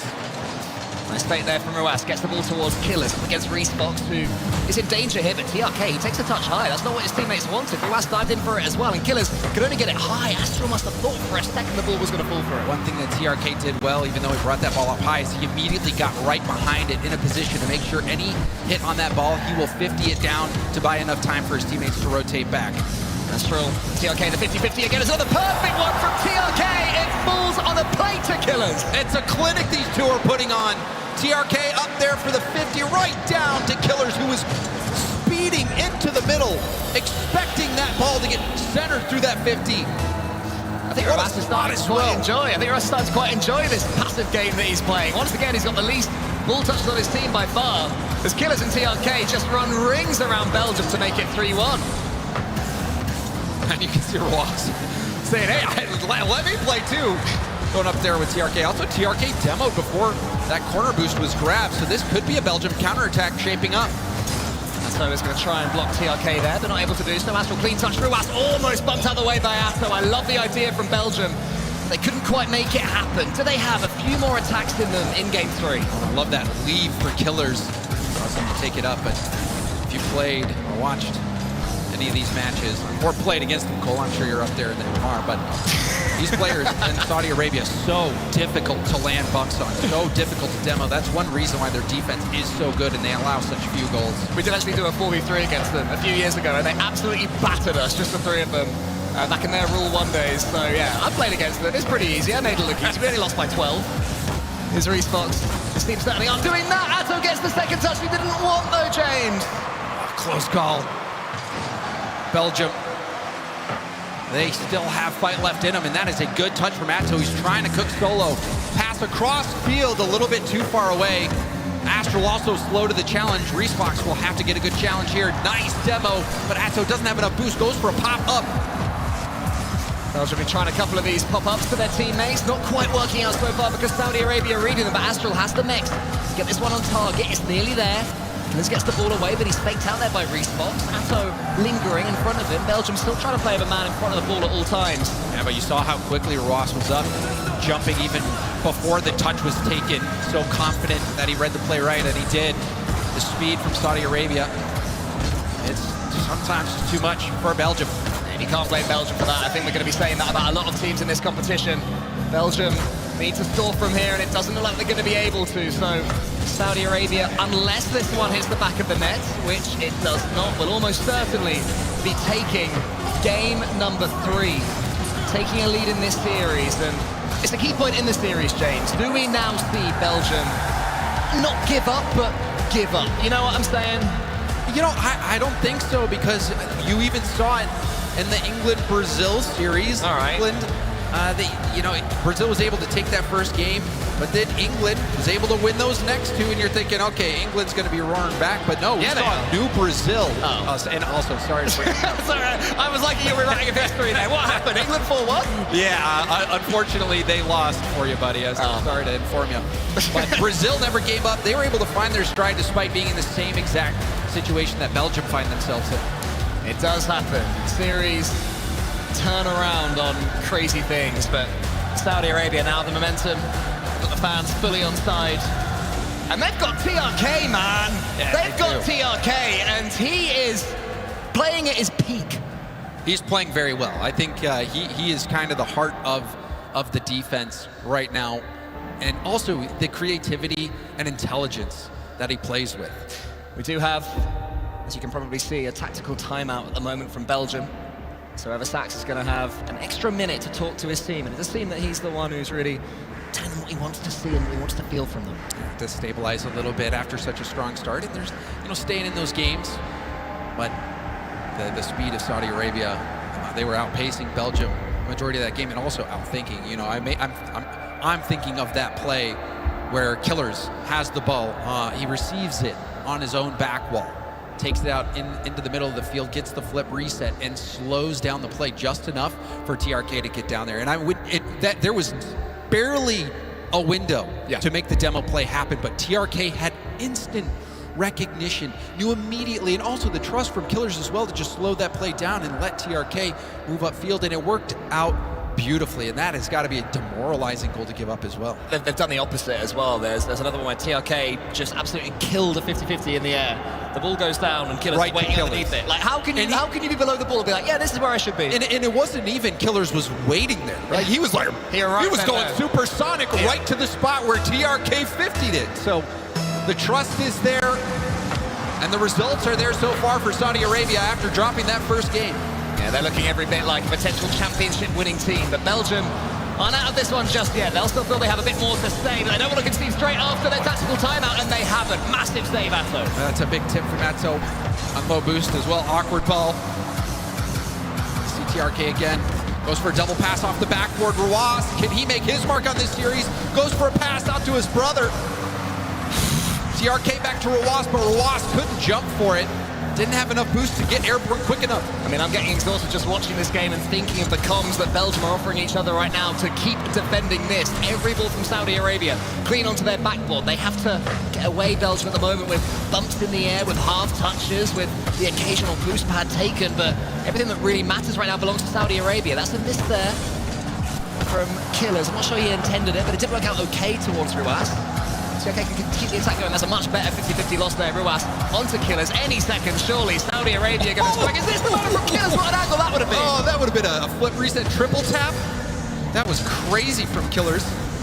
But again, you can see the contest, the 50s attempted by Belgium, just a step slow. Reesfox has to make it awkward, but does okay to half flip on his back wall. And I think this is the way we expected this series to look from the off. Belgium didn't let that happen at the start. Now, though, Saudi Arabia starting to up the pace. His Killers of a musty, but it's still 0-0, James. Going for a musty, when Musty's in the audience as well. Oh, what a save from Rawas. He had 4 boosts in the tank. Somebody's trying to bump him to 2v1 situation to walk away without conceding a goal there is impressive. Belgium still in this one. TRK bundles his way through. Killers with a clean touch. Reesfox goes for the ball, gets it as far as Ruas, who pops it up again, has all the time and space in the world until Reesfox comes in from his blind spot. So, yeah, Belgium, they seem to have steadied the ship a little bit in the last minute or so. It's looking pretty good. I mean, the game started out with a heroic save, and now that shot just off target. Reesfox, who has been the lead scorer for Belgium in this tournament, not able to hit the mark on that center ball. Oh, and he had to, James. He absolutely had to. When Belgium have been holding out, you get a chance like that, you have to sink it, because otherwise, that's what happens. Oh, devastating for Belgium. You can see Astral turning, trying to get the ball, but ran into a Saudi Arabian player, which messed up his approach. And then Reesfox all alone in net with no boost. Wasn't turned appropriately towards the play. Saudi Arabia make a play, or make a pay rather. Yeah, they definitely do. Ruas almost gets that one top corner. Atto gets something on the way. Only half the game gone. Belgium, their boost usage must be so much less than Saudi's, because Saudi Arabia always seems to have 100. Here is Killers, he almost gets there. Astral nips in there ahead of time. The ball goes back, but Belgium have penned so far back that they can't do too much with it, James. No, they really can't. And it seems like the Saudi Arabian team as well has tapped back into that synergy. They have played so much Rocket League together. The ball movement, impressive. And the confidence to go for those team plays as well. Astral was just completely taken out of the game there by Killers just waiting. He knew what Astral was trying to block. Astral going for the man rather than the ball, and it did not work. Astral this time to the cross. Killers into the corner. Atto has to charge this one down and does do okay. So Astral can get a clean hit here. Atto has boost. Can Atto conjure up something special? You feel he has to. Ruas. He's so good defensively, though. I mean, the best goalkeeper in the world, potentially. This is a tough team to crack. I mean, you talked about the Rule 1 team. They had that insane overtime in Boston. Lasted forever because of their defense. Okay, to the ceiling. It's going to be another pinch away from Belgium.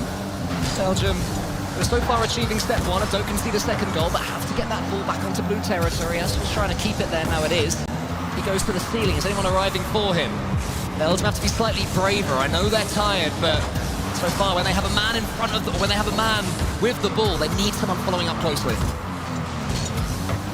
Reesfox, huge touch downfield. And the demo, but Rawas was there to keep it out of net, but a rebound opportunity. The shot saved by TRK, scrambling defense from Saudi Arabia. Yeah, to be cruel, maybe it was rushed there by Belgium. Suddenly they had the ball in front of the Saudi Arabian goal, but they've got less than a minute now to get it back. Reesfox takes a clean touch.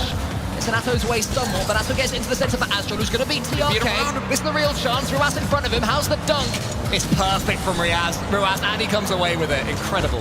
That control's so good. TRK's bumped off the ball, though. Astral centers, and Killers reads it nicely. High head over to Reesfox, but he's dunked as well. Saudi Arabia getting up, shutting down the predictive lane. They're guessing what hit that Belgium's going to go for, and they have been right more times than they've been wrong. Oh no, they didn't see that one coming. The preacher from Atto, I think that one might be going on target. Killers is already up, somehow he read it. Ruas gets it as far away from the Saudi Arabian goal as he can. They know Atto can score from any angle, almost does again. Astral comes in. Reesfox is back of 100 boost. Can he keep this one up? Can he get it to Atto? Can Belgium pick out their star man and do something with it? No. The ball, it was close to rolling up. So close to staying up in the corner, but touches the ground, and that is game in favor of Saudi Arabia. Belgium have already used their timeout. The runway is running out of road. Yeah, I mean, I'm sorry, Reesfox. I think back to the chance that you had from the infield pass. We're not going to get a chance to see it again, I don't think, so maybe it wasn't as clear-cut as it looked. But it seemed to me like it 100% had to go in, and it did not go in, and then Killers Down the other end, he gets that. And again, credit to Belgium. You know, they bounce back. Their heads aren't dropping. Yeah, I mean, Belgium, they're staying in it. They're having some good plays, but I think, you know, you're seeing the confidence from Saudi Arabia in predicting the touches. And when somebody is playing the touch they predict and you keep playing into their defense that way, it is really demoralizing. The way you get around that is you have to be creative. You have to think ahead. You have to say, all right, what are they expecting me to do? I'm going to try to play that next level of 4D chess to get it around them. But Saudi Arabia has read Belgium like a book. They have been so tough to beat. We saw a couple times there was the play. Atto was able to get it by and generate a rebound goal for Belgium, but that was just one opportunity, and Belgium's going to need far more than that.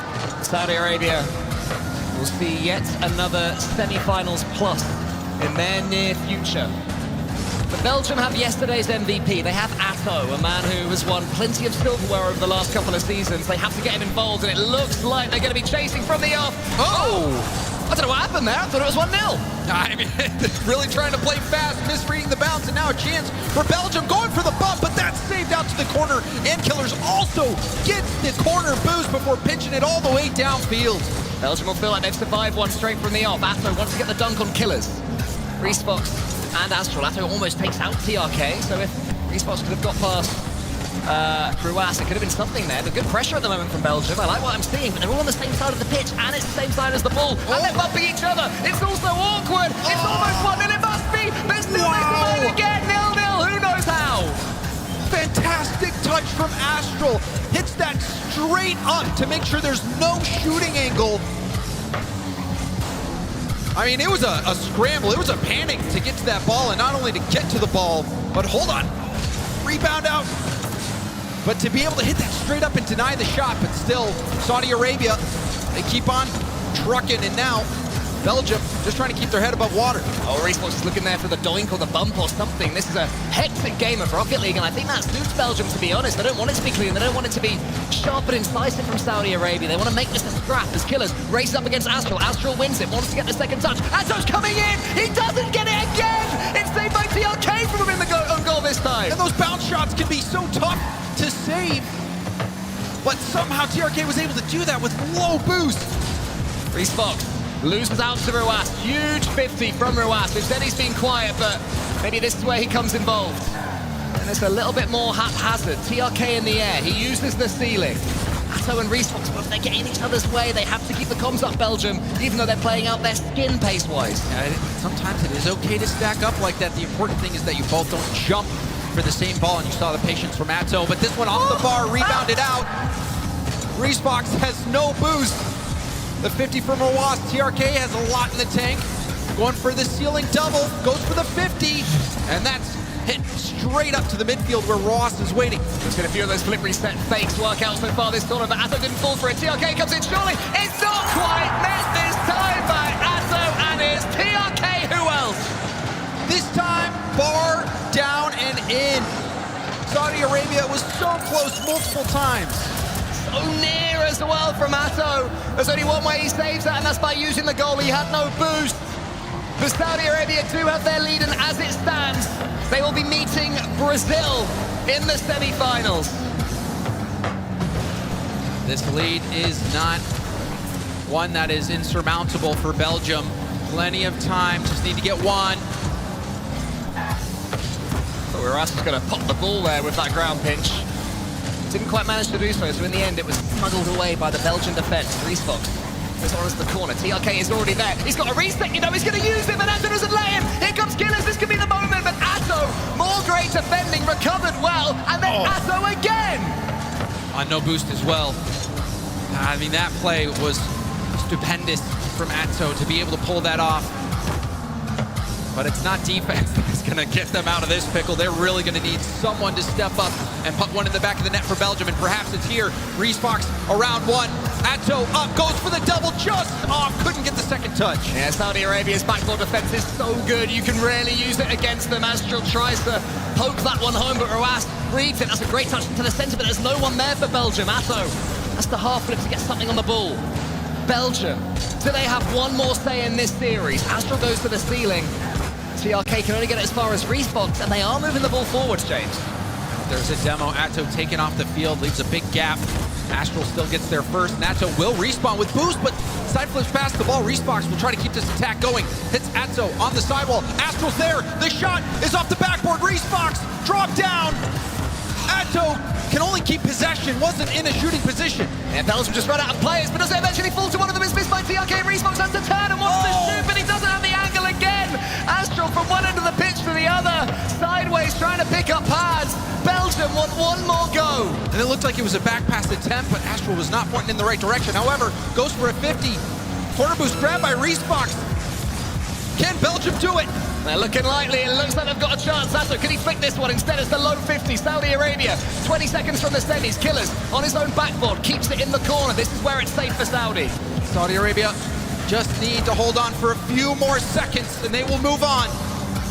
Astral high, he goes for the bump. It's coming in Atto, but TRK, he gets to the side once more. Respox tries to take his time. Atto lines one up. But it's a perfect first touch for Atto. Has the reset, goes for an air dribble. It's shut down, but low boost for Killers. He won't be able to get to the ball in time, but the touch wasn't there. And Saudi Arabia defeat Belgium and move on to the semifinals. Belgium gave it a good go.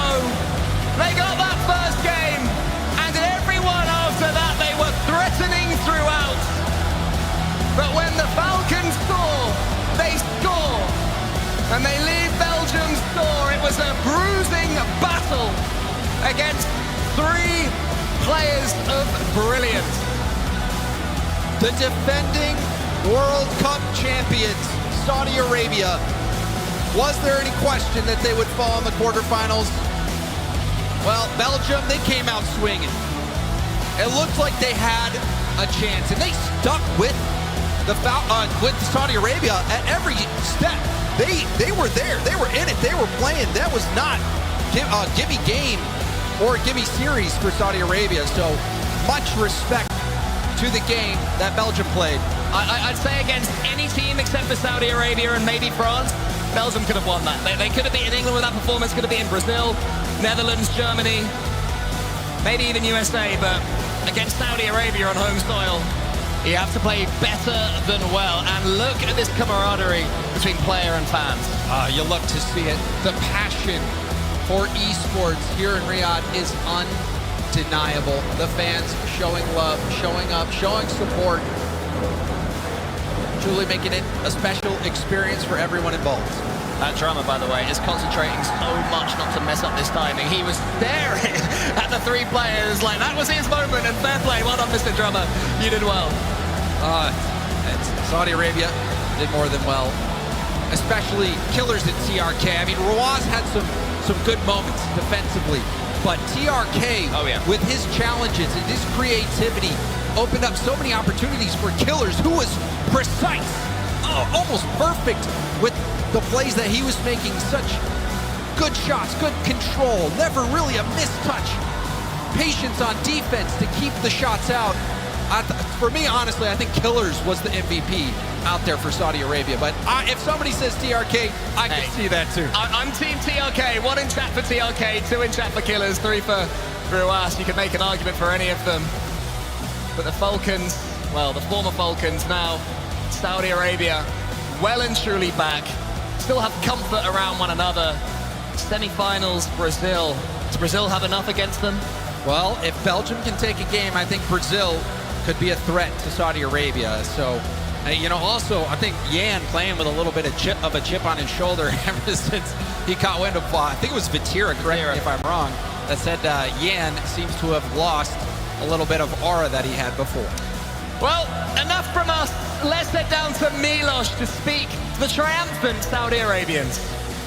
And what a game it was, an absolute goal fest, and I'm here with the Saudi Arabian team to have a little chat. Now, Dahom, yesterday you and I had a bit of a chat after one of your matches in the group stage. You said there were some things to change up for today in the playoffs.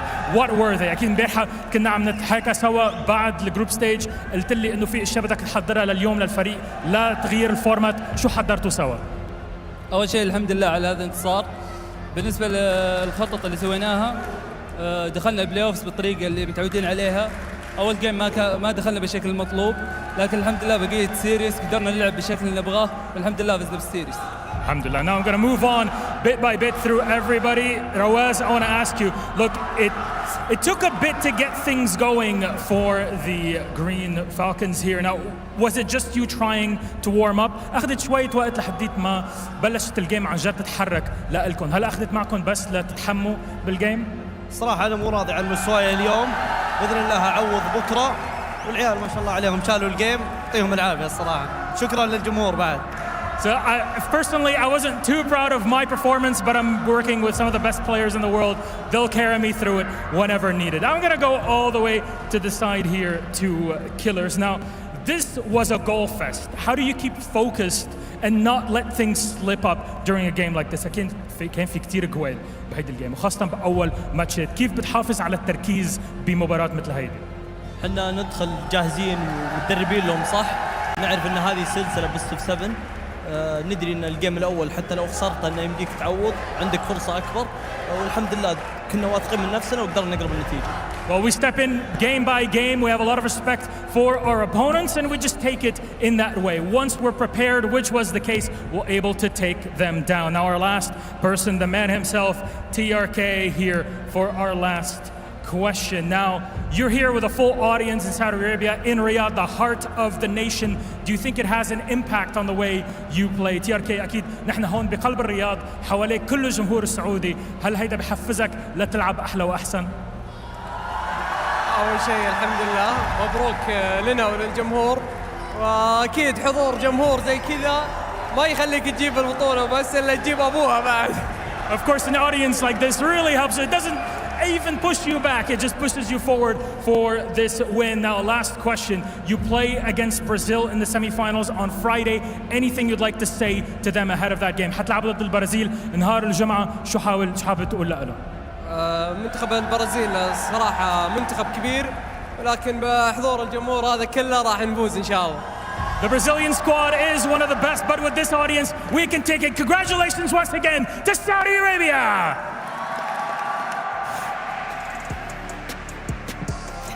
Well, the defending champions, Saudi Arabia, stay alive in the competition and move on to the semi-finals. Achieved, they are staying alive.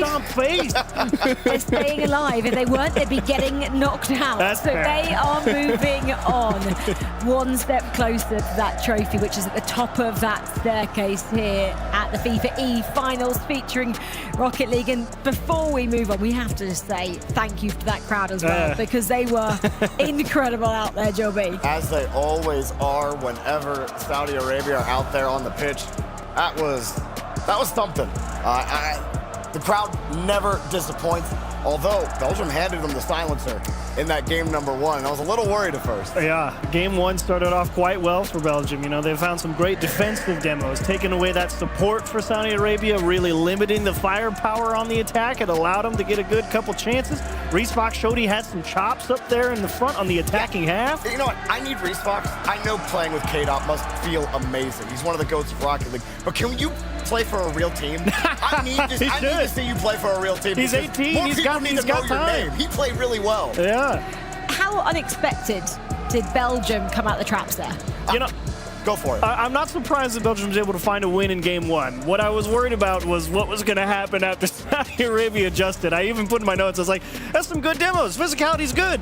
If Saudi Arabia starts getting hit, though, it's about to get real hard. And they didn't get hit very often after that. Why was that game 1 win not a surprise, do you think, Joby? Well, I mean, Saudi Arabia had to kind of warm up to it, and I think Achievers hit the nail on the head where the physicality was the only way, and I kind of mentioned this before the game, where if Belgium could be physical, that was the way they were going to beat Saudi Arabia.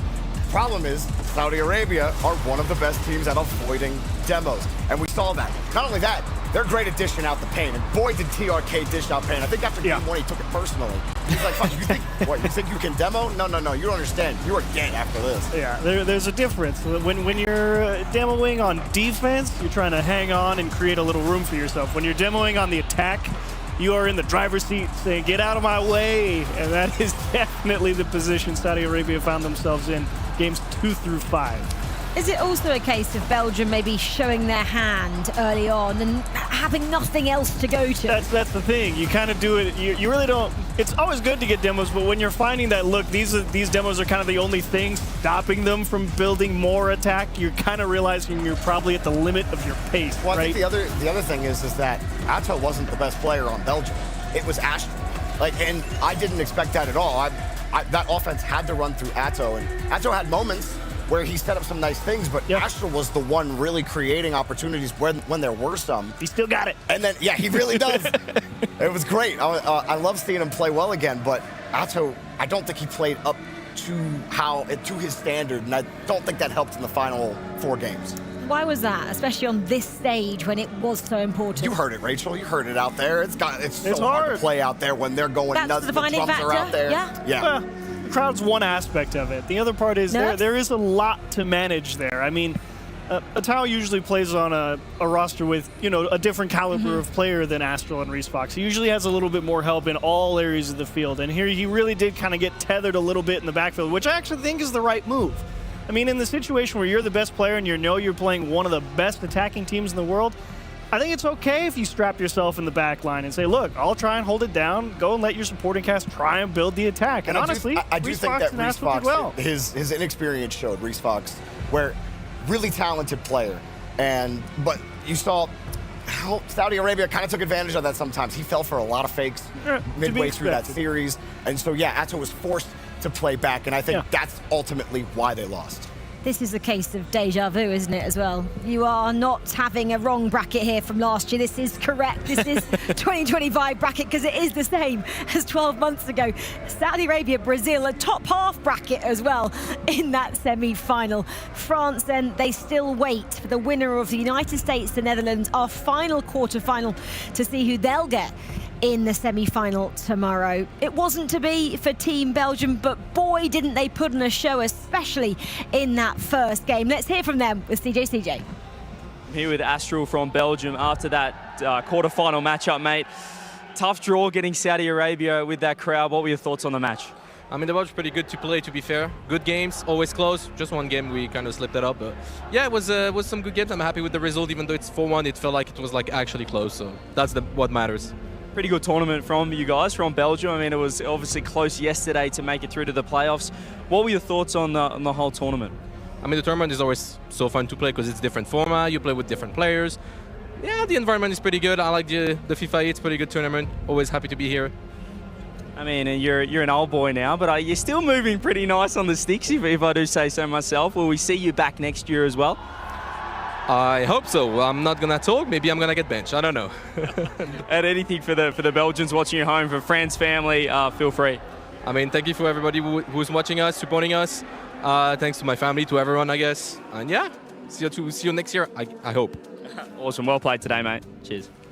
I mean, Astral's still in really good spirits there, despite that loss. So, credit to him for giving CJ a pretty good interview there. Okay, well, England, Brazil. We've seen it, Brazil go through. France versus Germany. Germany, it's done. France are going through. Saudi Arabia, Belgium. Saudi got the job done. USA take on the Netherlands. That's the final quarter-final, guys. There's 2 teams left. 1 spot in the semis up for grabs. Who's it going to be? USA or the Netherlands? You're not going to want to miss this one.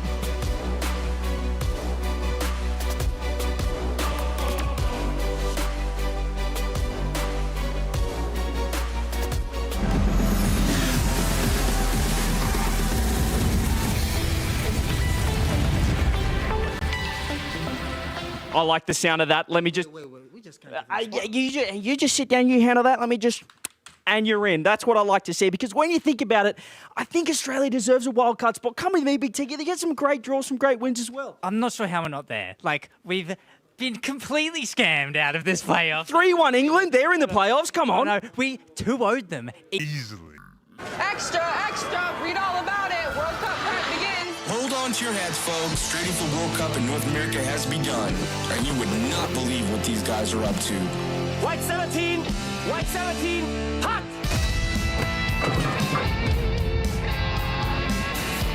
Preparations spiral out of control across the globe as the hunt for World Cup glory intensifies.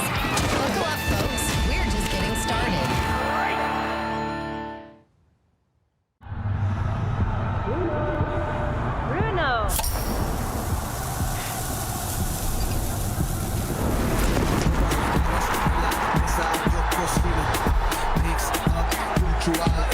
único destino.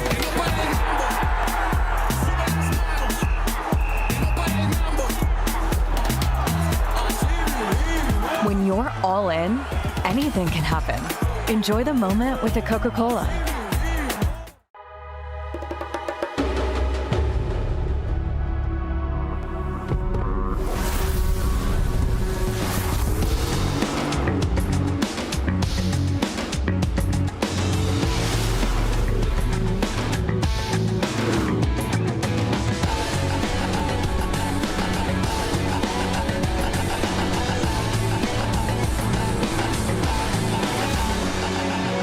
Kia, movement that inspires.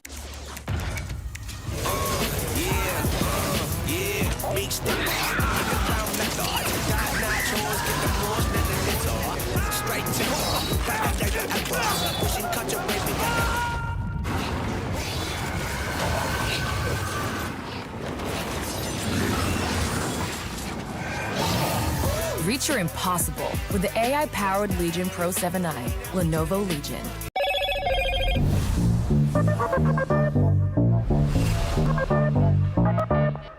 Slim like a whisper, sharp in the hand, and every non-plan. Every move got his game, smooth like ice, cold like flame.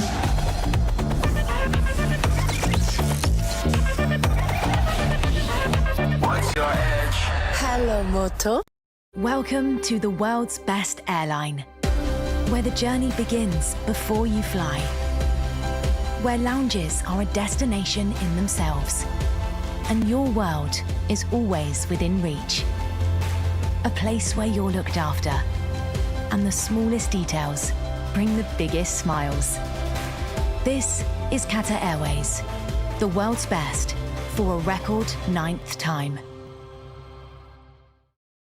في السفر حتلاقي مفاجآت جديدة عليك، وهذا يمكن يخليك تتردد شوي. مع فيزا كل شيء مقبول، حتى ما يعض، صح؟ مقبولة عندنا، لأنها الخطوة اللي تسبق إنك تسوي شيء كنت دائما تشوفه مستحيل، وهذا اللي يميزك.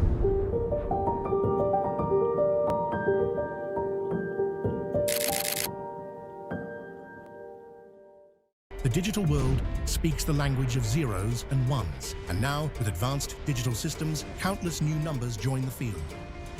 A 7 can break the pattern.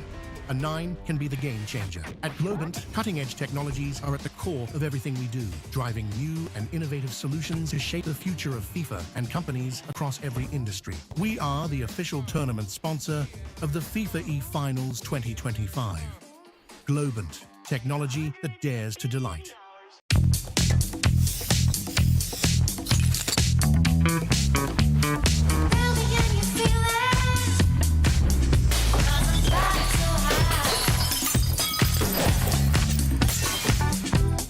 What was that? Smells finer than the finest perfumes. New Axe Fine Fragrance.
The Netherlands have some great chemistry on the pitch at the FIFAe World Cup, but how is their chemistry off the pitch?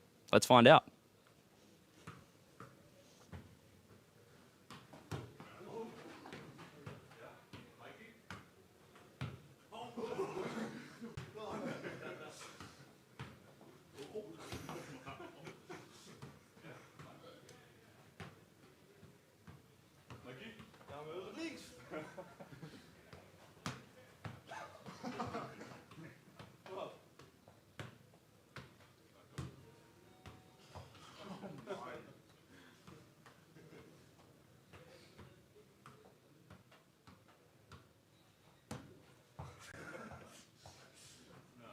Not bad.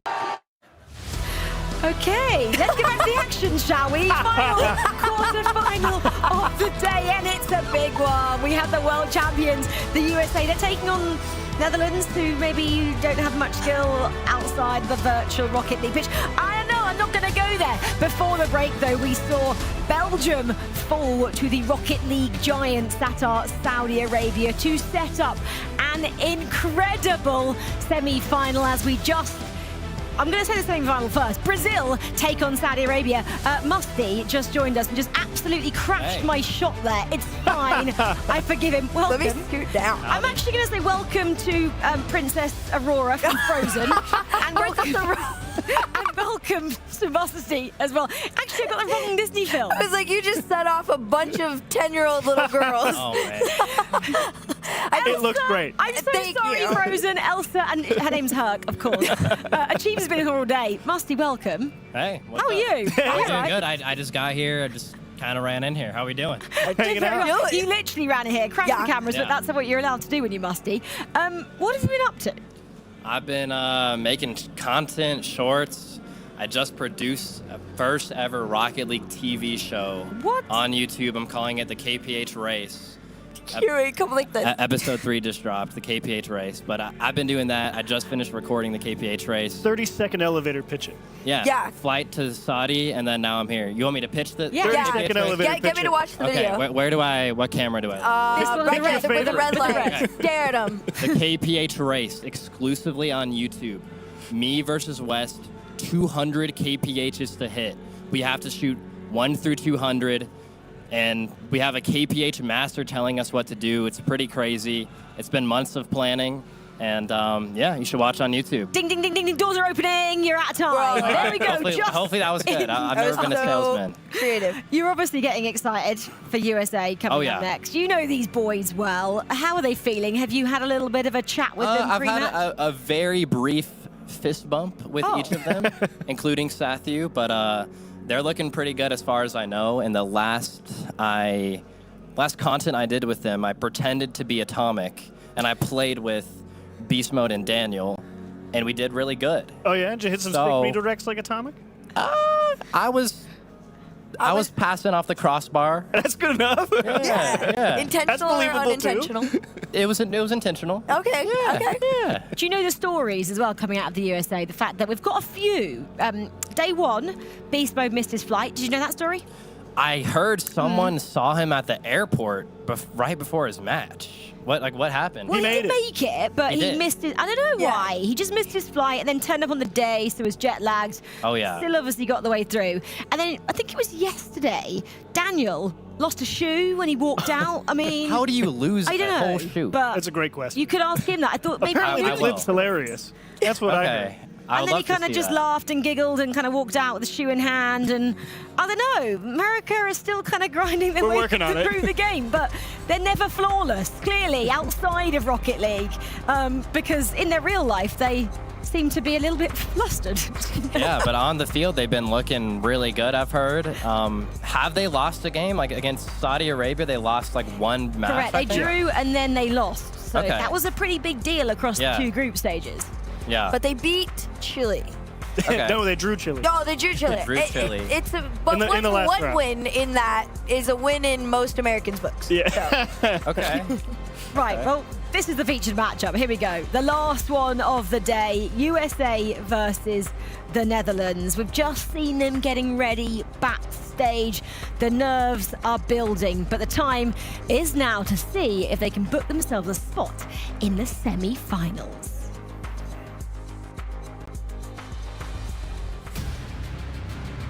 With the group stage behind us, the field is set. And now there's no hiding. 8 teams remain, 8 different paths, all leading to the same goal.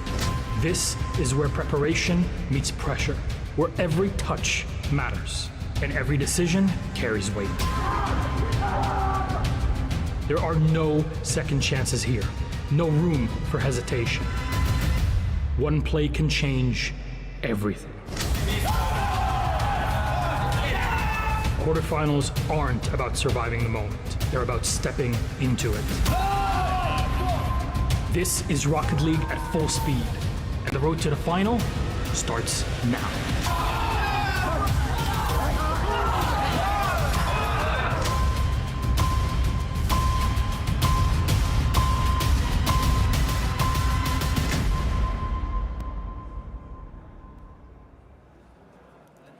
One more quarterfinal to decide Friday's matchups and who faces France.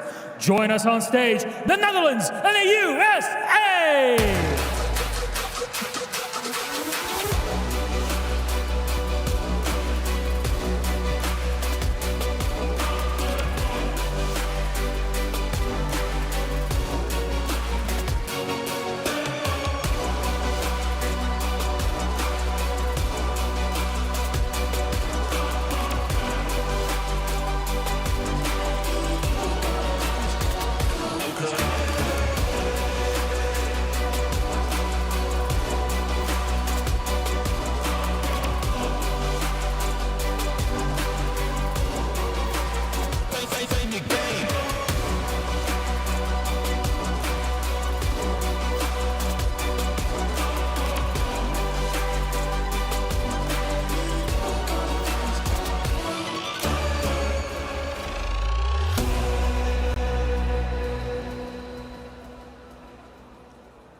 Please rise, if you may, for the national anthem of USA.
Please rise if you can for the national anthem of the Netherlands.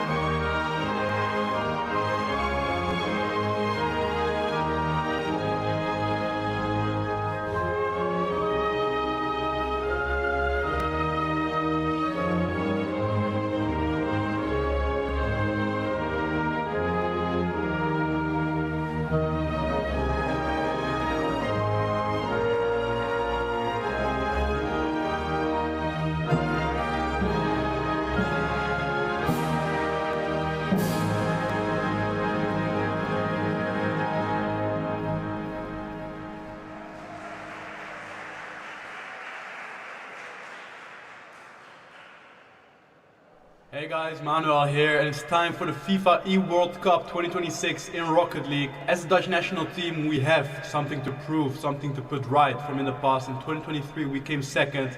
Now it's up to you guys to get that trophy home. I'll be cheering for you from home. All the best, and let's get the trophy. Our final quarterfinals are finally here, and only one will go on to face France. Players, good luck and have fun. Here we go then. Oh my goodness, this is our last quarterfinal of the evening. The USA taking on the Netherlands. I don't even know where to start. Should we start with the Netherlands on this one? Because very much the underdogs, but Herc, we saw how much of a fight Belgium could put up in that last quarterfinal against Saudi Arabia. Surely that would have just spurred on this Netherlands team. Yeah, if I look at those two particular series in comparison, I do actually think the Netherlands are a little bit closer to the U.S. versus Saudi and Belgium. Well, I know what you mean. It's all a blur at this point, but you guys know what I mean. I do think that this is a little bit of a closer matchup. I do believe that, you know, on the end of the Netherlands, we've been watching them individually compete throughout the RLCS. Panda is coaching Shopify currently. And of course, all four members standing on that Netherlands side are staring across at the current world champions with a lot of respect that is going to be given to them throughout this series, but they're not to be counted out. This is not the same case that we saw before with Belgium. Staring at the current world champions is a scary prospect, isn't it? You know, I think for most teams, I would say yes. I actually think it's a little bit less here for USA because their greatest strength is they love to play, you know, this very control-heavy. We play at our speed. We do what we want. The game moves at our pace, and that's great. It does result in a lot of one-goal games, as you've seen throughout this tournament. And when you're playing one-goal games, it only takes one or two things to go wrong, and suddenly you go from winning to losing. So they're very good at it, but it's not guaranteed, like you say, for a lot of other teams at the elite level.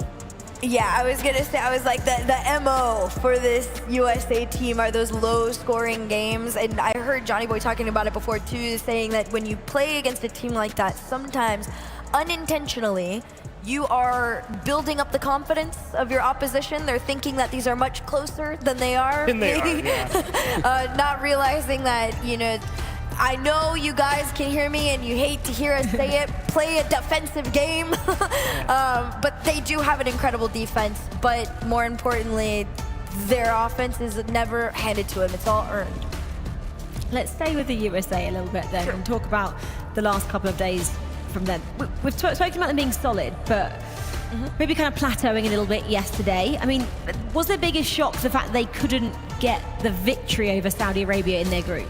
I don't think that's the biggest shock. Perhaps the biggest shock, not outright beating Chile, might be the biggest shock in my mind. But drawing Saudi Arabia the first time around, I think, very good for them. Losing the second time, they're like, okay, we're not going to beat them every time, you know, but they know they can do it.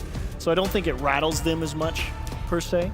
I mean, yeah, obviously having a draw to Chile there and getting pushed in overtime. Do you remember, Herc, all the way to Germany? I think it was about 9 minutes in the end. Yeah. So these teams can push them. Oh, for sure. I think nobody is got like this unbeatable fortress against them kind of vibe right now. Maybe outside France. France is in another league. But as far as the U.S., they are beatable currently. Like you said, the Chile draw is like the one that really allowed people, I think, to look at the U.S. with a lot less fear. Okay, well, let's move quickly to the Netherlands then and have a quick word on these guys. Surprise for them, maybe they drew to South Africa and Australia in the groups. They were maybe their worst results there, Herc.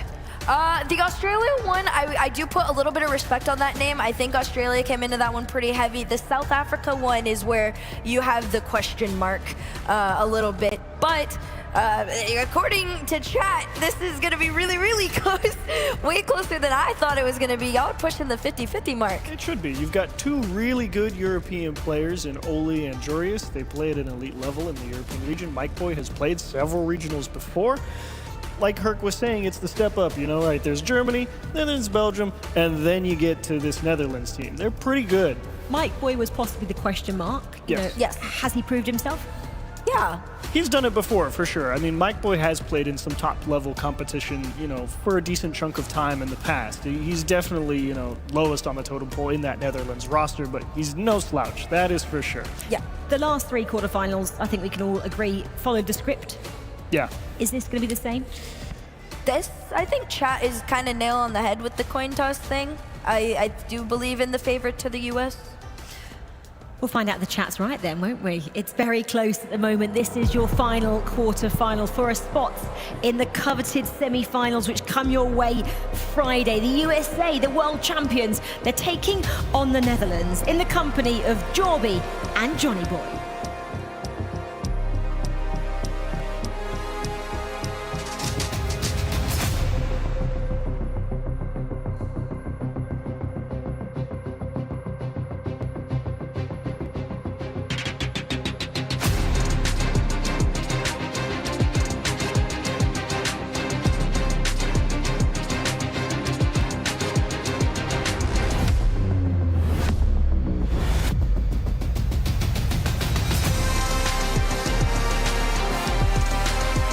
Our final quarterfinal of the day, the right to face France in the semifinals.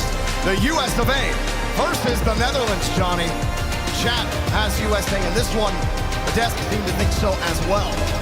So do I. I think that the USA should win this one. In the best of 7 especially, with the timeout available. The defending champions, the world champions, I should say. They should be able to take this. I'm going to say 4-2. We've not had a 4-2 today. We've had a 4-3, a 4-1, and a 4-0. So maybe we can complete the collection. See if we can get all of it and a happy meal as well. USA, they just talked about it a little bit. They didn't have a perfect run in the group stage, but really no team did. Lots of interesting draws. The Netherlands almost strike first. Yeah, both teams kind of creeping forward in the middle of the pitch there. Looked like Netherlands might be caught out, then all of a sudden USA were caught out, but they did defend it well. Des talked about it. It's that defense from the USA.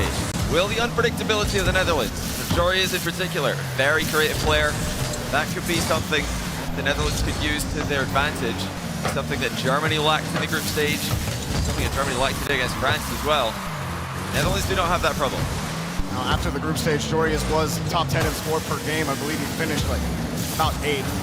About what you expect from the star player here for the Netherlands, but Oli as well. Kind of always in that supporting role, at least this week for this team. Joriyas downfield, quick pass. And that was a clean 3-point passing play. The USA tried to counter down the middle, but Netherlands have an even better one. Getting everybody involved. Look how far advanced Oli is up the pitch. USA trying to get back in rotation. Not in time. Oli slams it top bins. Now, you know, this team, USA, even outside of representing the USA, tend to do that sometimes. Leaving the middle of the field open, trusting their ability to counter. It burns them this time. That one right off the post, and they score right again. That's so smart. This is a fake backboard double coming out of beast mode. Oli thinks he's going to double tap this, but he just hits it underneath him, and Oli, not sure if it's in or not, loses control of his car, falling off the post, but really good disguise there by beast mode, faking the double, instead just passing it off the post to his teammate. The Netherlands don't get to hang on to a lead for too long. Kickoff goes straight back to their half. Beast mode reads the touch, gets the pass. Netherlands looking for an outlet. They're getting demoed while sitting on defense. Beast mode gets a bump as well, so full control by the USA. Oli's going to need to have a big game here. Des talked about it. He's that second player from the Netherlands now who's been able to ascend to the top tier in RCS to say knock at the door. The USA defend again. He had an inconsistent performance in Copenhagen, did Oli. He's against North America's redacted, so he can't be that version of himself today. Atomic racing and bumping, but just not enough mustard on the ball before Oli can pick up the save. USA at full control right now. Netherlands, that's the farthest they've gotten in the blue half since their first goal. Daniel goes steal some boosts. Joriyas hoping for some support. Oli last back. A little awkward, but he gets a piece of it. Yeah, Netherlands are just trying to get out of their half at the moment. The USA have got them pushed back. They're just going to test the Netherlands defense. The Netherlands are being tested with their boost management and their composure at the moment. The USA aren't really going all in for anything, but they're just continuing to poke, continuing to prod. They'll do this all day.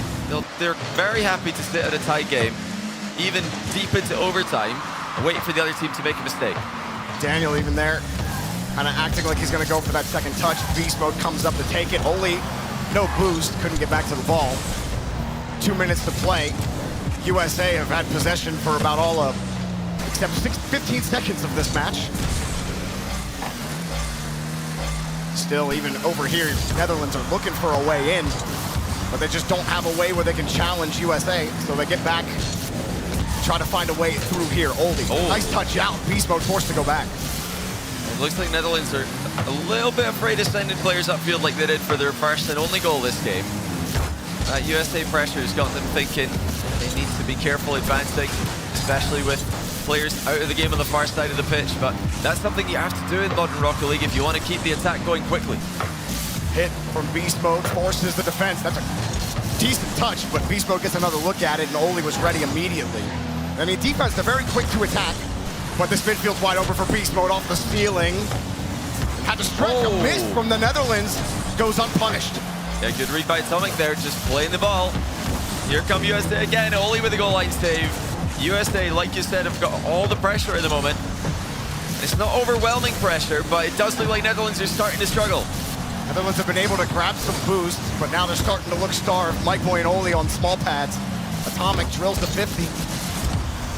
Still Netherlands. It doesn't look completely uncomfortable, but you're just wondering where they can actually get this ball and get the engine going in the blue half. Instead, the touch, you have to avoid a demo, and you can't even do that. 30 seconds left, they finally get it downfield. Yeah, Beast Mode had to be careful there. Could have been a bump on him from behind, but he did get a piece of the ball. It's gone safely. First, USA have had all the control, but the downside of playing like this is that they do give windows of opportunity to their opponents. You know, for every 3 or 4 looks USA are getting, Netherlands are getting 1, and it only takes 1 in a 1-goal game to be the difference. Good idea on the pass. Jorias was hoping for a quicker pass to his teammate. Mike Boy was out getting boost. Daniel, the end of regulation, tried the chain dash pass across. Doesn't work out. We got OT. Now look out for the kickoff strats. Netherlands might try and point-blank fake this.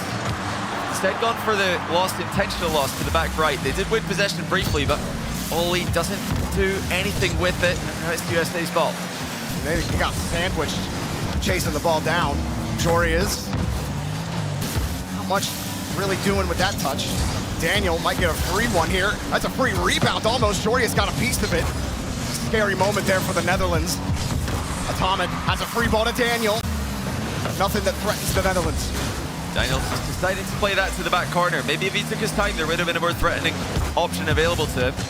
Atomic doing well to go past one, but he's been big time dunked by Oli. That's almost on target. Dealt well with by Daniel. This is where USA have played a lot more of the tournament than the Netherlands have. Long overtime, especially against Germany yesterday. And was it like an 8-minute overtime? Here comes Beast Mode. Off the ceiling, and it's just in! Not even an extra touch off of it, he just pops it off and in. Oh, I didn't expect that to be in. It's a good try by Beast Mode, but Mike Boy he jumped away from the net. If Mike Boy sits back in the goal line there, he barely even has to jump to save it. But that's what USA do. They just poke, they prod, and eventually a mistake comes through from the opponents. Well, the USA take game number 1. The Netherlands were on defense for 4 minutes and 40 seconds. Give the Netherlands about 20 seconds of offense. They had to try near the end of the game, and it was when NRG gave them the midfield completely. After that, the midfield was not so free for them. Yeah, Daniel really got good that follow-up goal. Beast Mode setting up the first goal, scoring the next one. He did get a little bit extra on that maybe Mike Boy didn't expect. He might have thought that the last touch had already happened, but you always have to expect one more when Beast Mode's in the air. I mean, Tough, they really didn't have a lot of boost. Whoever was on ball for Netherlands trying to clear it out, forced to dump and chase. NRG just kept it away from them. I mean, if you're the Netherlands, Johnny, how do you beat this this structure that that the USA just are so good and so clinical at producing? It just seems almost impossible to beat sometimes. I think, it just starts off mentally. They have to just tell themselves that, yes, they're in defense for a lot of that game, but most of the pressure is not really stuff they've got to worry about. If they could just keep their composure, then the USA are they're really just driving around the midfield for a lot of the game, and they do this a lot. You mentioned their NRG. This is what NRG have been doing for most of 2 seasons now. Is they do so well with their fake challenges, their drive challenges, and Netherlands just have to look out for those. Try not to panic. It is a 1-goal game. It's very close. There's a bump from Atomic. Daniel had it tight. It was on the bar. Good job from the Netherlands to get it back downfield. Leave a demo on top of it. There's another. There are USA defenders all over the net. Still, everyone's off the ball here. Daniel will pick up that demo. Oli will not get a touch. It looked a little awkward anyway. Yeah, very close there. Oli almost skimming that. Would have been tough to read if he got a heavier hit on it. Daniel's got to be careful. He has missed this, but Atomic's there to cover. And you can see the respect that the Netherlands have got for Daniel. They didn't expect him to miss that one. They just see the nameplate and they assume that he's going to hit the ball. He's kind of earned that respect over the course of his career. Jorias back to Mike Boy, back to Jorias, but pass not strong enough. Still, Mike Boy finds his way back to it. That's about the most we've seen the Netherlands have a sustained pressure in USA territory, and they get the ball right back. Jorias couldn't quite find the bump there on beast mode. Ball dead in the corner for now. And the USA just managing their boost so well. They're never going to get stuck in defense for extended periods of time.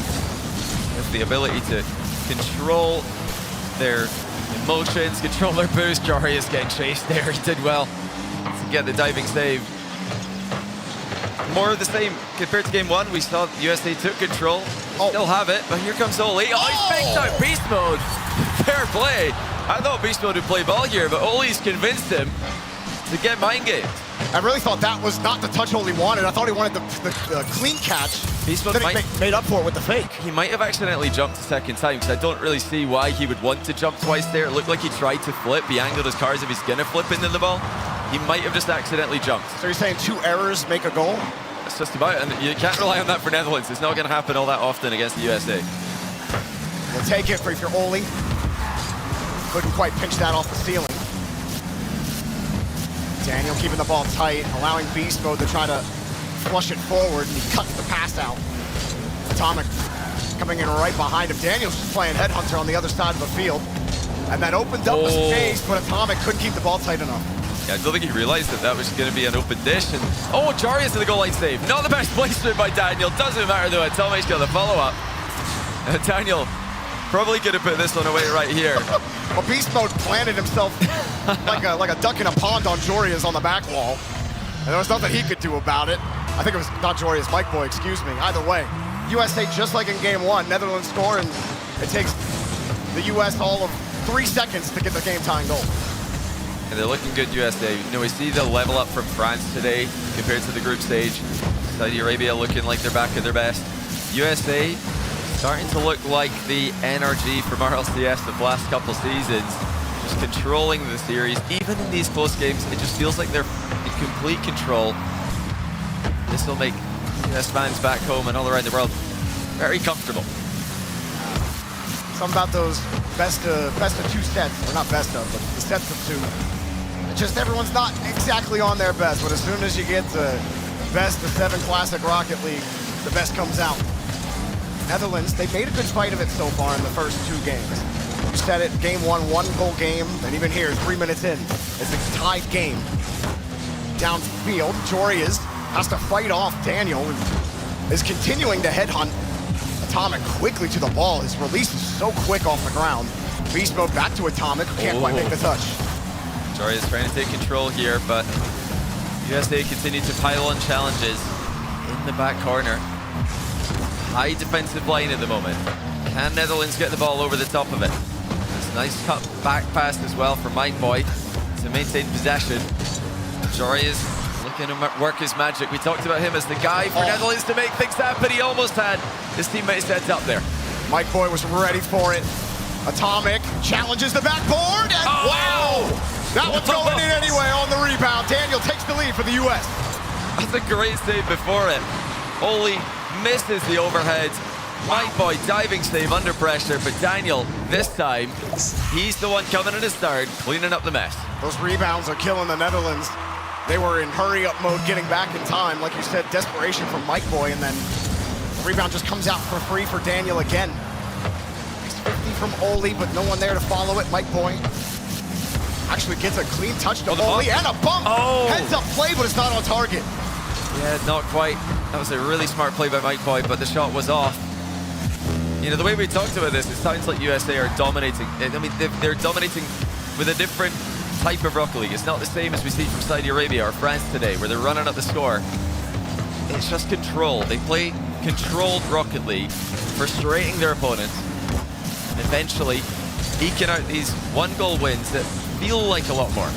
Netherlands are really trying to throw them off, trying to get more bumps. They're successful on it too. Like you said, their ability to control the game is, apparently you have to bump all 3 of them to actually get through. 30 seconds, clean touch through the midfield. No boost for Atomic. Jory is hoping for the midfield as Oli tries to buy an opportunity. Mike Boy has had a lot of really good opportunities in this game. Nothing has coalesced into the game-tying goal. Yeah, that's just not good enough for Mike Boy there. He had a free touch and he didn't do anything with it. Netherlands have got one last chance. They're trying to get the ball into the middle. It is center. Beast mode up with low boost, but he does enough to pop it into the corner. Mike Boy, decent touch. Jory is had it in reverse. Beast mode makes the first grab. Oli in front of the box, but Atomic's all over it. That was 2 low boost saves, and the USA get their second game win. And surely timeout Netherlands incoming after that. 2-1 in game 1, 2-1 in game 2. Frustrating times for the Dutch players. Yes, close games, but nil point. It feels frustrating, especially because before that last touch from Mike Boy, felt like he had the most quality opportunities that Netherlands have. And when you got Jory and Oli on the team as well, talk about Mike Boy needing to help raise that floor even further. Like, he had gone and done that for about 4 minutes of the game, and they still couldn't collect. It still wasn't enough to get by the United States. So, I mean, like, push comes to shove, is there anything they can do? I want to credit the US for adapting to the Netherlands offense. They had the passing play in game 1. They've tried to infield pass quite a lot, but USA are aware of that. They've been cutting off loads of mid passes. So now Netherlands have got to try something different. They've got to go backboard more, or solo play more, or maybe air dribble bump pass more. You know, they've got to try something else. Even though, that being said, there was a free mid pass to Mike Boy at the end of the game, and he just didn't do anything with it. You know, they just have to be more clinical, Netherlands. They're getting the ball into the blue half. They're putting USA on defense, albeit just for brief moments. But they've not had the clutch factor. They've not had the finishing blow in any one of those instances. And you're saying that it's like the US is giving them a couple of windows, but they're only ever going to give you a couple of windows. The fact that you have to be 100% on those chances, well, that's why when this team represents NRG, they're a world champion. Yeah, they always, I mean, they play this controlled style. Oh, what a play. Oh, Atomic with a reset catch. Makes it 1-0.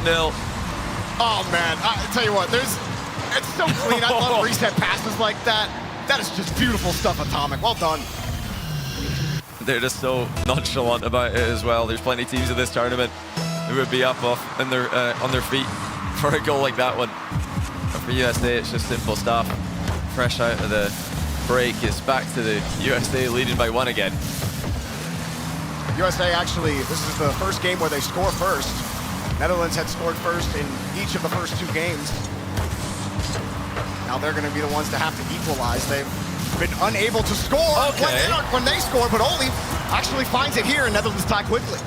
Very quick follow-up by Oli. That's great second-man play. Look at the timing of the arrival here, able to beat out Atomic. Jory has sniped him with a downward pass. Netherlands tie the game, and they did actually try that fake kickoff with the close cheat, trying to pass the ball already here. I thought they were going to do it in overtime game 1. It didn't work in the sense it didn't get them a goal in this game, but I want to see them mix up that aspect of the game a bit more as well. Try and get USA out their comfort zone. Dude, Daniel just got the reset, landed on the wall, then perfectly centered himself on the 50, off the wall right after.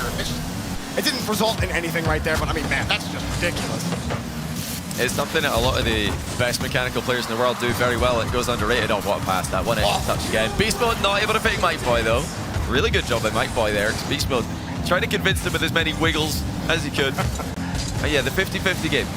Look at all the best mechanical players in the world. They just put themselves so dead center of the ball. Like we said, oh, it's nearly another save, but not this time. Beast Mode does enough. Now, forced own goal. Beast Mode made it a little too difficult, and another beautiful dribble, I'll say a non-reset pass. A little undercarriage dropper, if you will. And it doesn't take long for the United States to get right back in the lead. You know, I did say at the start of the series, I thought maybe we'll get a 4-2, but for that to happen, it would have had to be back and forth. This is all USA. Netherlands have not had enough offense to really cause USA any problems. That's an issue that lots of teams around the Rocket League world have. When USA get into their system, when they get into their game, they might be the hardest team to break down. It's, you know, it's them or a prime French team. I don't mean this negatively, but it almost feels boring. Like, don't say that. No, like, well, what I mean is, like, Netherlands go on offense, and you just see where the U.S. are positioned, and you just don't have much belief that Netherlands can actually break through it. This touch across, I mean, they're playing with their food here, John. I'm just saying, I better see a 500-point Reddit thread complaining about that. Because if I said that, there would be... Well, you put that on yourself, all right? That's... Almost. It's a very mind-gaming game here. And again, 2-1. Are they just trying to win 2-1 every time? See, you said that before. That's why there's a 500-comment Reddit thread when you said Well, specifically 2-1, though, every game. Usually we're talking about them as 1-0. Are they rebranding to a 2-1 team? Like, it's just so they can say they have an offense. You know, they've got a unique brand of offense, USA and NRG regionally. It's a controlled offense. They just starve the opposition. They frustrate them. And they're not trying to score. Oh, hold on. Oh, Oli is! I didn't think that would go in, but Oli's gone 1v3, and he's put a goal past all of USA. See, you believe the same that I do, that you didn't have any belief that was going to go in, but that's a ridiculous flip on the reset. Great acceleration. I mean, you can clearly see Atomic just got off guard by it. But, you know, this is what confuses a lot of people. You compare the offense. They've got the offense control, like they do here, but they just never go all in, really, to USA. You can't ever counter-attack them when they're in farm. Oh, look at this, though. Hold on a second here. Netherlands have a chance to lead. No! Saved by USA. That's a big boom down the field. Actually, a decent catch by Jorias, but he couldn't win the 50. Netherlands got to chase it down again. You know, we have a saying in the United States. I don't know if this is true across the pond for, you know, the sports across the pond, but the best offense or defense wins championships, if you will. I've heard that I think they're just exemplifying that moniker. That was a little scary. Netherlands keep out of it. Minute 30 left, and they're still on defense. Counter-attack, and Atomic feathers it back. Yeah, there's no need to, talking about going all in, there's really no need to do that from USA's POV. They know the goals are coming. They've scored in 2 every game. They'll have to score 3 minimum this game to win it, but they're getting the goals that they need against the Netherlands. They know it's the Netherlands who need to be making the playstyle adjustment, if anyone. For the mid-pass, Daniel intercepted by Netherlands. Another good interception in front of the box. Mike Boy couldn't get any of it. You did have a close support there. It kind of turned into a dead play. To the Netherlands' credit, this is the most goals they've scored in a game yet. With less than a minute left, they're going to need to add 1 more to that. As Atomic shuffles it back to beast mode, and he gets bumped. No way. Does he do it? Ground pitch, and maybe that one's in. Only gets it out for now. That would have been crazy. Beast mode with the reset, bumps to the ceiling, just no problem, recovers for the ground pitch attempt. Now, who's going to emerge through the smoke? It's Netherlands. Mike Boy chasing it down with no boost, but he's going to be dispossessed easily by beast mode. Atomic in the final 3 seconds of the game.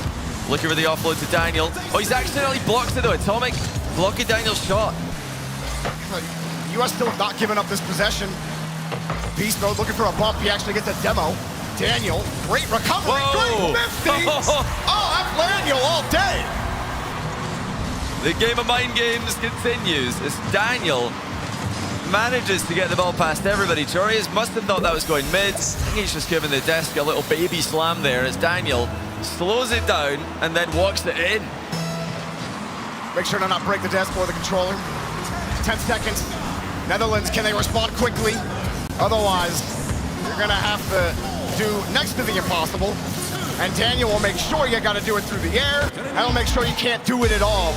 The United States, they wanna go play France in the semifinal. They only need to win 1 more game to do it. Yeah, it looks all done and dusted there. Comfortable. Just, they're getting to do exactly what they want, USA. This is what they do. They just outlast their opponents. they go longer without making a mistake. And then finally their opponents will make an unforced error in the clutch, and it's game over. Now, back and forth initially though, again, close game. Every game has been close. But when it comes down to it, in the overtimes or in the final few seconds, it's Netherlands who are making the mistakes. Riyadh there just not playing the ball there. And Netherlands are saving their timeout for next year. They're not using the timeout. Maybe they're saving it for after a winning game. Not sure about that one. Yeah, you didn't call it after game 2. You're not going to call it after game 3. You know that the success rate for a post-game 3 down 0-3 timeout is 0%. Then why not? Just keep it in your back pocket. Maybe the only reason I could think of that is if they are tired. It is approaching, well, it's 20 minutes to 11 local time. Pretty late. Nothing late for gamer hours. Definitely not for EU RLCS players. They've been up way later than that. Oh yeah, I mean EU RLCS regularly goes this late, so I would be very surprised if that's the reason they're holding back the timeout. I'd say more than likely they're just annoyed and they say, go again, come on, these guys are getting lucky. They just keep winning by 1 goal. This is our game, lads. Daniel okay, Daniel's getting cute with it now. I think that would have been a little disrespectful. All right, Netherlands really don't want to look like the guppy playing with a shark. But it certainly looks like they might be in a bit of a big pond. Beast Mode's just getting physical. He's just pulling in front of the ball for an aerial bump. Bro. Tried to bump on the backboard. Daniel just practicing his resets. I think they're just warming up for the semi-final, USA. There's no way they're getting reverse swept here. I just refuse to believe it. Netherlands would have to at least win 2 games before I believe that they've got a chance. Yeah, there would be, I don't know what I'd do if that happened, because I certainly haven't seen it either, but this is a good play. Just not enough juice on the ball there. Daniel gets it back. It's cleared downfield again. 1 minute goes by. Netherlands looking for a way to at least maybe get a game out of here. Oli fakes the first touch, brings it down underneath, and I mean that second touch just not good. Oh, classic Cooks here pinch, almost. Yeah, read well by Mike Boy. He understood the threat. USA always throwing these hard clears every now and then just to keep their opponents honest, letting them know that you've got to keep somebody sitting back deep. Now it leaves mid open. It's almost accidentally cut off Beast Mode's pass there. It's actually Daniel's pass to Beast Mode. I don't think it matters too much. USA are just in full swing right now, just doing laps of the pitch, waiting for the clock to get into the final minute, and then they're going to probably score a goal. Will they do it right here? No, not yet, but there it is. Atomic with the tap in as the goalie's forced to make a bad save. I mean, you know, 3 minutes in this game, only winning by 1, but kind of talking about looking towards the semifinals against France. And you mentioned it earlier, all the top teams looking like their top selves right now. Yeah. And obviously this team plays together. France came together for this tournament. And I think it'll be a really exciting one to watch to see how both of those teams perform against each other. I truly think that Friday is going to be some insane games just based on what we saw from perceiving that the U.S. are going to win this. Oh. That all 4 of our semifinalists are going to put on one heck of a show. Oh. How about the sideball double that Atomic is ready for? Oh, back-to-back skims from the Netherlands. Still not enough to catch USA off guard. Beast Mode's flick against Oli, saved. You know, they just keep knocking at the door, USA, but they've always got a couple players in reserve with 100 boost. It's clearly different to Saudi Arabia, who just try to score with every single touch of the ball, it seems, and France, who are getting much closer together when they're playing their style. So interesting, you can see 3 teams who play so clearly differently, but they're all equally dominant on the day. That's got to be so frustrating when you actually have lead on the ball, you get dunked by Atomic, you get faked by Beast Mode, and you make a save. Rebound is in, though, for Daniel, and it just looks so easy. It looks effortless for the United States. And Beast Mode with a huge play there, faking out everyone. And this has just been a great game to describe forcing bad saves from your opponents. You know, too many teams and too many Rocket League players are thinking about scoring with every touch of the ball, but USA are not worried about that. They're just putting the ball in a position that's really awkward for the goalkeeper. Then a bad save comes through, tap in for your teammate. And it's just simple, it's consistent. And now they're actually 2 goals up. They've got to be careful here, or they're going to lose out a bit of their reputation. That's much better. Nearly conceding, getting back ahead by 1. We saw what this style does against, I think what you were saying is kind of the opposite style in Saudi Arabia, which is just a high-flying, high-powered offense. There we go. There we Back go. to one. There's a goal for the Netherlands. Max Boy will pick one up. That's what USA won. You know, they got a bit ahead of themselves there, thinking, hold on a second, guys, 2 minus 0, that's 2. We need to get back to just 1 goal advantage here. It doesn't feel right. It's like you can't have the mojo be off a little bit. You think they're superstitious? I think stats they just at weren't least a little comfortable. superstitious. They're like, I don't like this. A double half-foot kickoff from the Netherlands. They're playing out this one pretty patiently for now. Oh, Mike Boy's getting chain bumped. Look out. It's almost better than a demo at times to just bump somebody multiple times in a row.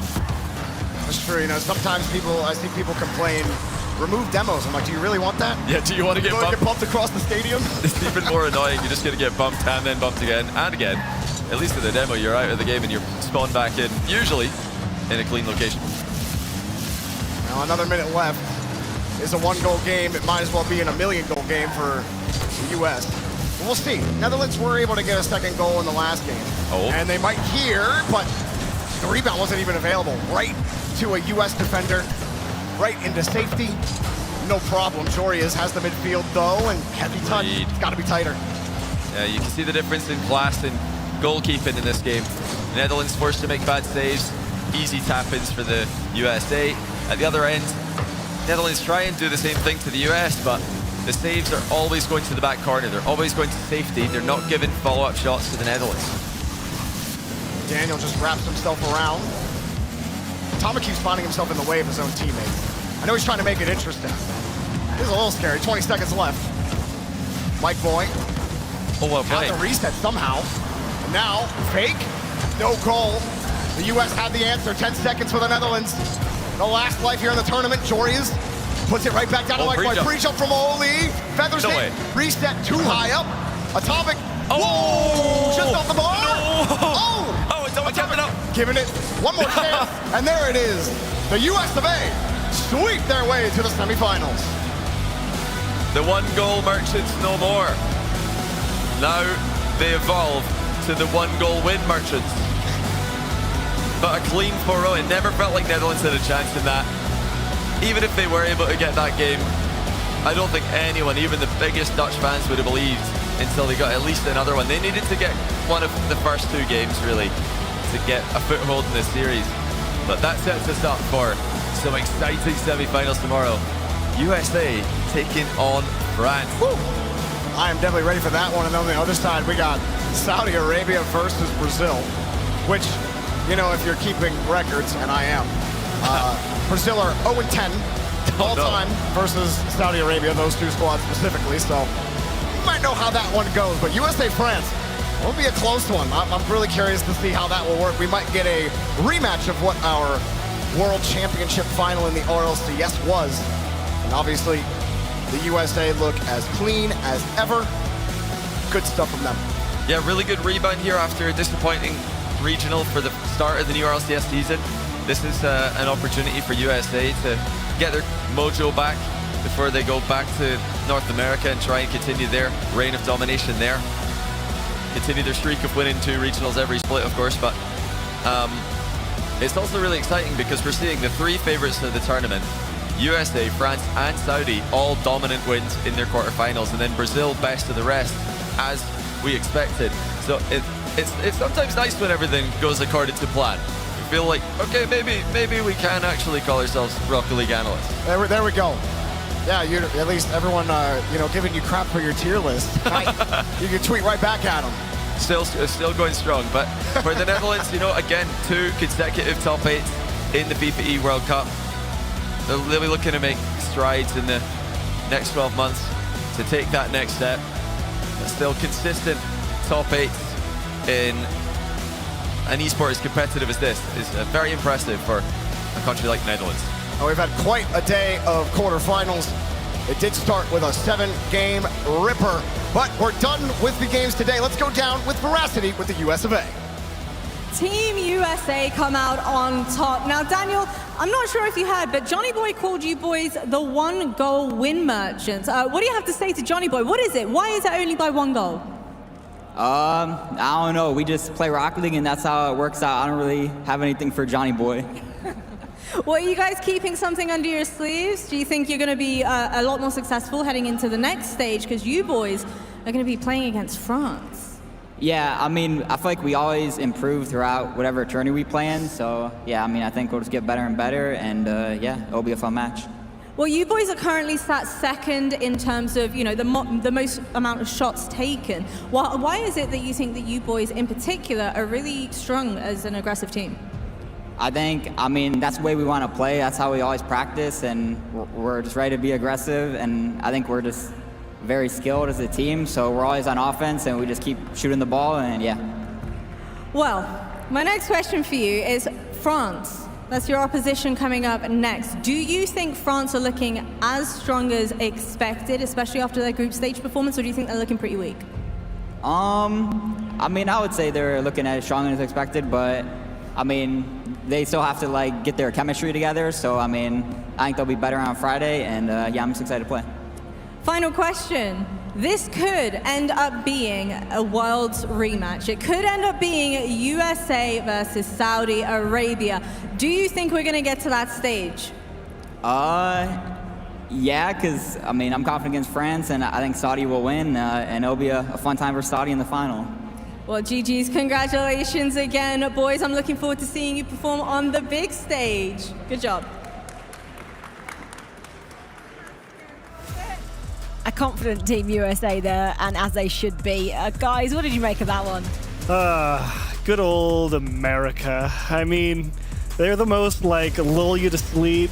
2-1, 1-0. Just the boa constrictor, the slow, steady death on the pitch. It's like they just don't give you anything. And as soon as you slip up, bam, the whole team comes right for your throat and you just concede, and that's it. I thought you were going to put me to sleep there with your slow analysis of them achieves.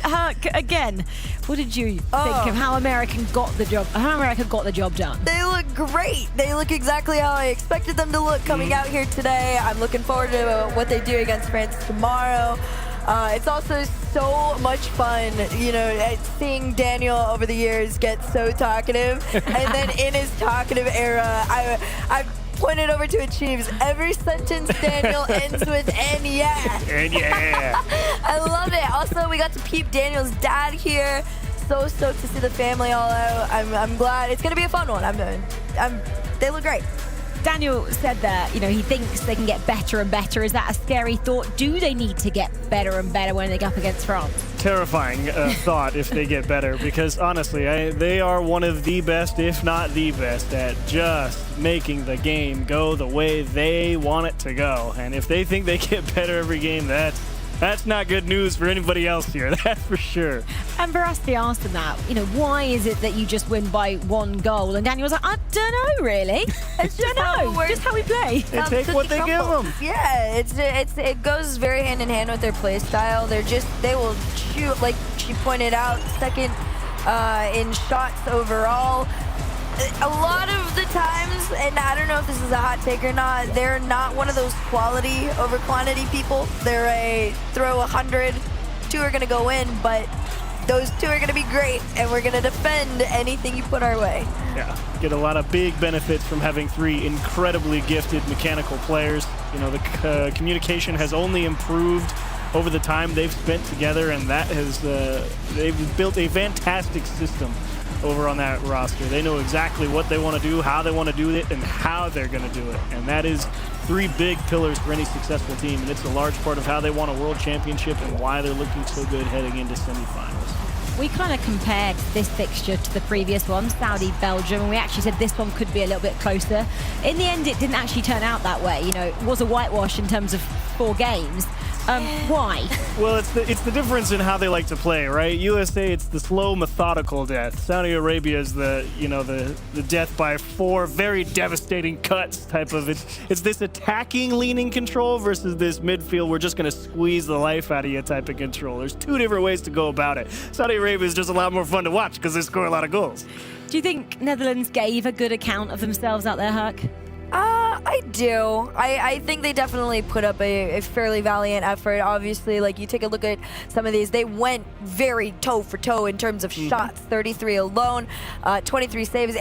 statistically, they were pretty on par. The difference was just how aggressive USA was with, you know, themselves out on the field. Those 14 demos did do a lot of damage in terms of slowing down the Netherlands rotations and making them very uncomfortable out there. And so, you know, when you are not a year-round roster and you are getting taken out of the game plan in any capacity, it will definitely take you down very quickly. Yeah, you played 4 games. You only allowed 5 goals. I mean, if that's not just control, I don't know what is. That's great. The difference was only 1 goal in every single matchup. It was close, but not close enough.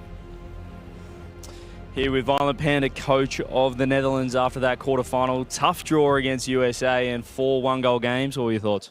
Yeah, no, I mean, honestly, we played good. I'm happy with the way we played. Sadly, it just wasn't enough every single game by 1 goal. We just didn't have it, if that makes sense. Like USA, they're a good team. So we needed to have that this series, but we sadly couldn't.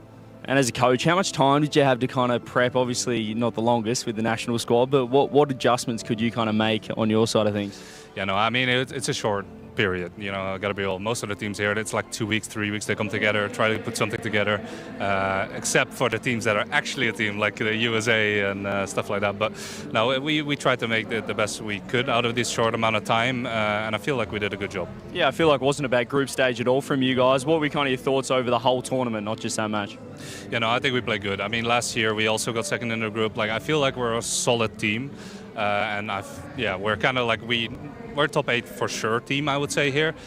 Sadly, again, we couldn't pull out of the top 8, but maybe next time. I'm sure you've had a lot of support from your fellow Dutchmen back home. Anything you want to say to friends, family, supporters? Yeah, no, I mean, thanks for all the support. I know our stream has been popping off on the Dutch side, so thanks for all the fans, for the support, and we'll see you guys next year. All eyes on Rebellion 2026? Yeah, no, just lost to USA, but I'm confident I'll have them with my boys, but over in Shopify next season. Perfect.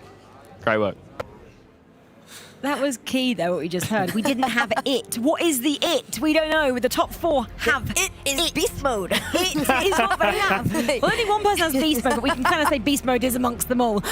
And I'm talking about all of our semi-finalists, those 4 teams. In the middle of your screen there, Saudi Arabia, Brazil, a rematch of 12 months ago. France taking on the United States. 3 out of those 4 semi-finalists were here last year. Yes. United States are in for Morocco. That's the only change there, and that's because they have a World Championship roster. Yeah, it's a very nice upgrade in terms of the United States roster this year, and it has definitely shown in their overall placement. We'll see if they can force their way through France. That is no easy meat by any stretch of the imagination. If there's a team that's going to make USA work for their meal, France will definitely be one of them. Semi-finals, there they are. They are set. They are set for Friday. We're very kind in giving all our 4 nations a day off tomorrow to prep and get themselves ready for a date with Destiny. France, USA, that's first, 4:30 on Friday, followed by Saudi Arabia and Brazil at 8:15. And then the grand final as well is a little bit later that evening. 8:30 is when we find out who this year's champion will be. All 4 of those quarterfinals went to the script. I didn't even need any notes. I should have just marked them all in, right? 1-2, 1-2. Sometimes it works out, you know? What can you say? But just the consistency as well of the 3 teams. And I'm going to kind of put the USA in there because I know it's a completely different team from last year. But the consistency of all those 4 nations to do it again, Herc, this year. Yeah, I mean, I also think that when you come in with the same roster that you played with last year, it does make a little bit of a difference. I know, you know, Saudi Arabia, obviously, they made the change with TRK in the regular RLCS season. But they were incredible. Everybody's always loved this team, right? So them coming back together is like, you know, it's like riding a bike. They were like, oh, we're just back where we used to be. And the same goes for Brazil. The same goes for France. Even bringing in Juicy for Monkey Moon, for Monkey Moon, it's like he's one of those players that it's like you could throw him anywhere and he's gonna be great. They're French. Must be so nice like, to have so much French talent. Yeah, the French are like Lego pieces. It doesn't matter who you have; it just always fits. So, I've got a final thought. Okay.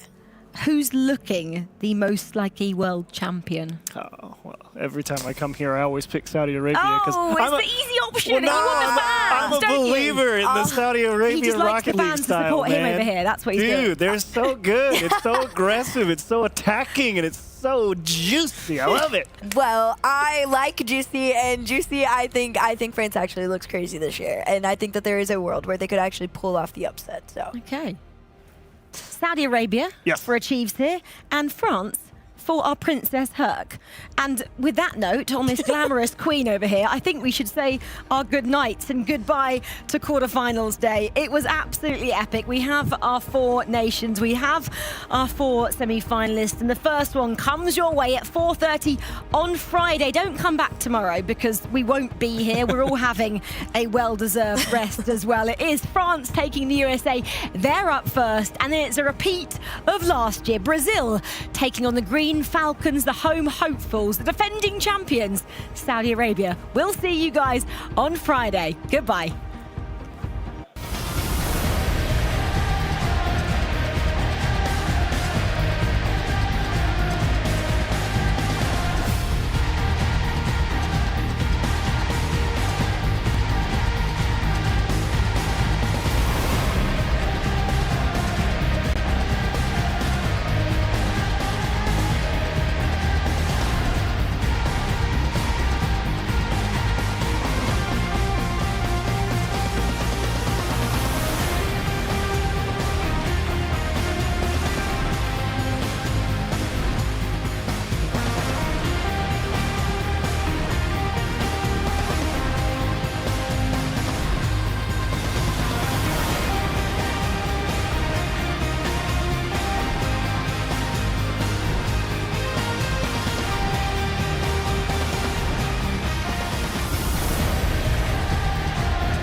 To your heads, folks. Trading for World Cup in North America has begun, and you would not believe what these guys are up to.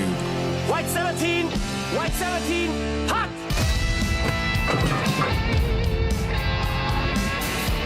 Preparations spiral out of control across the globe as the hunt for World Cup glory intensifies.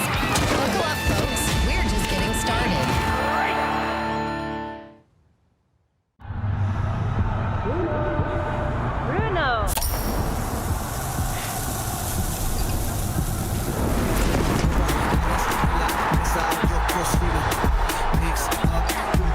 Esto es único destino.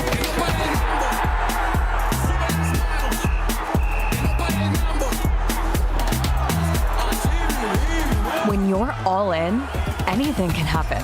Enjoy the moment with a Coca-Cola.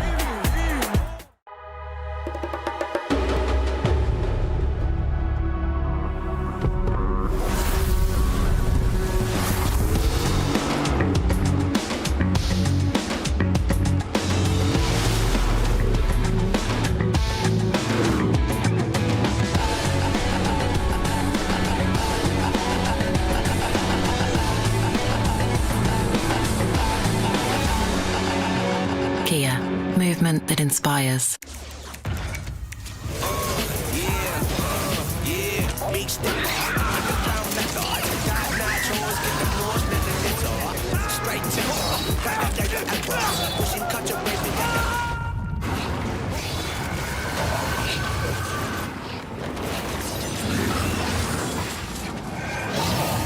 Reach your impossible with the AI-powered Legion Pro 7i, Lenovo Legion.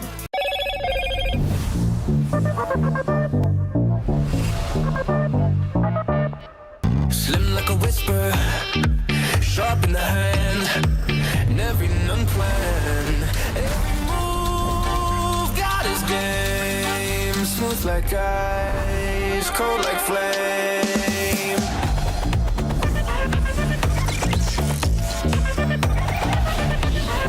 What's your edge? Hello, Moto. Welcome to the world's best airline, where the journey begins before you fly, where lounges are a destination in themselves, and your world is always within reach. A place where you're looked after, and the smallest details bring the biggest smiles.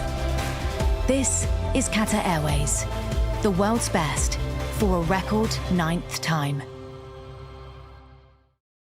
في السفر حتلاقي مفاجآت جديدة عليك، وهذا يمكن يخليك تتردد شوي. مع فيزا كل شيء مقبول، حتى ما يعض، صح؟ مقبولة عندنا، لأن هالخطوة اللي تسبق إنك تسوي شيء كنت دائما تشوفه مستحيل، وهذا اللي يميزك.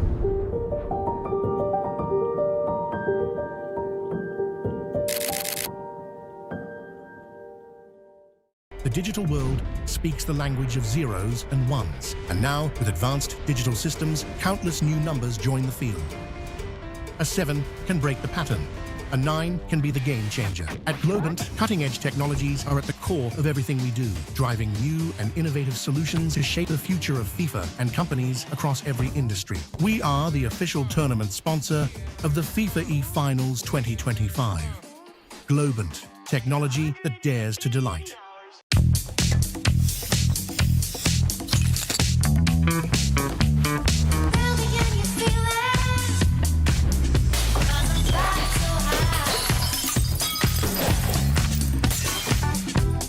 What was that? Smells finer than the finest perfumes. New Axe Fine Fragrance.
Title, no time to idle.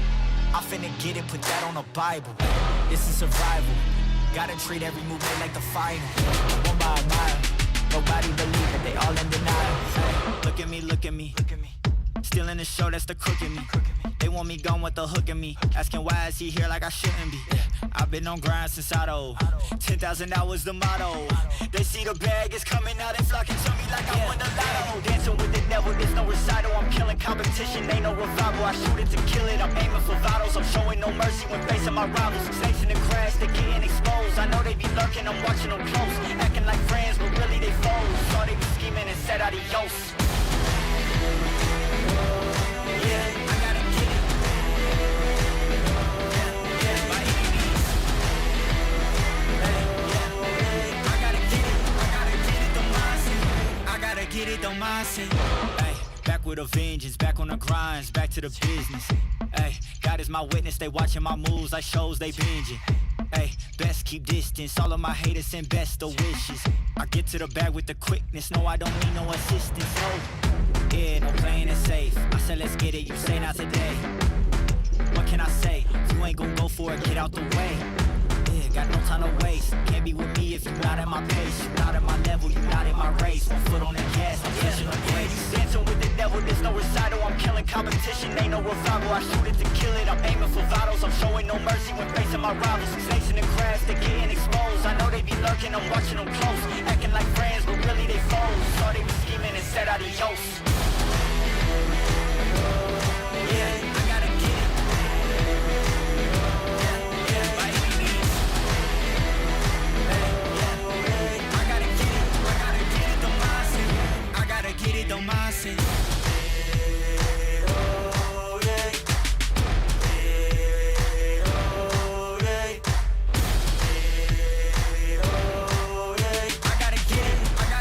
the mindset. I gotta get it, the mindset.